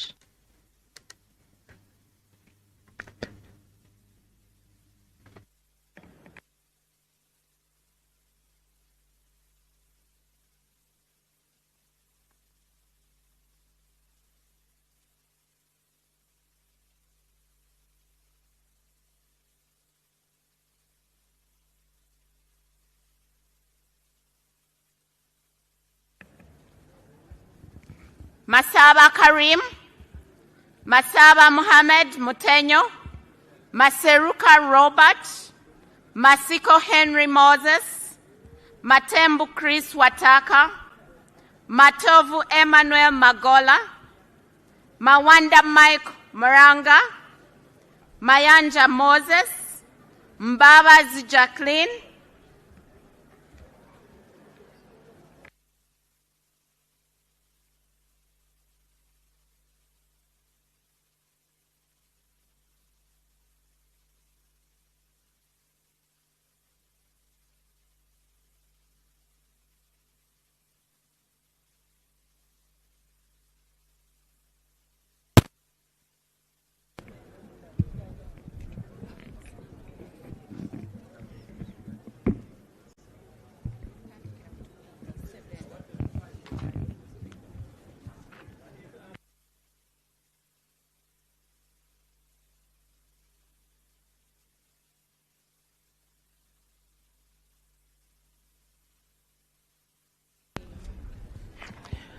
Mbalibula Christopher Chibanzanga Tabana, Meme Sylvia, Migadde Robert Ndugwa, Mirembe Lydia Daffin, Modoi Isaac, Mande Julius Rude, Mpata Sale, Mpindi Bomali, Mubanjizi Didan, Mudiobole Abedi Nassa, Mudukoi Fred Oduchu, Mugabe Robert, Mugabe Muzale Martin Chisule, Mugenyi Joseph, Mujira James, Mugisa Margaret Mohanga, Mohenda Ronald, Mohoza Desire, Mohoej Jim Katugugu, Mujungu Jennifer, Mujoni Asensio Mari.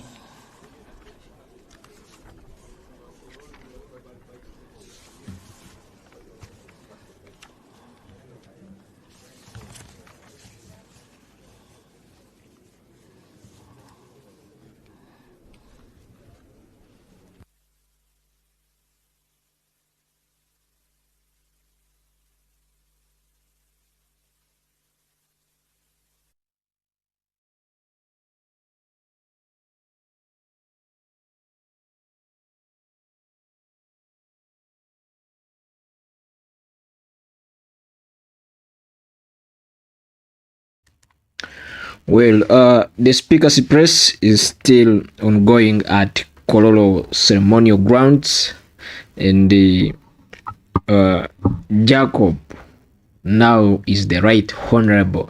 You're not supposed to call him Honorable Jacob. You're supposed to call him Right Honorable Jacob Maxon, or both.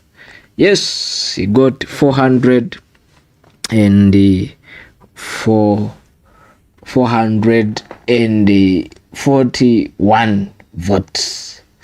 Though the Right Honorable Anita Among didn't appear at the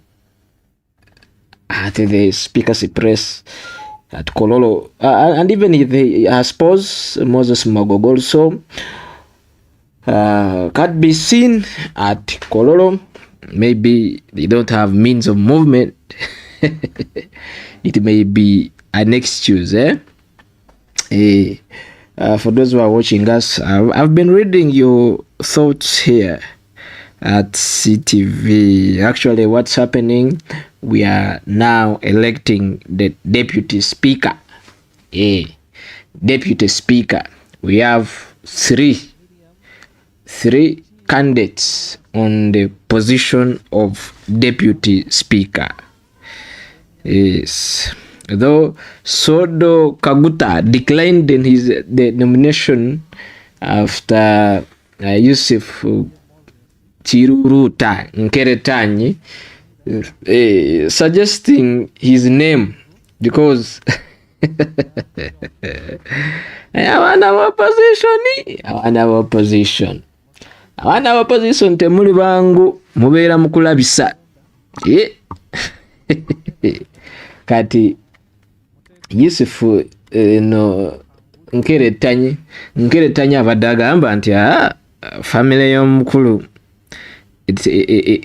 ebadde eri nnyo mu nsonga z'eggwanga, so it's high time also Sodo Kaguta vie for that position. That was Yusuf Nkeretanyi, or actually he's a guy from Kalungu. Kalungu. He ran a video. You have uploaded that video there. Nga agezaako kusuggestinga Sodo Kaguta or Maugula to come for deputy speaker position, because you see nti omukulembeze w'eggwanga family yagitadde nnyo mu leadership positions oba mu bifo ebyenjawulo mu ggwanga, but the speaker after this Sodo Kaguta declining his nomination, then the Speaker had to decline the nomination of Sodo as it was presented by Yusuf Nkere Tanyi. Yusuf Nkere Tanyi. Speaker Mugambia, maybe obadde oyagala kwemulisa abekalungu bakolabe nti poli otandise okukola.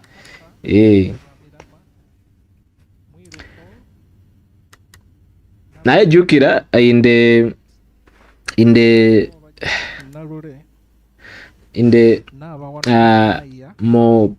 Mogonde okulonda speaker. When we are voting speaker, we found 3 votes were spoiled. Why? So 3 votes were spoiled. They had to put Obos Tayewa, and this was an indication that Tayewa is winning the deputy speaker position.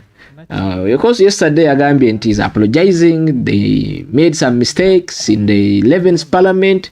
They went beyond the bar. They went beyond the bar. But this time around is focused and will be focused on restoring the image of parliament. Ndoza engeri jayetonza alinga muntu yakola apology. Linga yakola apology.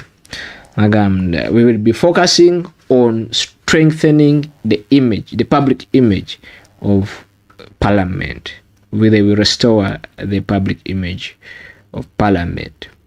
Bagenda beyond the bagolez motoka ne bakolachi. So they did so many things which were beyond the parliamentary as an institution, how they're supposed to lead that institution. President yesterday defended this Tayewa Namgamba. So we are supposed to think of what we need to do, how we need to do it, what we need to achieve, how to achieve it, and who to achieve. Not thinking about we need this because she's a woman. We need Tayewa because Tayewa is this. Maybe the understanding of the president's message, he was meaning Tayewa may be understanding what the NRM thinks or aims to achieve in the next 5 years. Instead of just saying this is a gender position. No. So members of parliament are voting for deputy speaker at Kololo. Yes. And you can share with us where you're getting us from, where you're getting your broadcast from.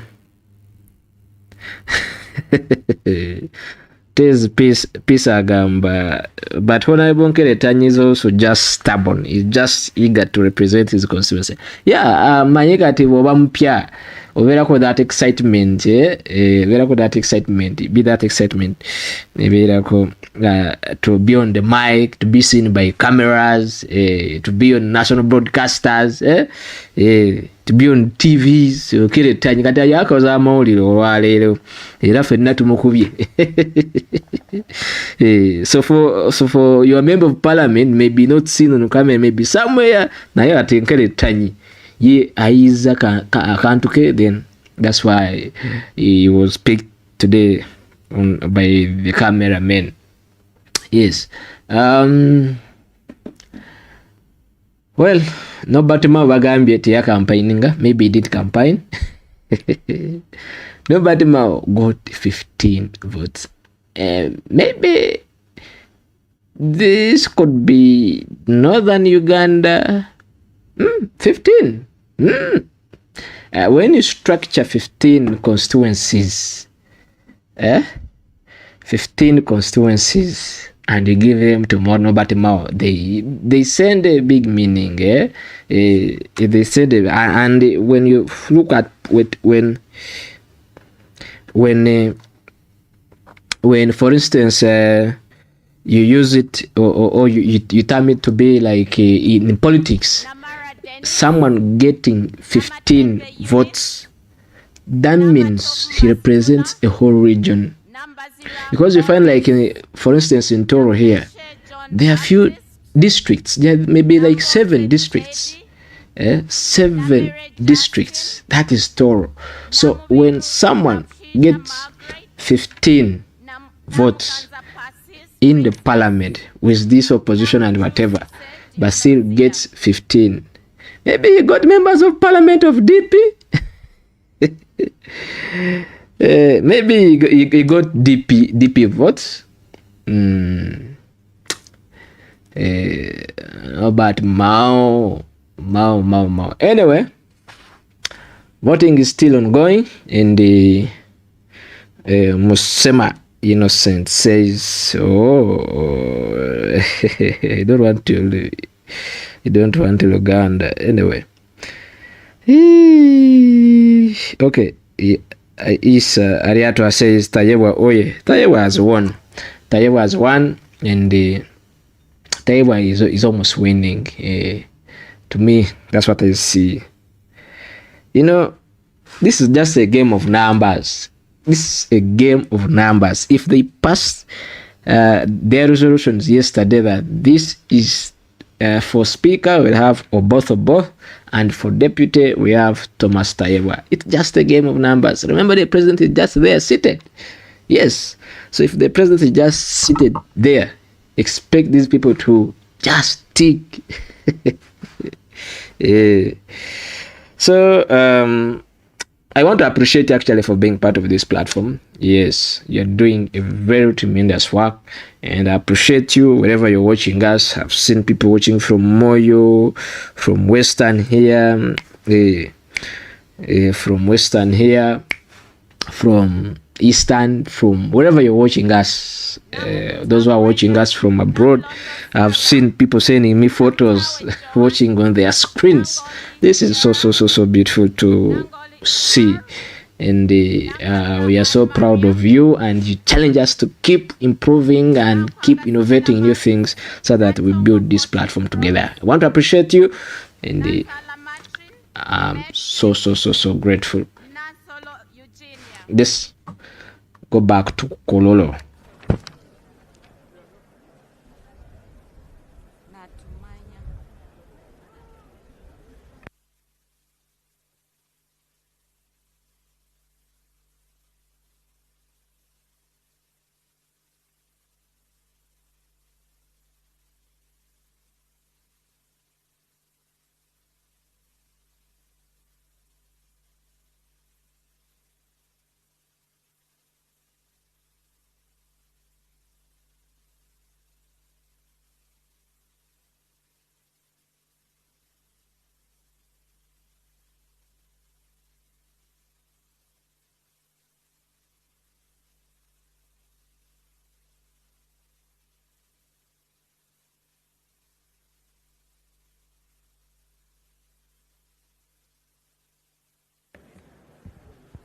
Natumanya Flora, Natrinda Eliab, Nawe Molly Kamukama, Nayebale Sylvia, Naziwa Margaret, Des Alex, Nekesa Christine Situma, Ngabirano Charles, Gompe Klinos, Ninkusima John Paul.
Ninsima Evelyn, Nirinjimana James Ruji Kaveruka, Niyonsaba Alex, Nkuruma Roland, Nkunyinji Mwada, Namara Annette Oyes Vyamukama, Nsamba Patrick Oshabe, Nsegumile Muhammad Chibedi, Ntabazi Harriet, Ntale Nseleko Madina,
Nulia Hafsateko, Nyakatas Nancy, Nyakato Dorothy, Nyamutoro Fiona, Nyeko Johnson Kezekia, Obiga Rose, Obong Peter Achuda, Obong Vincent Shedrick, Oboth Maxons Jacob, Ochan Patrick,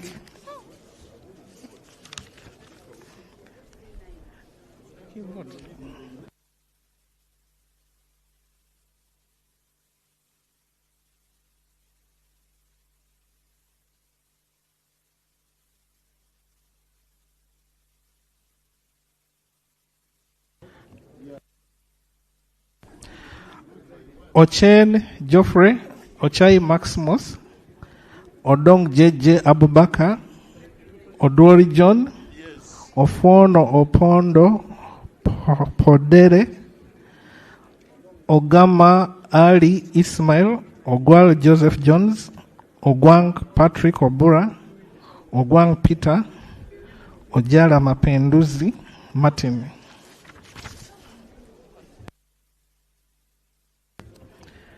Ojit Peter, Ojok Andrew Olanya, Okasai Sidronius Opoloti, Okelo Geoffrey Charles, Okelo Patrick Onguti, Okecho George, Okecho John Francis, Okeyo Peter, Okia Joan Aniku, Okiding Sam.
Okot Benfence Henry, Okot Peter, Okoya John Calvin, Okulo Francis, Okum Gabriel, Okwere David Becham, Okwi Constantine, Olanya Gilbert, Oleru Huda Abason, Omara Paul.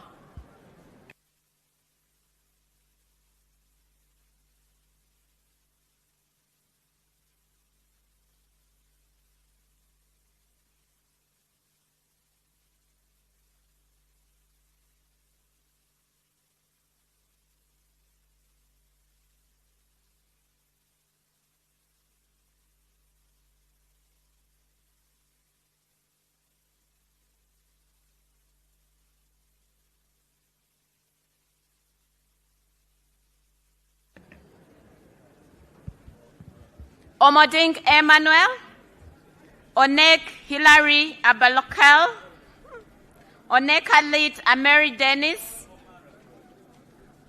Ongalo Obote Clement Kenneth, Ongeitho Emmanuel Jor, Ongom Patrick, Ongrok Richard, Ongu James, Onzima Fiona, Opio Samuel Achut.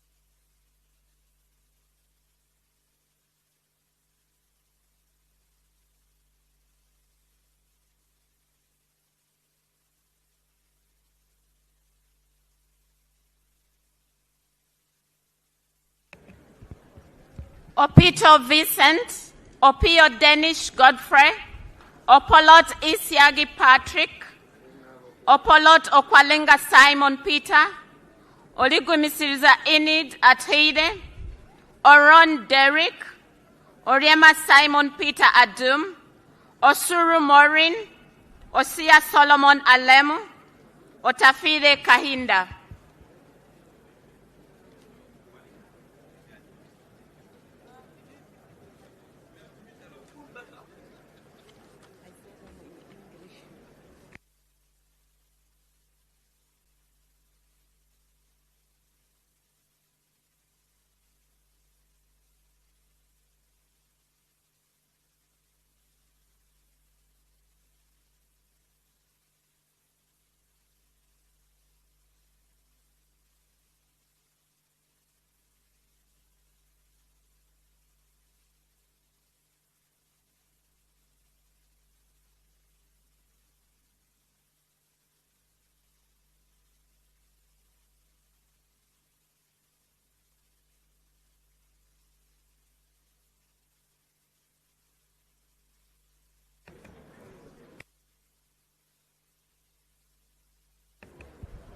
Otim Bernard, Otim Gui Isaac Ismail, Otto Edward Markmott, Otoba Wellborn Odia, Ouma Willie, Owene Richard Machinka, Owino Nicholas Simon, Park Peter Pex, Paparu Lillian Obial, Pendun Josephine.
Rachimari Beatrice, Rugumayo Edison, Rohindi Frederick, Roteraho Lilian, Rwakojo Robina Gureme, Ramirama Bright Kanyontore, Rashande Emmanuel, Sazi Godfrey, Sange Jacqueline, Sebamara Richard,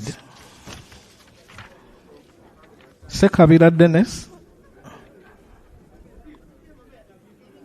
Sechindi Aisha, Senteza Richard, Sham J. Tana, Sirwanyi Solomon, Sebuga Chimeze Beronado, Sechitoleko Robert, Semwanga Javira, Semwanga Joseph, Sentai Muhammad.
Senyonyi Joel Besekezi, Serukenya David, Serunjoji Hassan Muchibi, Sewagudde Robert, Sewungu Joseph Gonzaga, Subi Chinyamatama Juliet, Tabana Ate Sharifa, Tayewa Didas Kabumbuza,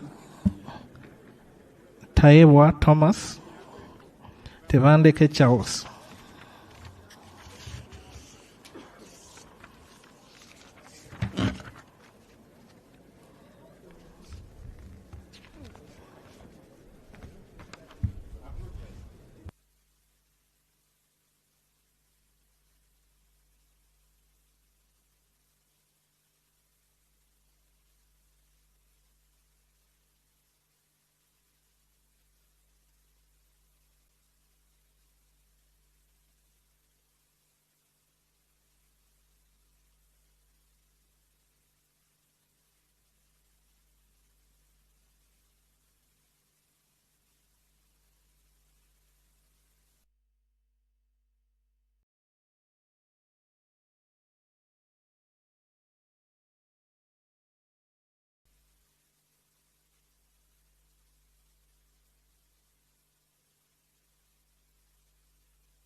Teira John, Tete Chirangat Evelyn, Tibiaze Peace, Tio William Teira Oda, Tom Aliti Chandia,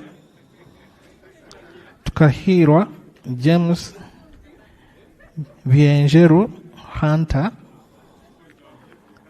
Tumukunde Henry Kakurugu, Tumurame Genesio, Tumusime John Bosco, Tumwebaze Frank Kajiji.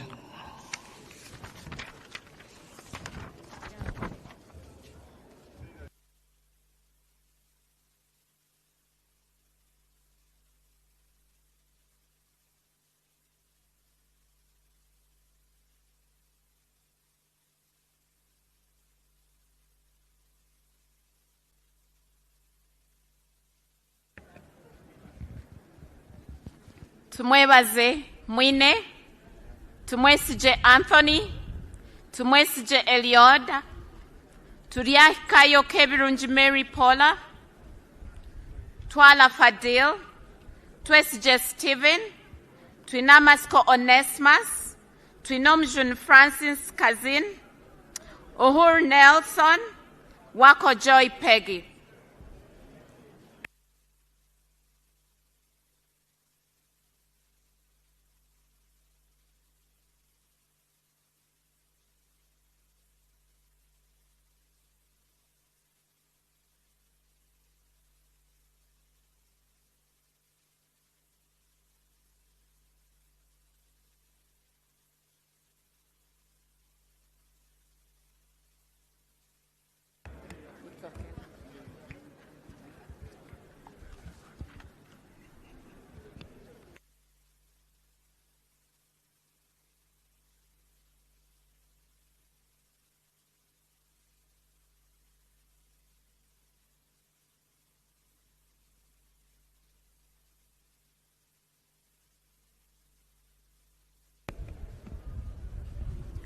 Wabusan Stephen Mwaka, Waiswa Joel Azara, Wakabi Pius, Wakida Patrick Godfrey, Wakoli Godfrey Matembu, Waluswaka James, Waliomu Moses Mwanika, Wamukuyu Ignatius Mudimi, Wandera John Paul, Wandera Sandala.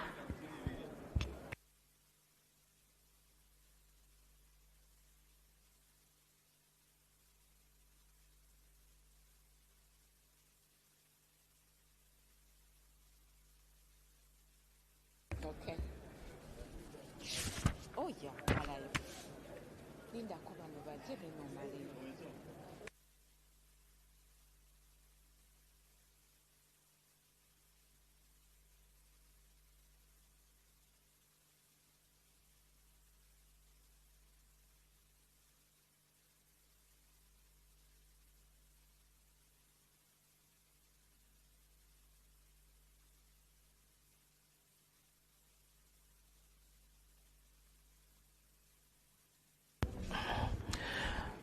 Wanyama Judas Thadio, Wanyama Richard, Wanyenya Shafiga, Wanyoto Godfrey, Wanyoto Lydia Mutende, Wekomba Sara Nambozo, Wembabazi Beatrice, Wokuli Geoffrey, Zake Francis, Zambali Blessio Mokasa,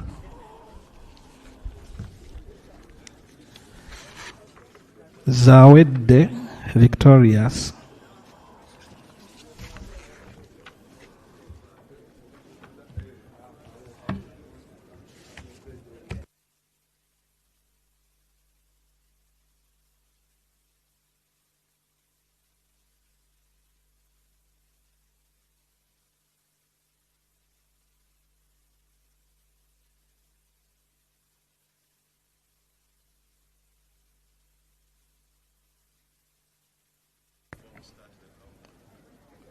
Yes, the names have all been read, but just in case if you came after your name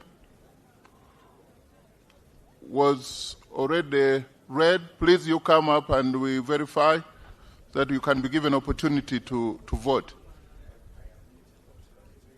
Otherwise, we would be closing.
Okay.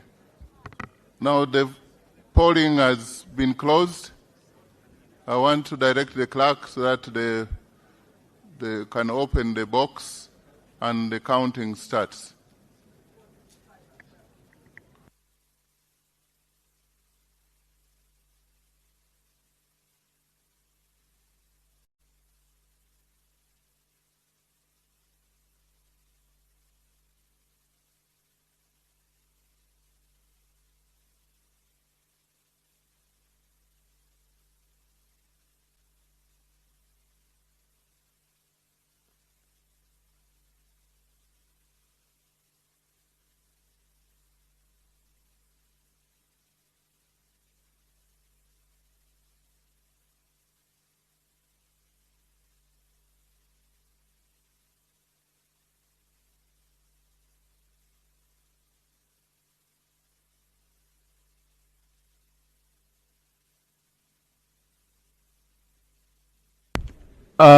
We are going to have 2 polling assistants.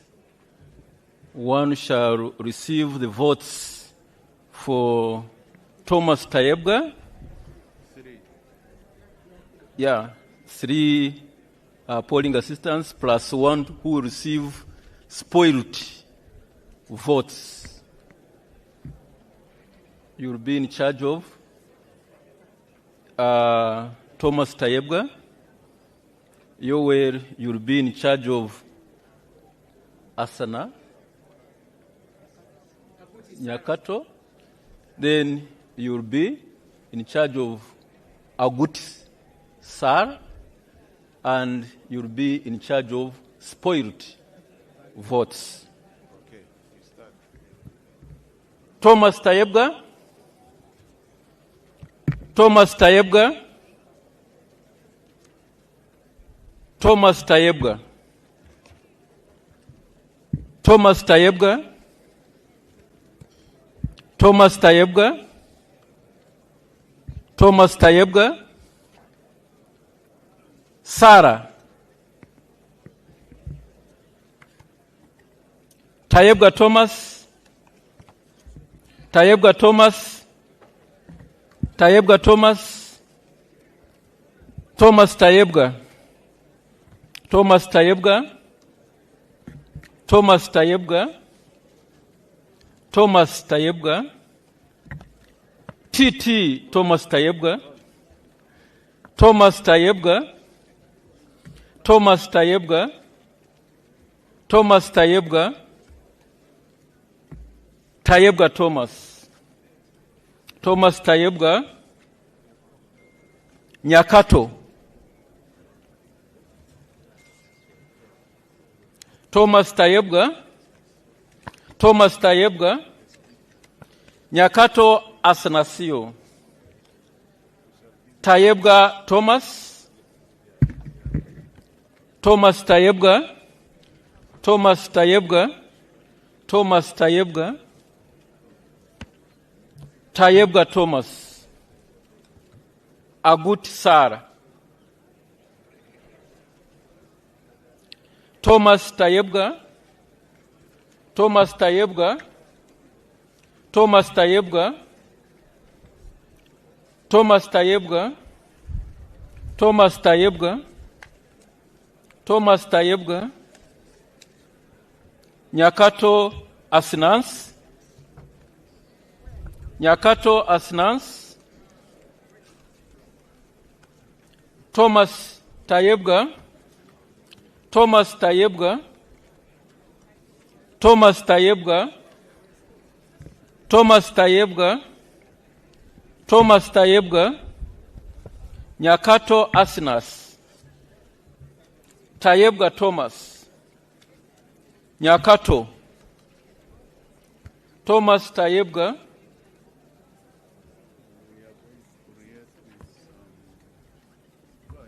Thomas Tayebwa. Thomas Tayebwa.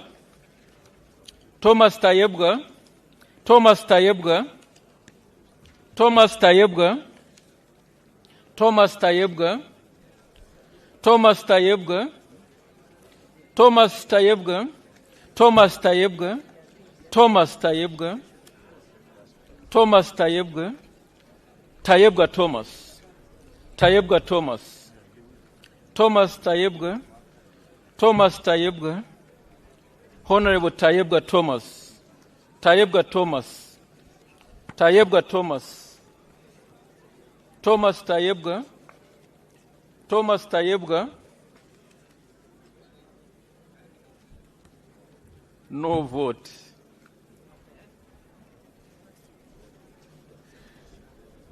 Tayebwa Thomas, Tayebwa Thomas, Thomas Tayebwa, Tayebwa, Tayebwa, Nyakato, Tayebwa, Tayebwa, Tayebwa, Tayebwa, Tayebwa, Sarah Aguti. Thomas Tayebwa, Tayebwa, Tayebwa, Tayebwa, Tayebwa, Tayebwa, Tayebwa, Tayebwa, Tayebwa, Tayebwa, Nyakato. Thomas, Thomas, Tayebwa Thomas, Tayebwa Thomas, Tayebwa Thomas, Tayebwa Thomas, Thomas Tayebwa, Tayebwa Thomas, Thomas Tayebwa, Thomas Tayebwa, Tayebwa Thomas, Tayebwa Thomas, Thomas Tayebwa, Tayebwa, Thomas Tayebwa, Thomas Tayebwa, Thomas Tayebwa, Tayebwa Thomas, Thomas Tayebwa, Tayebwa Thomas, Tayebwa, Tayebwa Thomas, Thomas Tayebwa, Tayebwa, Tayebwa, Thomas Tayebwa, Tayebwa, Thomas Tayebwa, Thomas Tayebwa, Thomas Tayebwa, Tayebwa Thomas, Tayebwa Thomas, Thomas Tayebwa, Tayebwa, Tayebwa, Tayebwa Andrew.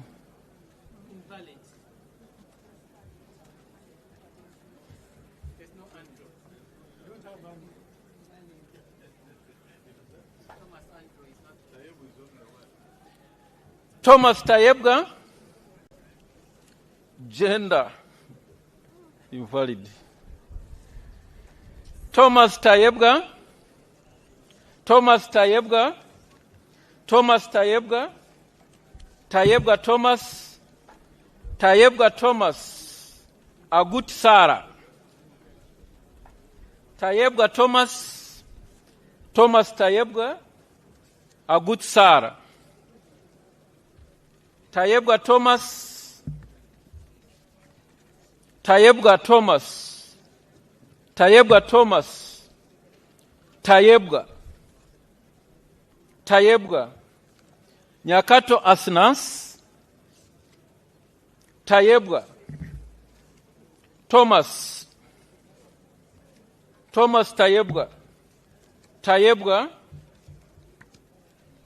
Thomas Tayebwa, Tayebwa, Tayebwa, Tayebwa, Tayebwa Thomas, Tayebwa Thomas, Tayebwa Thomas, Thomas Tayebwa, Nyakato, Thomas Tayebwa, Agut Sarah, Thomas Tayebwa,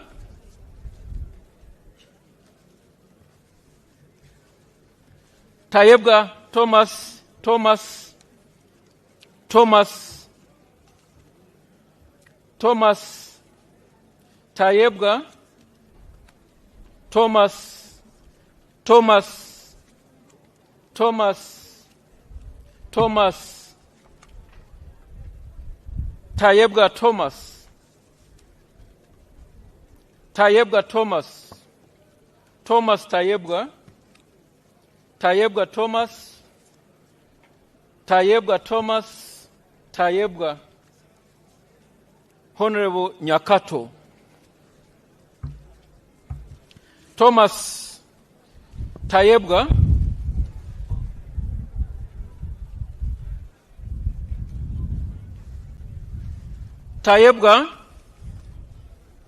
Thomas Tayebwa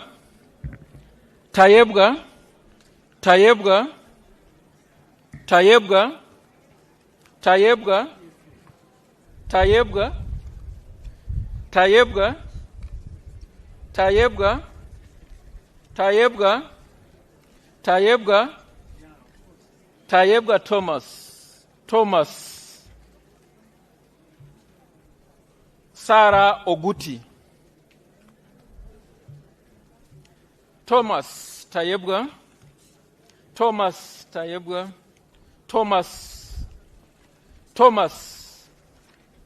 Thomas Asnas Nyakato Thomas Tayebwa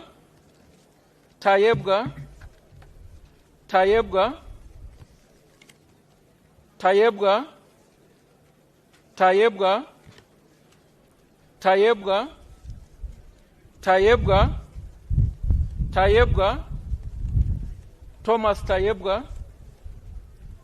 Thomas Nyakato Asnas Thomas Tayebwa Thomas Tayebwa Thomas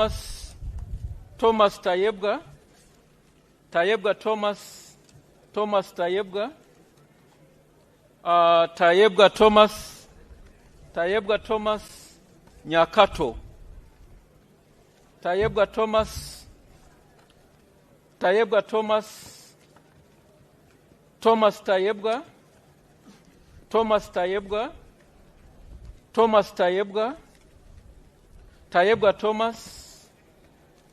Tayebwa Nyakato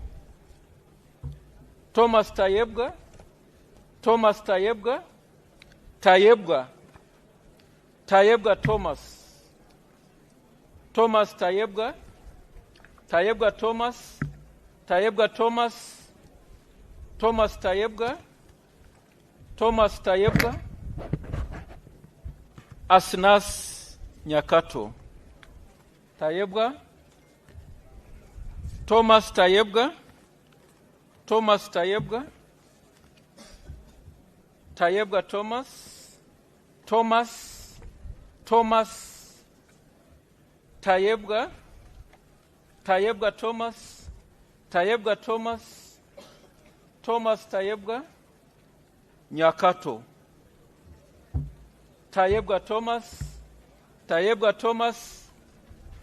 Thomas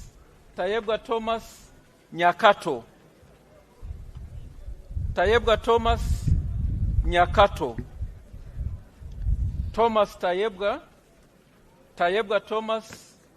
Thomas Tayebwa Nyakato Agut Sar Tayebwa Thomas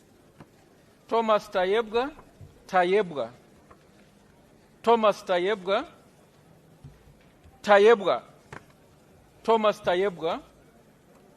Thomas Tayebwa Nyakato Asnas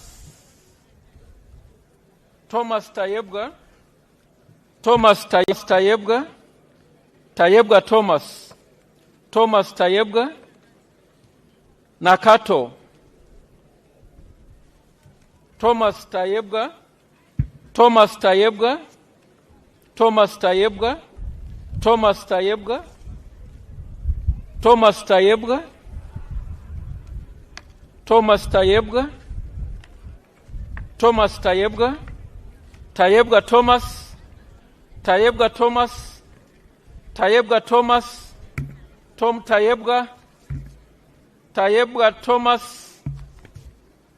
Thomas Tayebwa Thomas Tayebwa TT. Nyakato Asnans. Thomas Tayebwa. Thomas Tayebwa. Thomas Tayebwa. Thomas Tayebwa. Tayebwa Thomas. Thomas Tayebwa. Nyakato. Thomas Tayebwa. Thomas Tayebwa. Thomas Tayebwa. Thomas Tayebwa. Thomas Tayebwa. Thomas Tayebwa. Thomas Tayebwa. Thomas Tayebwa. Thomas Tayebwa. Thomas Tayebwa. Thomas Tayebwa. Tayebwa Thomas. Nyakato. Thomas Tayebwa. Agut Sara. Thomas Tayebwa. Thomas Tayebwa. Thomas Tayebwa. Tayebwa Thomas. Thomas Tayebwa. Tayebwa Thomas. Nyakato. Thomas Tayebwa. Thomas Tayebwa. Thomas Tayebwa. Thomas Tayebwa. Nyakato. Tayebwa Thomas. Tayebwa Thomas. Tayebwa Thomas. Tayebwa Thomas. Tayebwa Thomas. Tayebwa Thomas. Nyakato. Tayebwa Thomas. Thomas Tayebwa. Nakato. Nyakato. Tayebwa Thomas. Thomas Tayebwa. Thomas Tayebwa. Tayebwa Thomas. Thomas Tayebwa. Thomas Tayebwa. Thomas Tayebwa. Thomas Tayebwa. Thomas Tayebwa. Thomas Tayebwa. Thomas Tayebwa. Thomas Tayebwa. Thomas Tayebwa. Thomas Tayebwa. Thomas Tayebwa. Tayebwa Thomas. Nyakato Asnans. Tayebwa. Thomas Tayebwa. Thomas Tayebwa. Thomas Tayebwa. Thomas Tayebwa. Nakato Asnans. Thomas Tayebwa. Thomas Tayebwa. Thomas Tayebwa. Thomas Tayebwa. Thomas Tayebwa. Thomas Tayebwa. Thomas Tayebwa. Thomas Tayebwa. Tayebwa Thomas. Tayebwa Thomas. Thomas Tayebwa. Thomas Tayebwa. Thomas Tayebwa. Thomas Tayebwa. Thomas Tayebwa. Tayebwa Thomas. Tayebwa Thomas. Tayebwa Thomas. Thomas Tayebwa. Thomas Tayebwa. Nyakato. Nakato Asnans. Tayebwa Thomas. Asnans Nyakato. Thomas Tayebwa. Tayebwa Thomas. Thomas Tayebwa. Tayebwa. Tayebwa. Thomas Tayebwa. Thomas Tayebwa. Tayebwa Thomas. Thomas Tayebwa. Thomas Tayebwa. Tayebwa Thomas. Thomas Tayebwa. Tayebwa Thomas. Thomas Tayebwa. Tayebwa Thomas. Thomas Tayebwa. Tayebwa Thomas. Thomas Tayebwa. Tayebwa Thomas. Tayebwa Thomas. Nyakato. Tayebwa Thomas. Thomas Tayebwa. Thomas Tayebwa.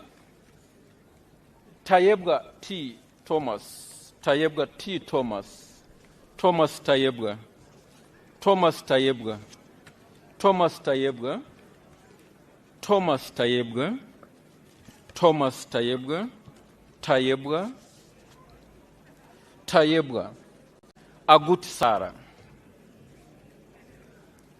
Thomas Tayebwa. Tayebwa. Thomas Tayebwa. Tayebwa Thomas. Thomas Tayebwa. Thomas Tayebwa. Tayebwa Thomas. Thomas Tayebwa. Tayebwa Thomas. Tayebwa Thomas. Nyakato. Thomas Tayebwa. Thomas Tayebwa. Thomas Tayebwa. Thomas Tayebwa. Nyakato. Nyakato Asnans. Thomas Tayebwa. Thomas Tayebwa. Tayebwa. Tayebwa. Sarah. Tayebwa Thomas. Tayebwa Thomas. Tayebwa Thomas. Tayebwa Thomas. Thomas Tayebwa. Thomas Tayebwa. Thomas Tayebwa. Sarah. Tayebwa Thomas. Tayebwa Thomas. Agut Sarah. Tayebwa Thomas. Thomas Tayebwa. Thomas Tayebwa. Thomas Tayebwa. Tayebwa. Tayebwa Thomas. Thomas Tayebwa.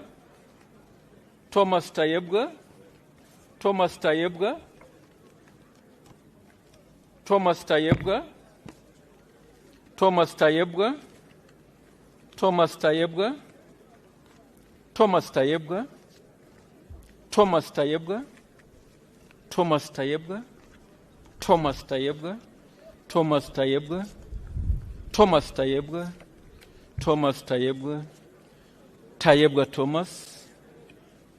Thomas Tayebwa. Thomas Tayebwa. Thomas Tayebwa. Thomas Tayebwa. Thomas Tayebwa. Tayebwa Thomas. Tayebwa Thomas. Thomas Tayebwa. Thomas Tayebwa. Thomas Tayebwa. Thomas Tayebwa. Tayebwa Thomas. Nyakato Asnans. Sarah Aguti. Tayebwa Thomas. Tayebwa Thomas. Tayebwa Thomas. Tayebwa Thomas. Tayebwa Thomas. Tayebwa Thomas. Tayebwa Thomas. Tayebwa Thomas. Tayebwa Thomas. Tayebwa Thomas. Tayebwa Thomas. Tayebwa Thomas. Tayebwa Thomas. Tayebwa Thomas. Nyakato. Asnas Nyakato. Thomas Tayebwa. Tayebwa. Tayebwa Thomas. Tayebwa Thomas. Tayebwa Thomas. Tayebwa Thomas. Tayebwa Thomas. Nyakato. Tayebwa Thomas. MP Hoima City. Nyakato. Thomas Tayebwa. Tayebwa Thomas. Thomas Tayebwa. Thomas Tayebwa. Thomas Tayebwa. Tayebwa Thomas. Tayebwa Thomas. Tayebwa Thomas. And finally Tayebwa Thomas.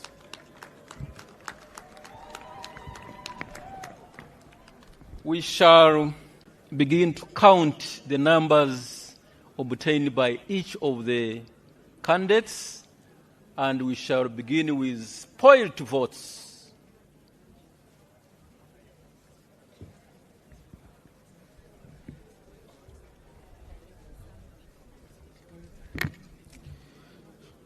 Spoiled votes number 1. Another spoiled vote number 2. Spoiled vote number 3.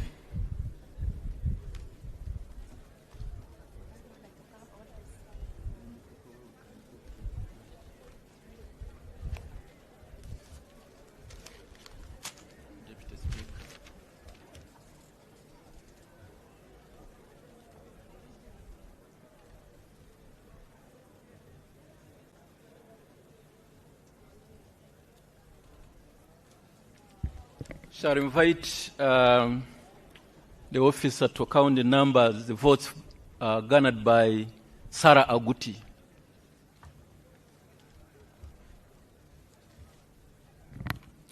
Sarah Aguti, the number of votes for Sarah Aguti: 1, 2, 3, 4, 5, 6, 7, 8, 9, 10, 11, 12, 13, 14.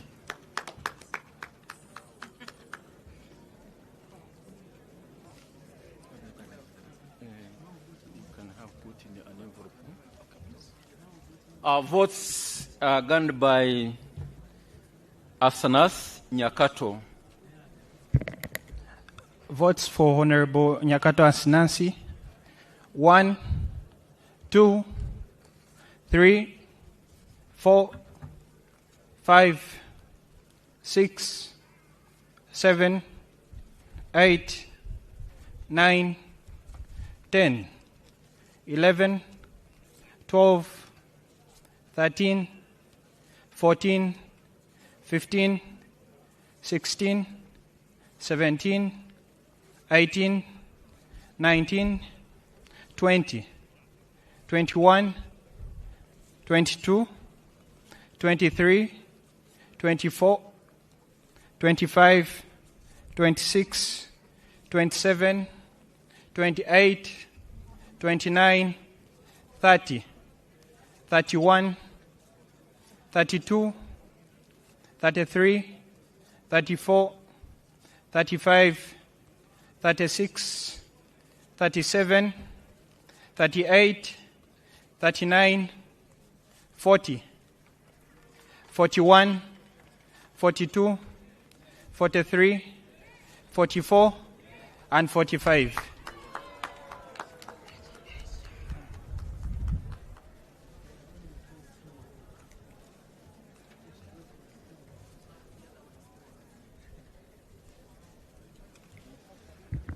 We shall now get the votes, count the votes obtained by Honorable Thomas Tayebwa.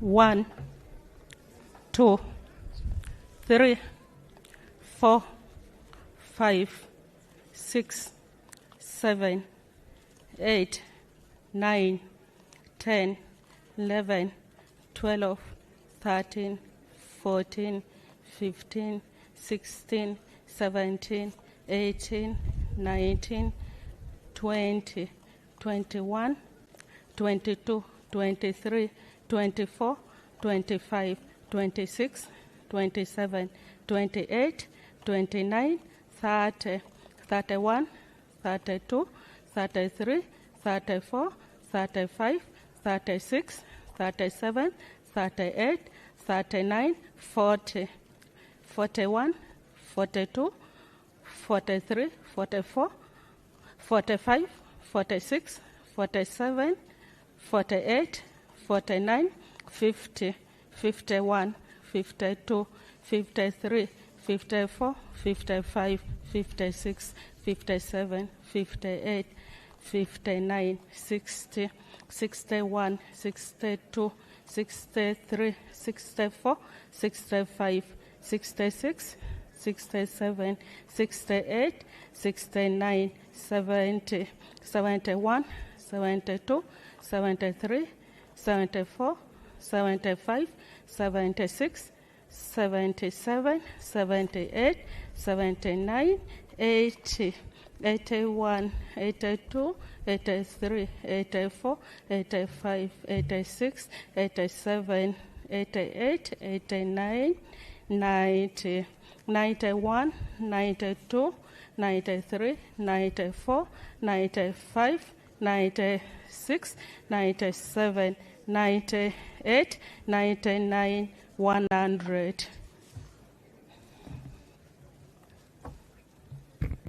One hundred and 1, 1, 2, 1, 3, 1, 4, 1, 5, 1, 6, 1, 7, 1, 8, 1, 9, 1, 10, 1, 11, 112, 113, 114, 115, 116, 117, 118, 119, 120, 121, 122, 123, 124, 125, 126, 127, 128, 129, 130, 131, 132, 133, 134, 135, 136, 137, 138, 139, 140, 141, 142, 143, 144, 145, 146, 147, 148, 149, 150, 151, 152, 153, 154, 155, 156, 157, 158, 159, 160, 161, 62, 163, 164, 165, 166, 167, 168, 169, 170, 171, 72, 173, 174, 175, 176, 177, 178, 179.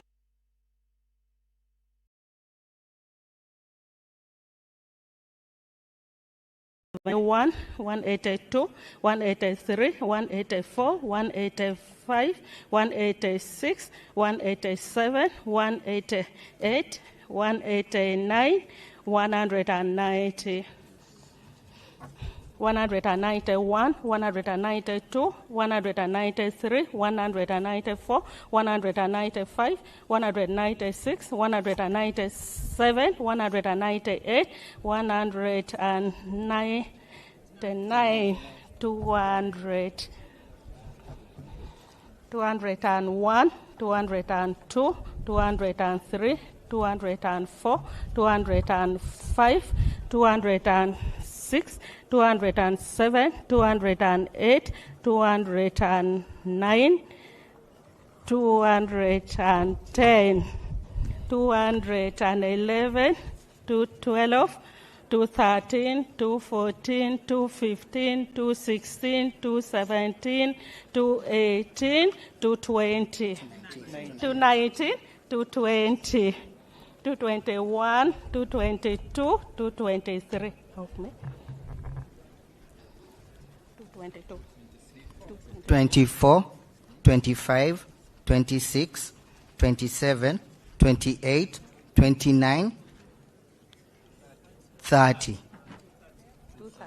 231, 232, 233, 234, 235, 236, 237, 238, 245, 246, 247, 248, 249, 250, 251, 252, 253, 254, 255, 256, 257, 258, 259, 260, 261, 262, 263, 264, 265, 266, 267, 268, 269, 270, 271, 272, 273, 274, 275,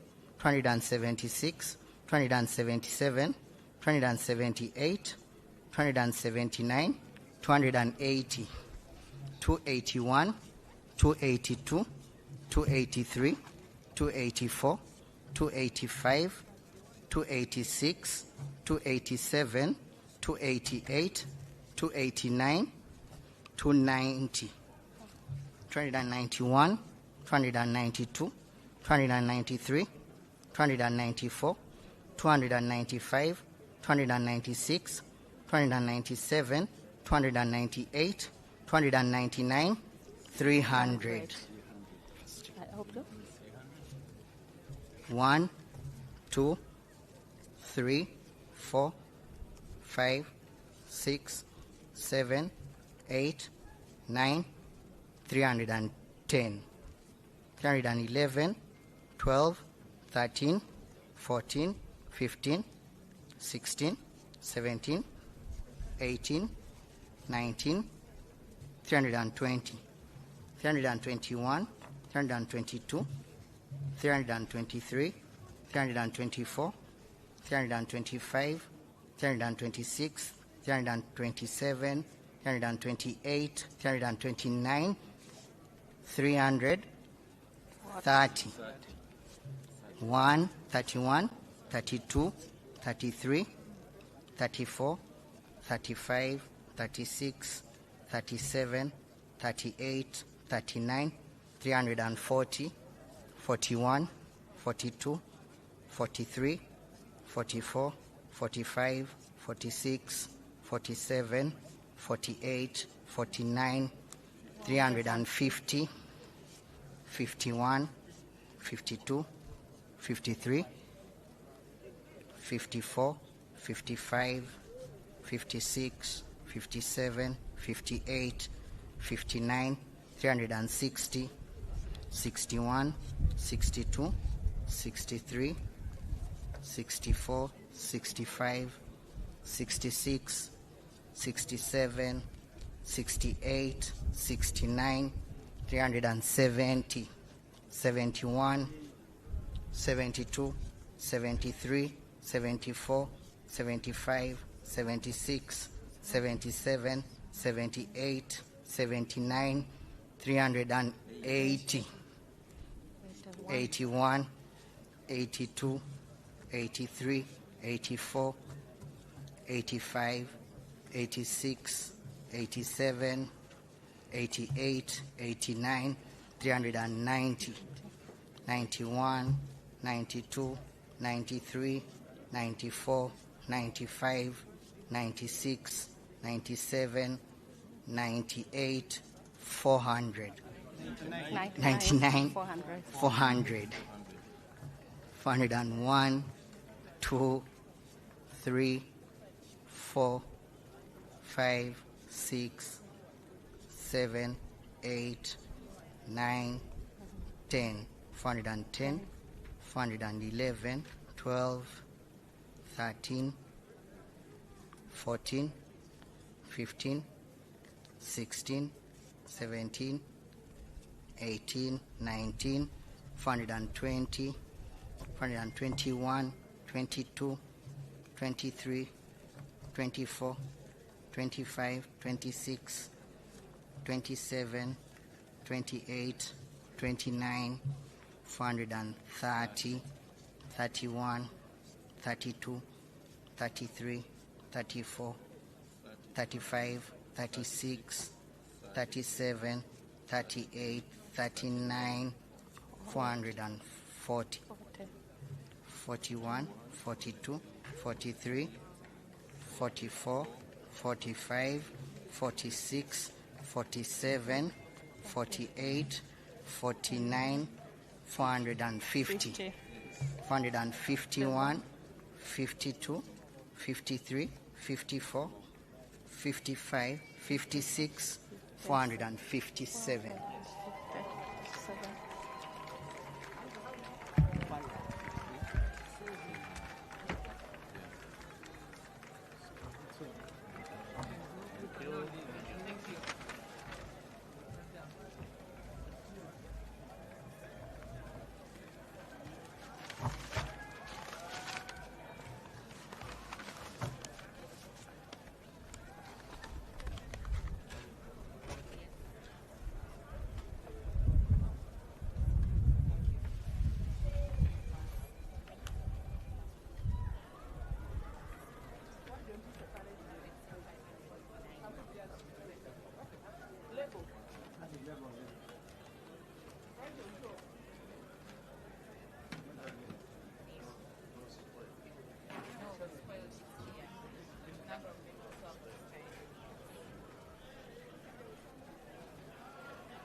declaration of results.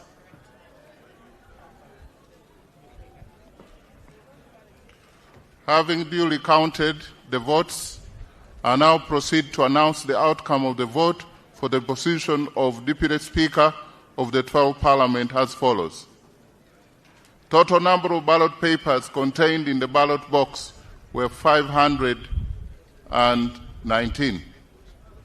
Total number of members who have abstained from voting is nil. Spoiled and blank ballot papers are 3. Honorable Sarah Aguti, 14 votes. Honorable Nyakato Asnas, 45 votes. And Honorable Tayebwa Thomas, 457 votes. In accordance with Rule 5, Sub-Rule 14H of the Rules of Procedure of Parliament, I declare Honorable Thomas Tayebwa as the Deputy Speaker of the 12th Parliament of the Republic of Uganda. Congratulations, Honorable Thomas Tayebwa.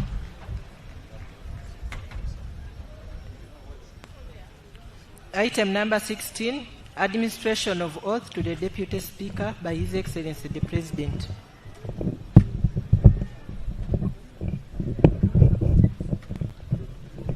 Can we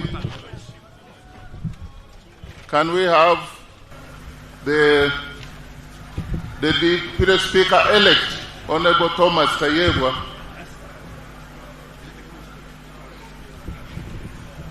being conducted and taken for administration of oath by His Excellency the President in accordance with Article 82. Can we get Honorable Tayebwa? It's being dragged.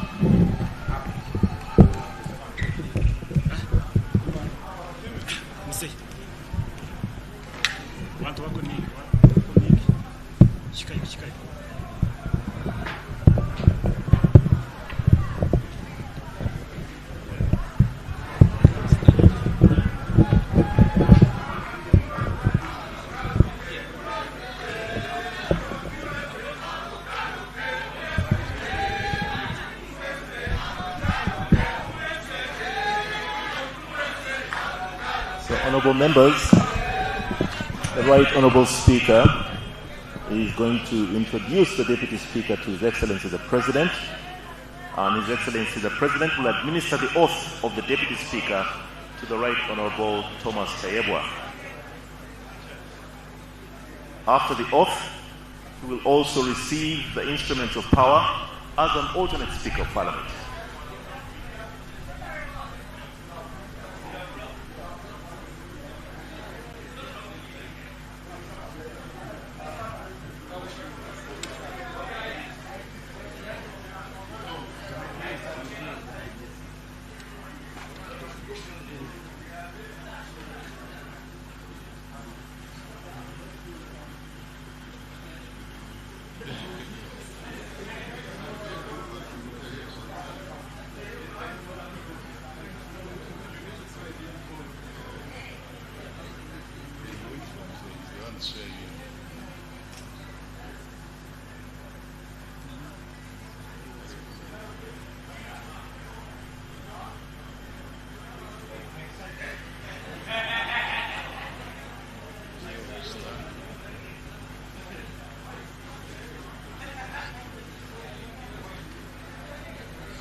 Instruments ready?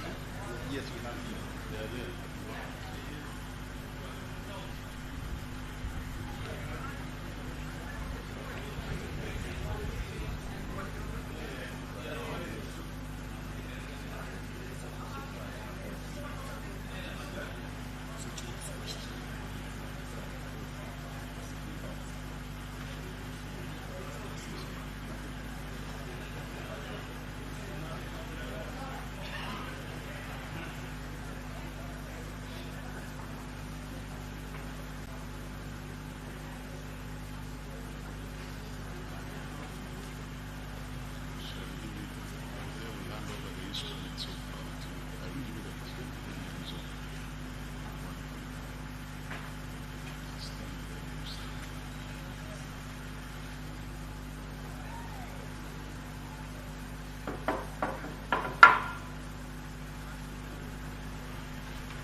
I, Thomas Tayebwa, swear in the name of the Almighty God that I will at all times well and truly serve the Republic of Uganda in the office of the Deputy Speaker, and that I will support and uphold the Constitution of the Republic of Uganda as by law established.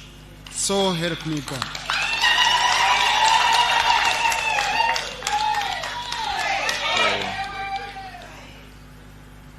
Having taken the oath of the Deputy Speaker and signing in the oath book to be appended by His Excellency the President, the Deputy Speaker shall also receive the same instruments of power, showing that once he is in the chair, he has the same powers as the Right Honourable Speaker. So he shall receive the mace that will be followed by the Uganda flag.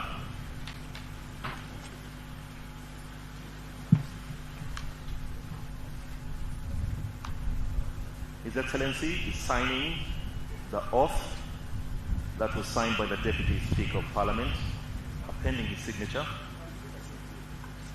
as is clearly stated in Article 82.10 of the Constitution, and the Oath Act in Chapter 19 of the Laws of Uganda. So His Excellency is now going to hand over the mace, the instrument of power, to the Deputy Speaker, to be followed by the Uganda flag. Parliament is a custodian of the Uganda flag, and this will be followed by the coat of arms. And after the coat of arms, we shall have the Constitution,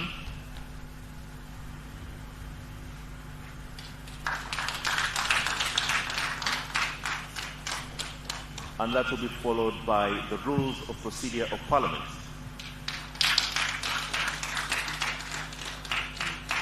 And finally, the ceremonial robes of the Deputy Speaker of Parliament. So the senior officials from Parliament will now robe the Deputy Speaker, and he will have been fully empowered to run the affairs of Parliament as the Deputy Speaker of the 12th Parliament of the Republic of Uganda.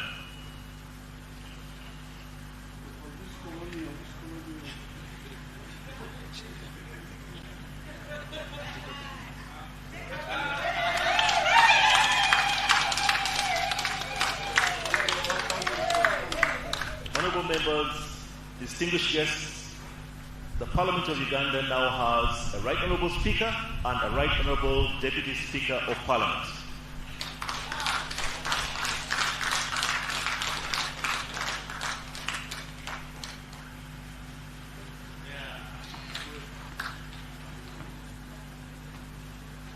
And now that Parliament is fully constituted, as the Speaker comes back to his chair, I will quickly inform you that business will start tomorrow with the orientation of members of Parliament.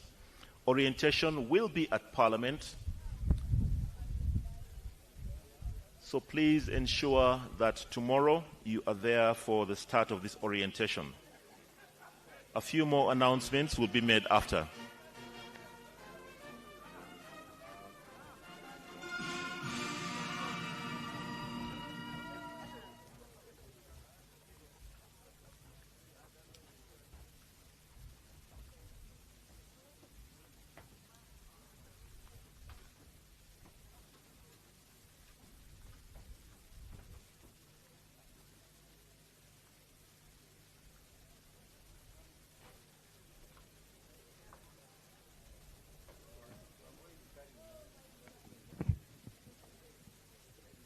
Item number 18, remarks by the Deputy Speaker of Parliament.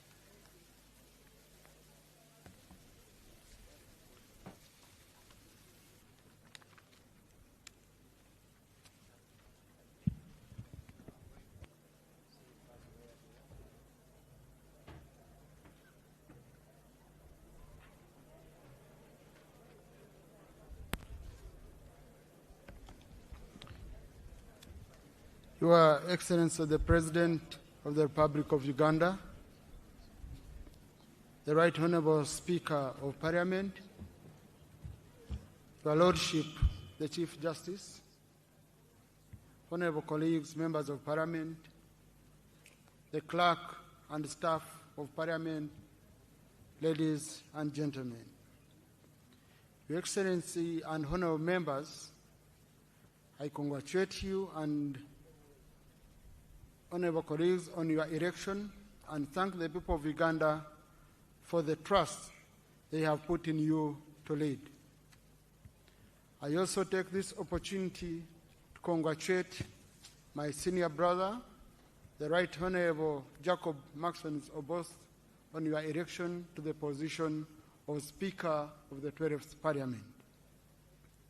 Today, I stand before you with a heart full of gratitude, humility, and renewed resolve.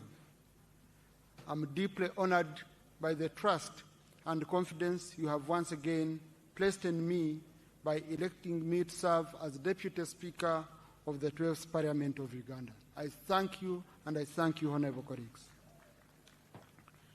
I wish to extend my sincere appreciation to Your Excellency the President for your enduring leadership, guidance, and trust. You have often reminded us that leadership is about service to the people, not service to oneself. That principle remains our enduring call as legislators to legislate, to oversee, and represent the people of Uganda, with the people of Uganda always at the center of whatever we do. To the members of the Central Executive Committee and members of NRM Caucus, thank you for your confidence. The journey started with you. To my colleagues, all of you honorable members of Parliament, including those who don't belong to the NRM, thank you for this renewed mandate. I do not take your support for granted. You have given me a second chance. And to my other beloved family of the Patriotic League of Uganda and our dear chairman, General Muhoozi Kainerugaba, I will forever be indebted for you stood strongly by my side. I'm equally and humbly grateful to my constituents, the people of Ruhinda North, whose unwavering belief and support continue to inspire me to serve with dedication and humility. Without your support, I wouldn't be here as a Deputy Speaker. To my family, especially my dear wife, Anita Tayebwa, and our son, Timothy Rwanda Mayonza, I want to thank you for the sacrifices you've made, for your love and your steadfast support. Public service demands very much, and your social support has been my anchor in whatever I do. You give me an inspiration to work hard every day so that you can live in a better Uganda. The scripture reminds us in Thessalonians chapter 5, verse 11, give thanks in all circumstances, for this is God's will for you. Today, I give thanks to God, to all of you honorable colleagues, to His Excellency, who has trusted me and who has nurtured me, and to my party, the NRM, and to our nation for the opportunity to serve once more.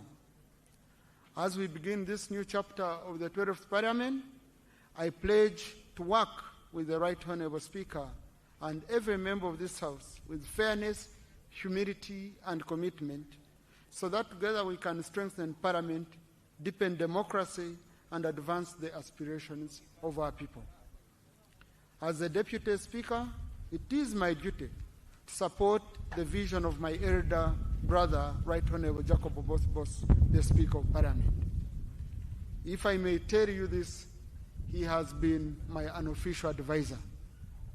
Now I'm going to be his quiet advisor as a deputy. I can't state my plans beyond what, Right Honourable, you have stated.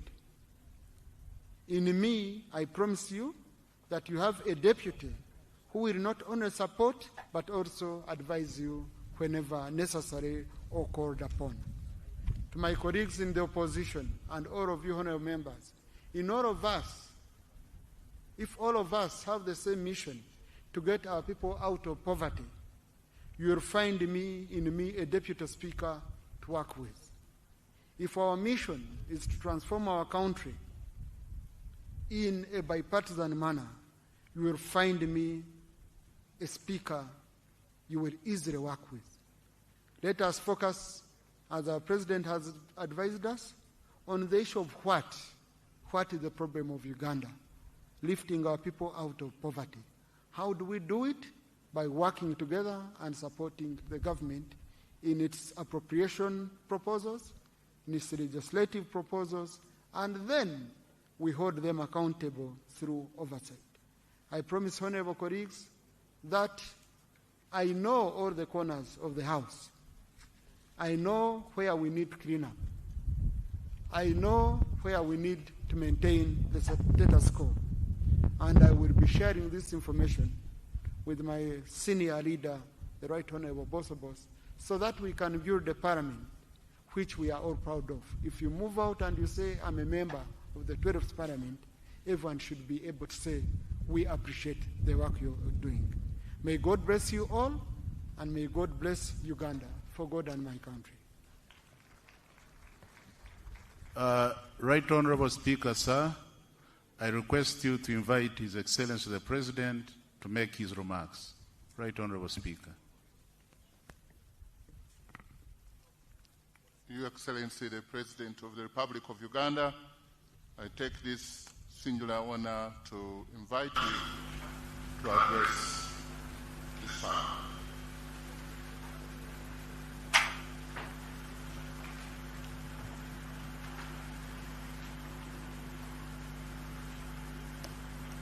The Right Honorable Speaker of Parliament,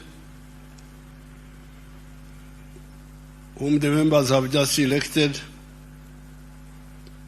the Right Honorable Deputy Speaker, who has similarly been just elected, His Lordship the Chief Justice,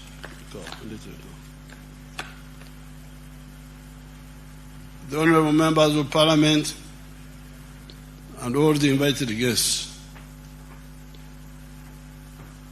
First of all, I congratulate you, the Right Honorable Speaker, and the Deputy Speaker for being elected. Congratulations. And I thank the members of Parliament for carrying out their mandate peacefully and transparently. Thank you so much. I was last in a court of law 70 years ago, in 1956. And the offense I had committed was the offense of Okwonesa. I was looking after our cows, and some boys were playing football, so I joined them for just a few minutes. And the cows went in somebody's garden. And by the time I went there, they were really feeding on the millet of the man. So I was taken to court. And before I went to court, my father advised me that when you go to court, you say, Omushango Nagwichiriza. You plead guilty. If you plead guilty, they will be lenient to you. That was the last time I was in court, 70 years ago. So I was very amused today when I heard the CJ deciding the case which was brought by one of the opposition people who wanted to campaign. And then the CJ, I was just listening carefully, the CJ, no, we cannot allow campaigning because what you are talking about is campaigning. I thought that was very interesting. I was amused because I have not been to a court system. Then the Speaker decided on the question of the numbers. There was another opposition person who, I don't know what the opposition, another member who said the members are 370 or 519. Then the Speaker also decided it very, very wisely, and I was interested. I was just watching and enjoying. But I remain with one grievance: the way the CJ blacklisted one of my votes, because somebody had written, or both Tayewa.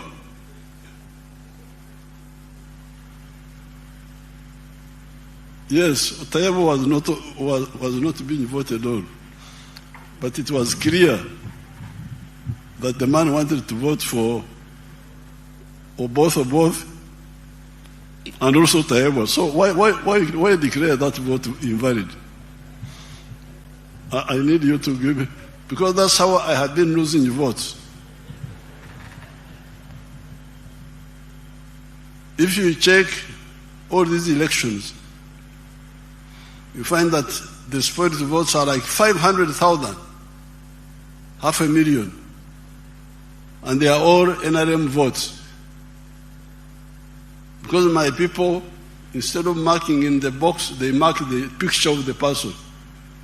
So why do you say that is invalid? Because he has shown you what he wanted. So once the CJ has decided, I have nowhere to appeal. So I'm just mourning now. Now, with the NRM people, the Banyankole have a proverb. Their proverb is, "Endurie byukulya oteranche." When you are making a lamb for food, you make a small one. Why? Because you want a few people to hear the alarm and come and join you. You don't want too many people to come and eat the food. But when you are making a lamb for war, you make a very big one, because you want many people to come and help you. Sometimes the NRM people do not understand the issue of broadening support. When I was sitting here listening to the results, Mr. Both got 441 votes. The NRM members in Parliament are 370 what? Something. 370 what? Something there. So, you can see my strategy of making a big alarm for many people to come and join. The 372 have been joined by others. That's how we got 441 for Honorable Both and 457 for Tayewa. It is the NRM plus the independents plus some good opposition people.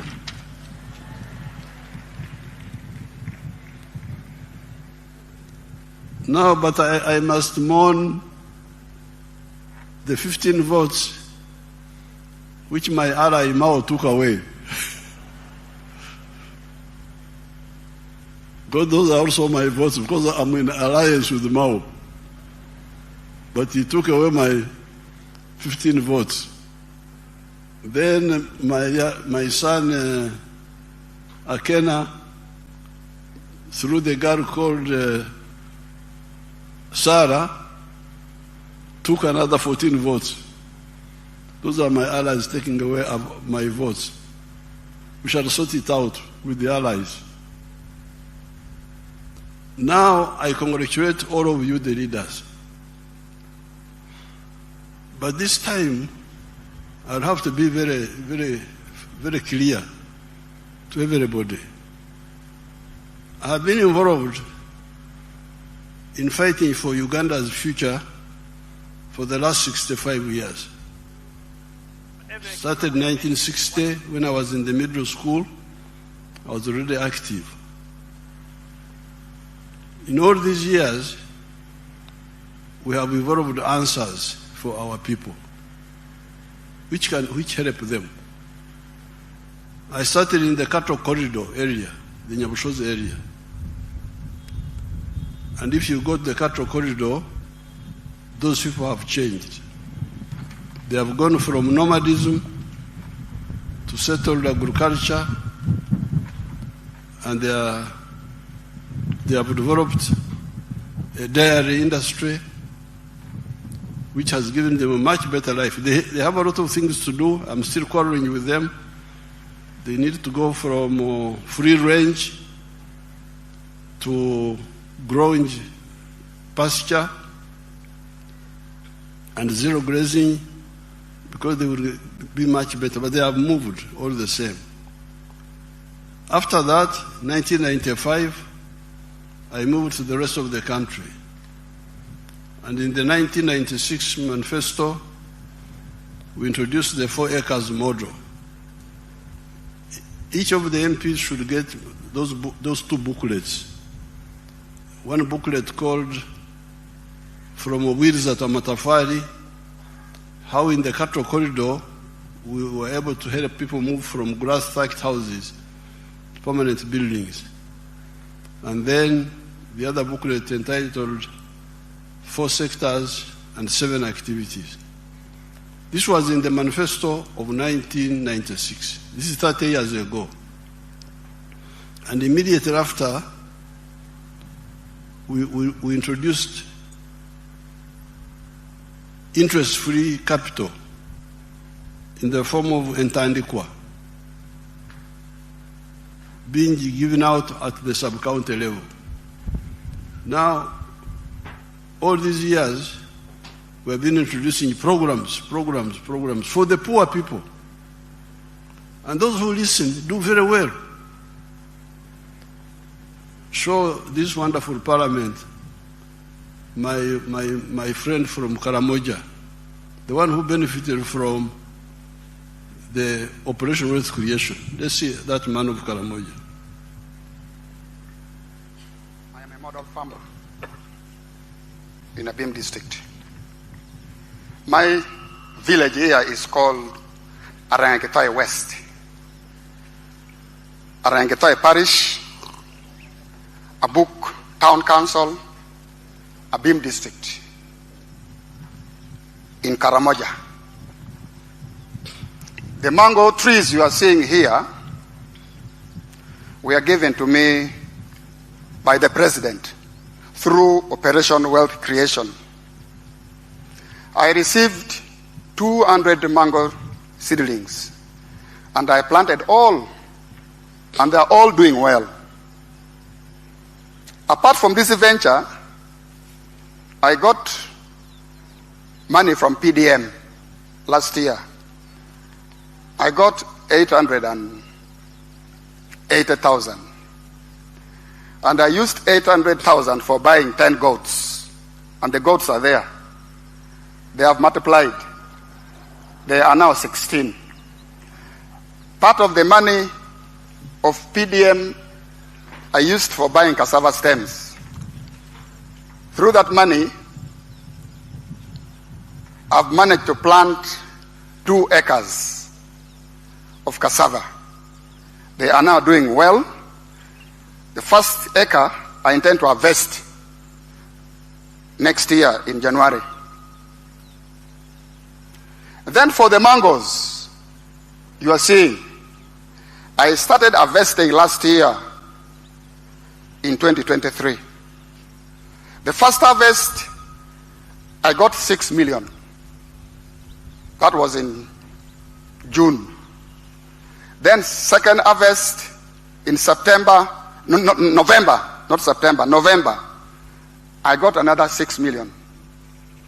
So last year, from these mangoes, I got 12 million shillings. I've been selling to the people around. Actually, Soroti Fruit Factory has booked this mango. They want me to take these mangoes tomorrow, 2025, to the factory. Actually, I've been selling locally. I've been selling one at 500 shillings, two 1,000. And people are buying. These mangoes are very good.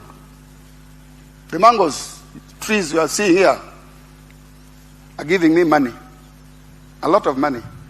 And I want to thank His Excellency, the President of the Republic of Uganda, Kaguta Museveni, for coming up with the idea of Operation Wealth Creation in the country. This is money. I am not going to suffer. My children will not suffer because of this wealth. I call it wealth now. I always harvest. I don't harvest mango. I harvest money, not mangoes. So I want to thank our president so much. And next year, if all goes well, I expect to get 18 million first harvest. And then second harvest, I also expect to get 18 million next year, 2025. So altogether, I expect to get 36 million shillings. Now, that is the testimony of somebody from Abim, more than 500 miles from here, who got materials, planting materials, and some money from two of those programs. You first got from Operation Wealth Creation, got seedlings. Now from PDM he got money for cassava and for goats. Now, where we are, after 60 years, 65 years of trying to move our people, I'm in a position to really be very rough with people who want a level of leadership but don't care about the people they lead. In the past, I've been polite. I talk as if I'm a preacher, like John the Baptist. Please, please, please, please. But now, as President of Uganda and Chairman of the NRM, I will be very, very, very, very rough with people who want titles but don't want to help, who betray the people they lead. Why? Because I have already laid a trap for all of those people. I have put money through government programs by begging and begging all these big people, parliament, what? We have got programs on the ground. As I speak now, in every parish, there is 800 million shillings low-cost capital in each parish. 800 million. 500 million new money and 300 million which should have been returned in the third year. So there's 800 million per parish now and per ward in Uganda. So if you say you are a leader, minister, member of parliament of the NRM, the opposition, I can't control them. They can do their own things. But for the NRM ones, I really demand that you go back to these parishes and you say, where is the 800 million? It should have covered 800 families now per parish. And in the manifesto, we are going to increase the money. We are going to make it 200 million now per year instead of 100 million. So therefore, as of now, if all of you do your work, when you go back, call all those wonderful parish chiefs and demand data on what has been happening in each parish and each ward, because in the rural areas, it is the parishes, in the towns, it is the wards. So very soon we shall, if we start in this Sanja, if we add 200 million per year, that will be 1 billion additional money in 5 years, then plus what will be brought back in 5 years will be 600 million.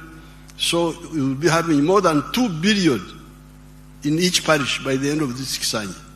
So therefore, I don't want to hear that there is poverty in a homestead which has not accessed this money if they have the land. I demand this. And anybody who is a minister, if I come to your area and I find that you have not done it, I will sack you. There's no need. Why? It is because I'm polite. I don't want to embarrass people.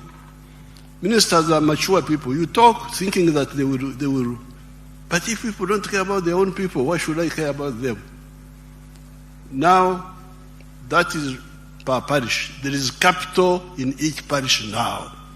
Low cost capital, which can get our people out of poverty. Then at the constituency level, you have the Emyoga, that money there. I don't have the figures. When I come for the State of the Nation, I will bring the figures. That Emyoga money, where is it? What is it doing? Every member of parliament should take interest in that. Then there are other monies. There was grow money. There was money for the ghetto people here in Kampala, Jinja, and other areas. This money must be used to deal with poverty and jobs, and there is also money for infrastructure. Money goes to the districts.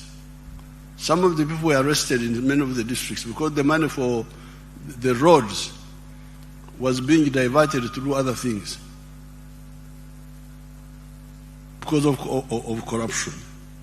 So therefore, I want to inform everybody that all this time I've been monitoring, and normally I don't want to embarrass people, mature people.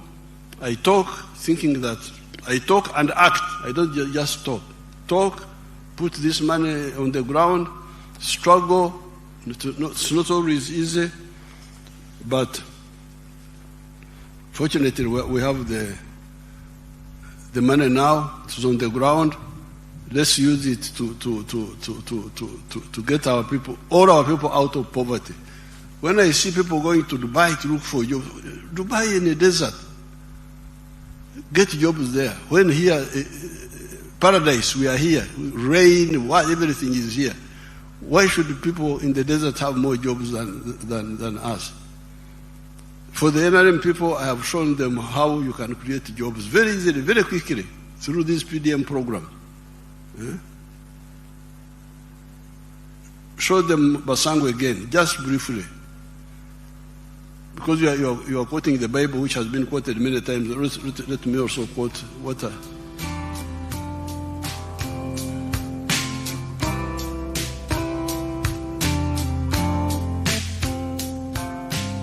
Mzee Wasangwa Johnson, Managing Director wa Jeka Poultry Farm.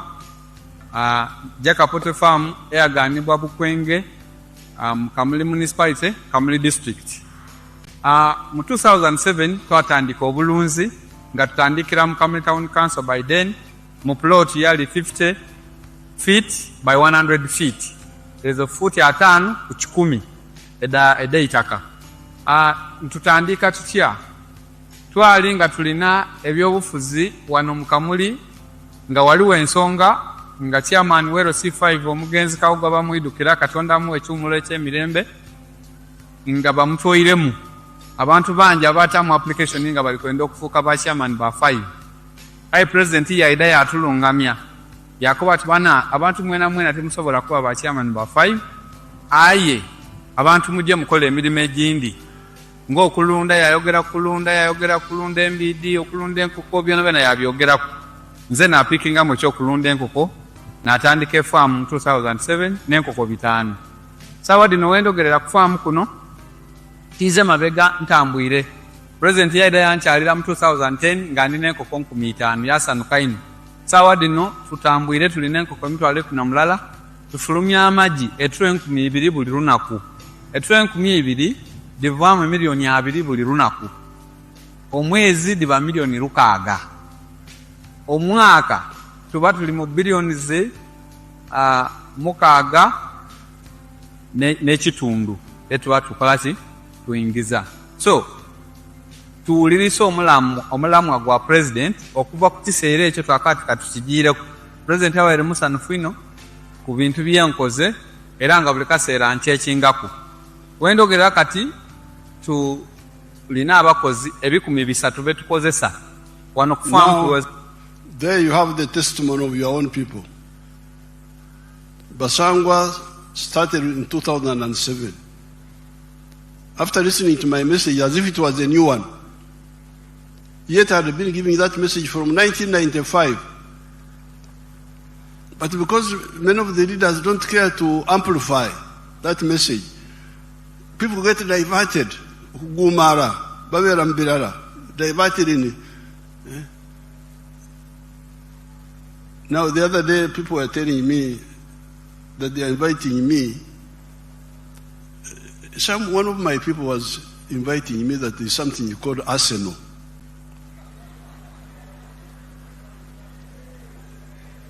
I said, what is Arsenal? That it is a European club of football, that I don't know they have done what, and that I should go to celebrate. Celebrate for what? Please don't divert me. I was a footballer myself. Nobody can tell me about football, but I gave up football in 1966. I am in Uganda. Liberation, poverty, jobs. I will be briefed about this Arsenal. Somebody was writing me that I should go to celebrate Arsenal. Me, Yoweri Museveni.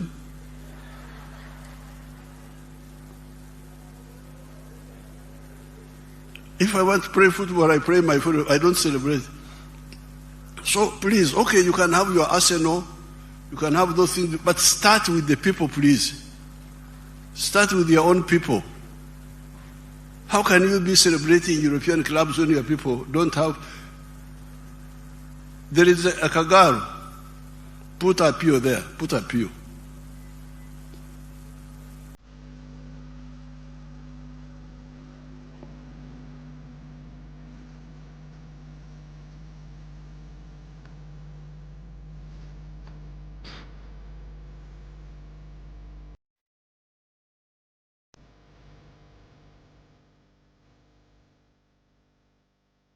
Anya feel wicked. Aburi wana ti mama aliyeri sel ti banya ward ti my town council ti Lira district. Her name is Apio Vicky, a resident of Alingiri Cell, Banya Ward, Amach Town Council in Lira district. Agamu tiene me PDM. She got the money for PDM in 2023. 970,000 and then 30,000 remained in the bank. She planted maize. She bought maize 15 sackets. 30,000 each sacket.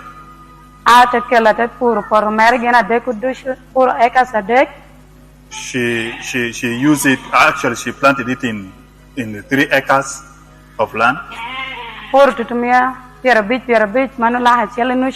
Preparing the garden cost her 150 for the 3 acres. Weeding cost her 50,000. Now, to expedite the story of Apio, she got the 1 million of PDM. She had been married for 20 years.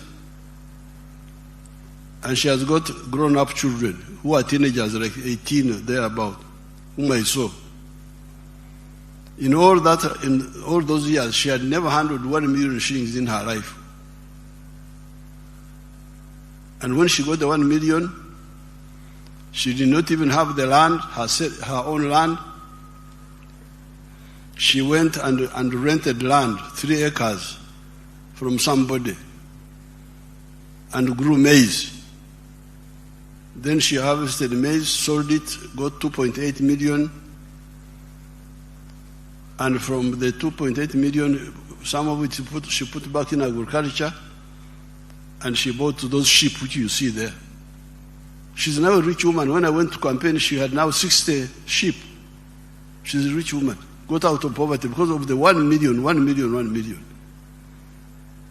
Last I will show you these stories. I don't know where you people, how you can live with such people with such poverty and you just there, as know what? Your own people are living in poverty and you're meandering around the world watching other people's clubs.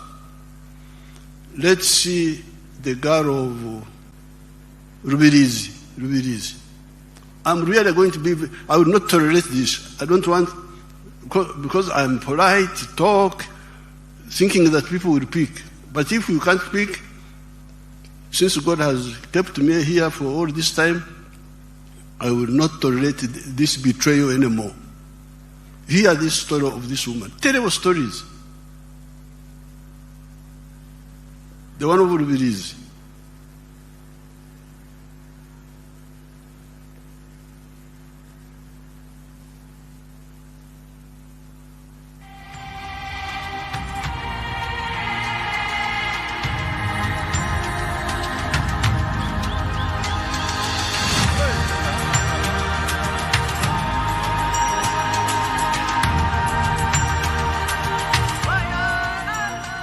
Amazina mbanyita Tumusime Deserata omutuze wa Rubirizi district ate yimirira ndi omuseri ya Kizurugo nisima president wa Uganda ayatwire PDM nyo kurangine emyaka nkaga nina nkatene chinda tungira haka bakatwe sente za PDM milioni na yaye mtwari binasiga account yanje na rete mitwaro 98 kuna yicheraha na kwata emitwari 15 na gura makoko na yombeke bizui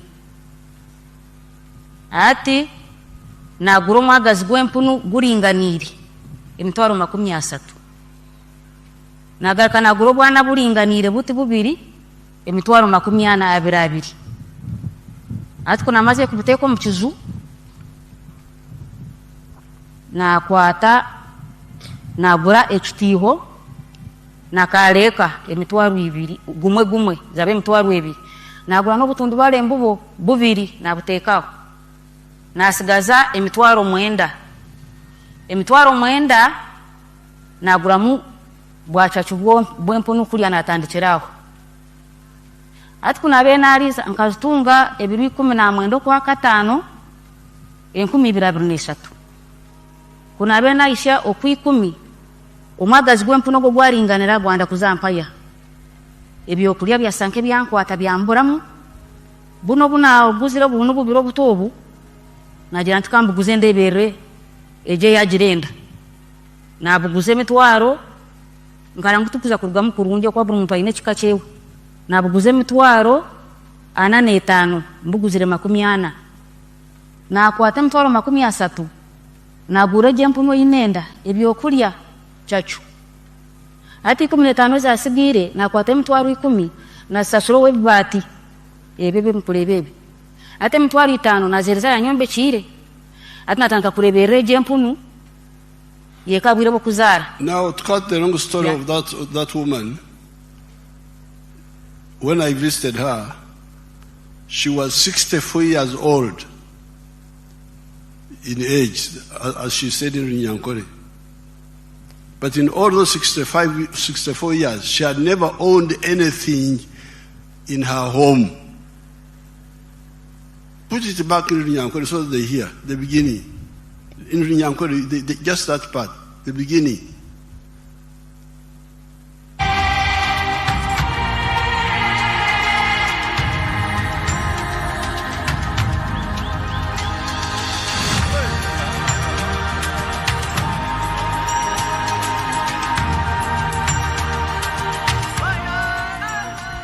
Amazina mbanyita Tumusime Deserata omutuze wa Rubirizi district ate yimirira ndi omuseri ya Kizurugo nisima president wa Uganda ayatwire PDM nyo kurangina emyaka nkaga nina nkatene chinda tongera haka. Now, that's the story now. You hear that. You hear that. Honorable was right, honorable, honor, all the excellence and all those. You hear that. I am 64 years old, but in all this time I had never owned anything in my life. Imagine. That's the story she told me. But there's also something she told me which is not captured. Because of poverty, the husband was in Kampala here.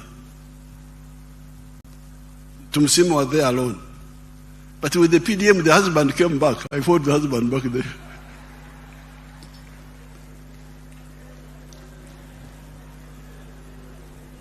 So, Honorable, Right Honorable Speaker, Right Honorable Deputy Speaker, Excellency Vice President, Right Honorable Prime Minister, Honorable. Enough is enough. Every so-called leader must use the government program to eradicate poverty and create jobs. Jobs are created by wealth. Obugaga bwebuzala emirimo. Lonyo is the one producing teach. Teach comes from Lonyo. You cannot have teach without Lonyo, without wealth. So I'm now in very bad mood because the capital is there. So in the past, my case was not so strong because people would say, "How do we start?" Like to Msime, how do I start? But there is now capital there. There's 800 million shillings in each parish already. Use it instead of arsenal. And okay, you can have arsenal, but please solve that fast if you are a leader. Finally, I was watching here. I was sitting here, watching you shaking hands, hugging. But these people, they know that there is Ebola. Me, I will not touch any of you. Sorry. Habari. Sibakwata konze. Ebola, fortunately, Ebola is not like Corona. Corona was very dangerous because it was spreading through breathing.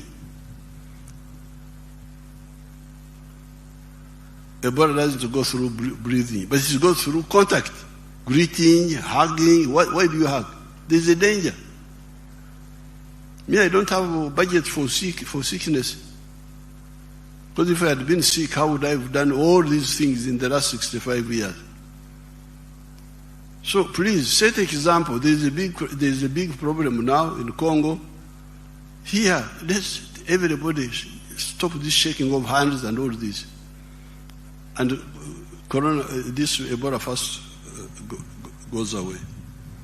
So, but thank you very much for supporting the NRM. At least you support the NRM even if you don't do other things.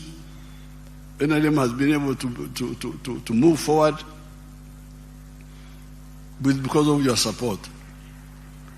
But now, in order to consolidate the support, let's solve all these problems. Let's really get our people out of poverty and create jobs.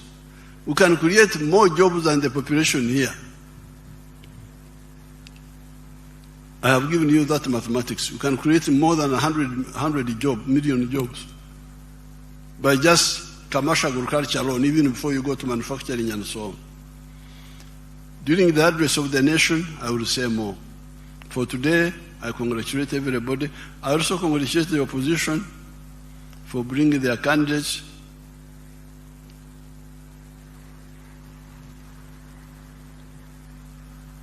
Apoyo Matek, Rubanga Coin. Thank you very much.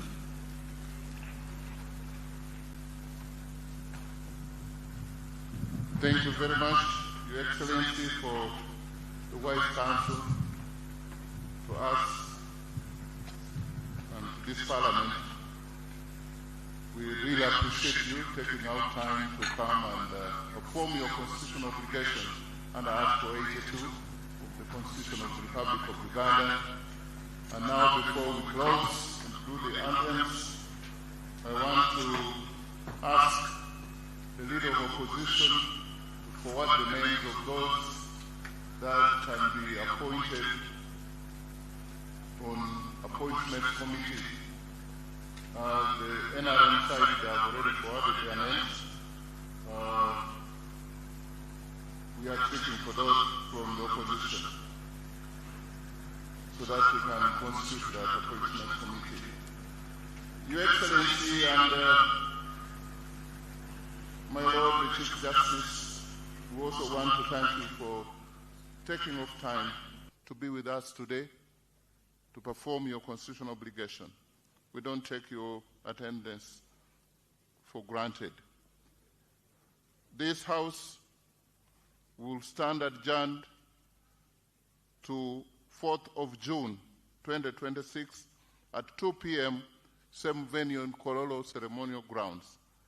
And can we rise up for the national anthems in the reverse order?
Kaunda, sit down. Kaunda,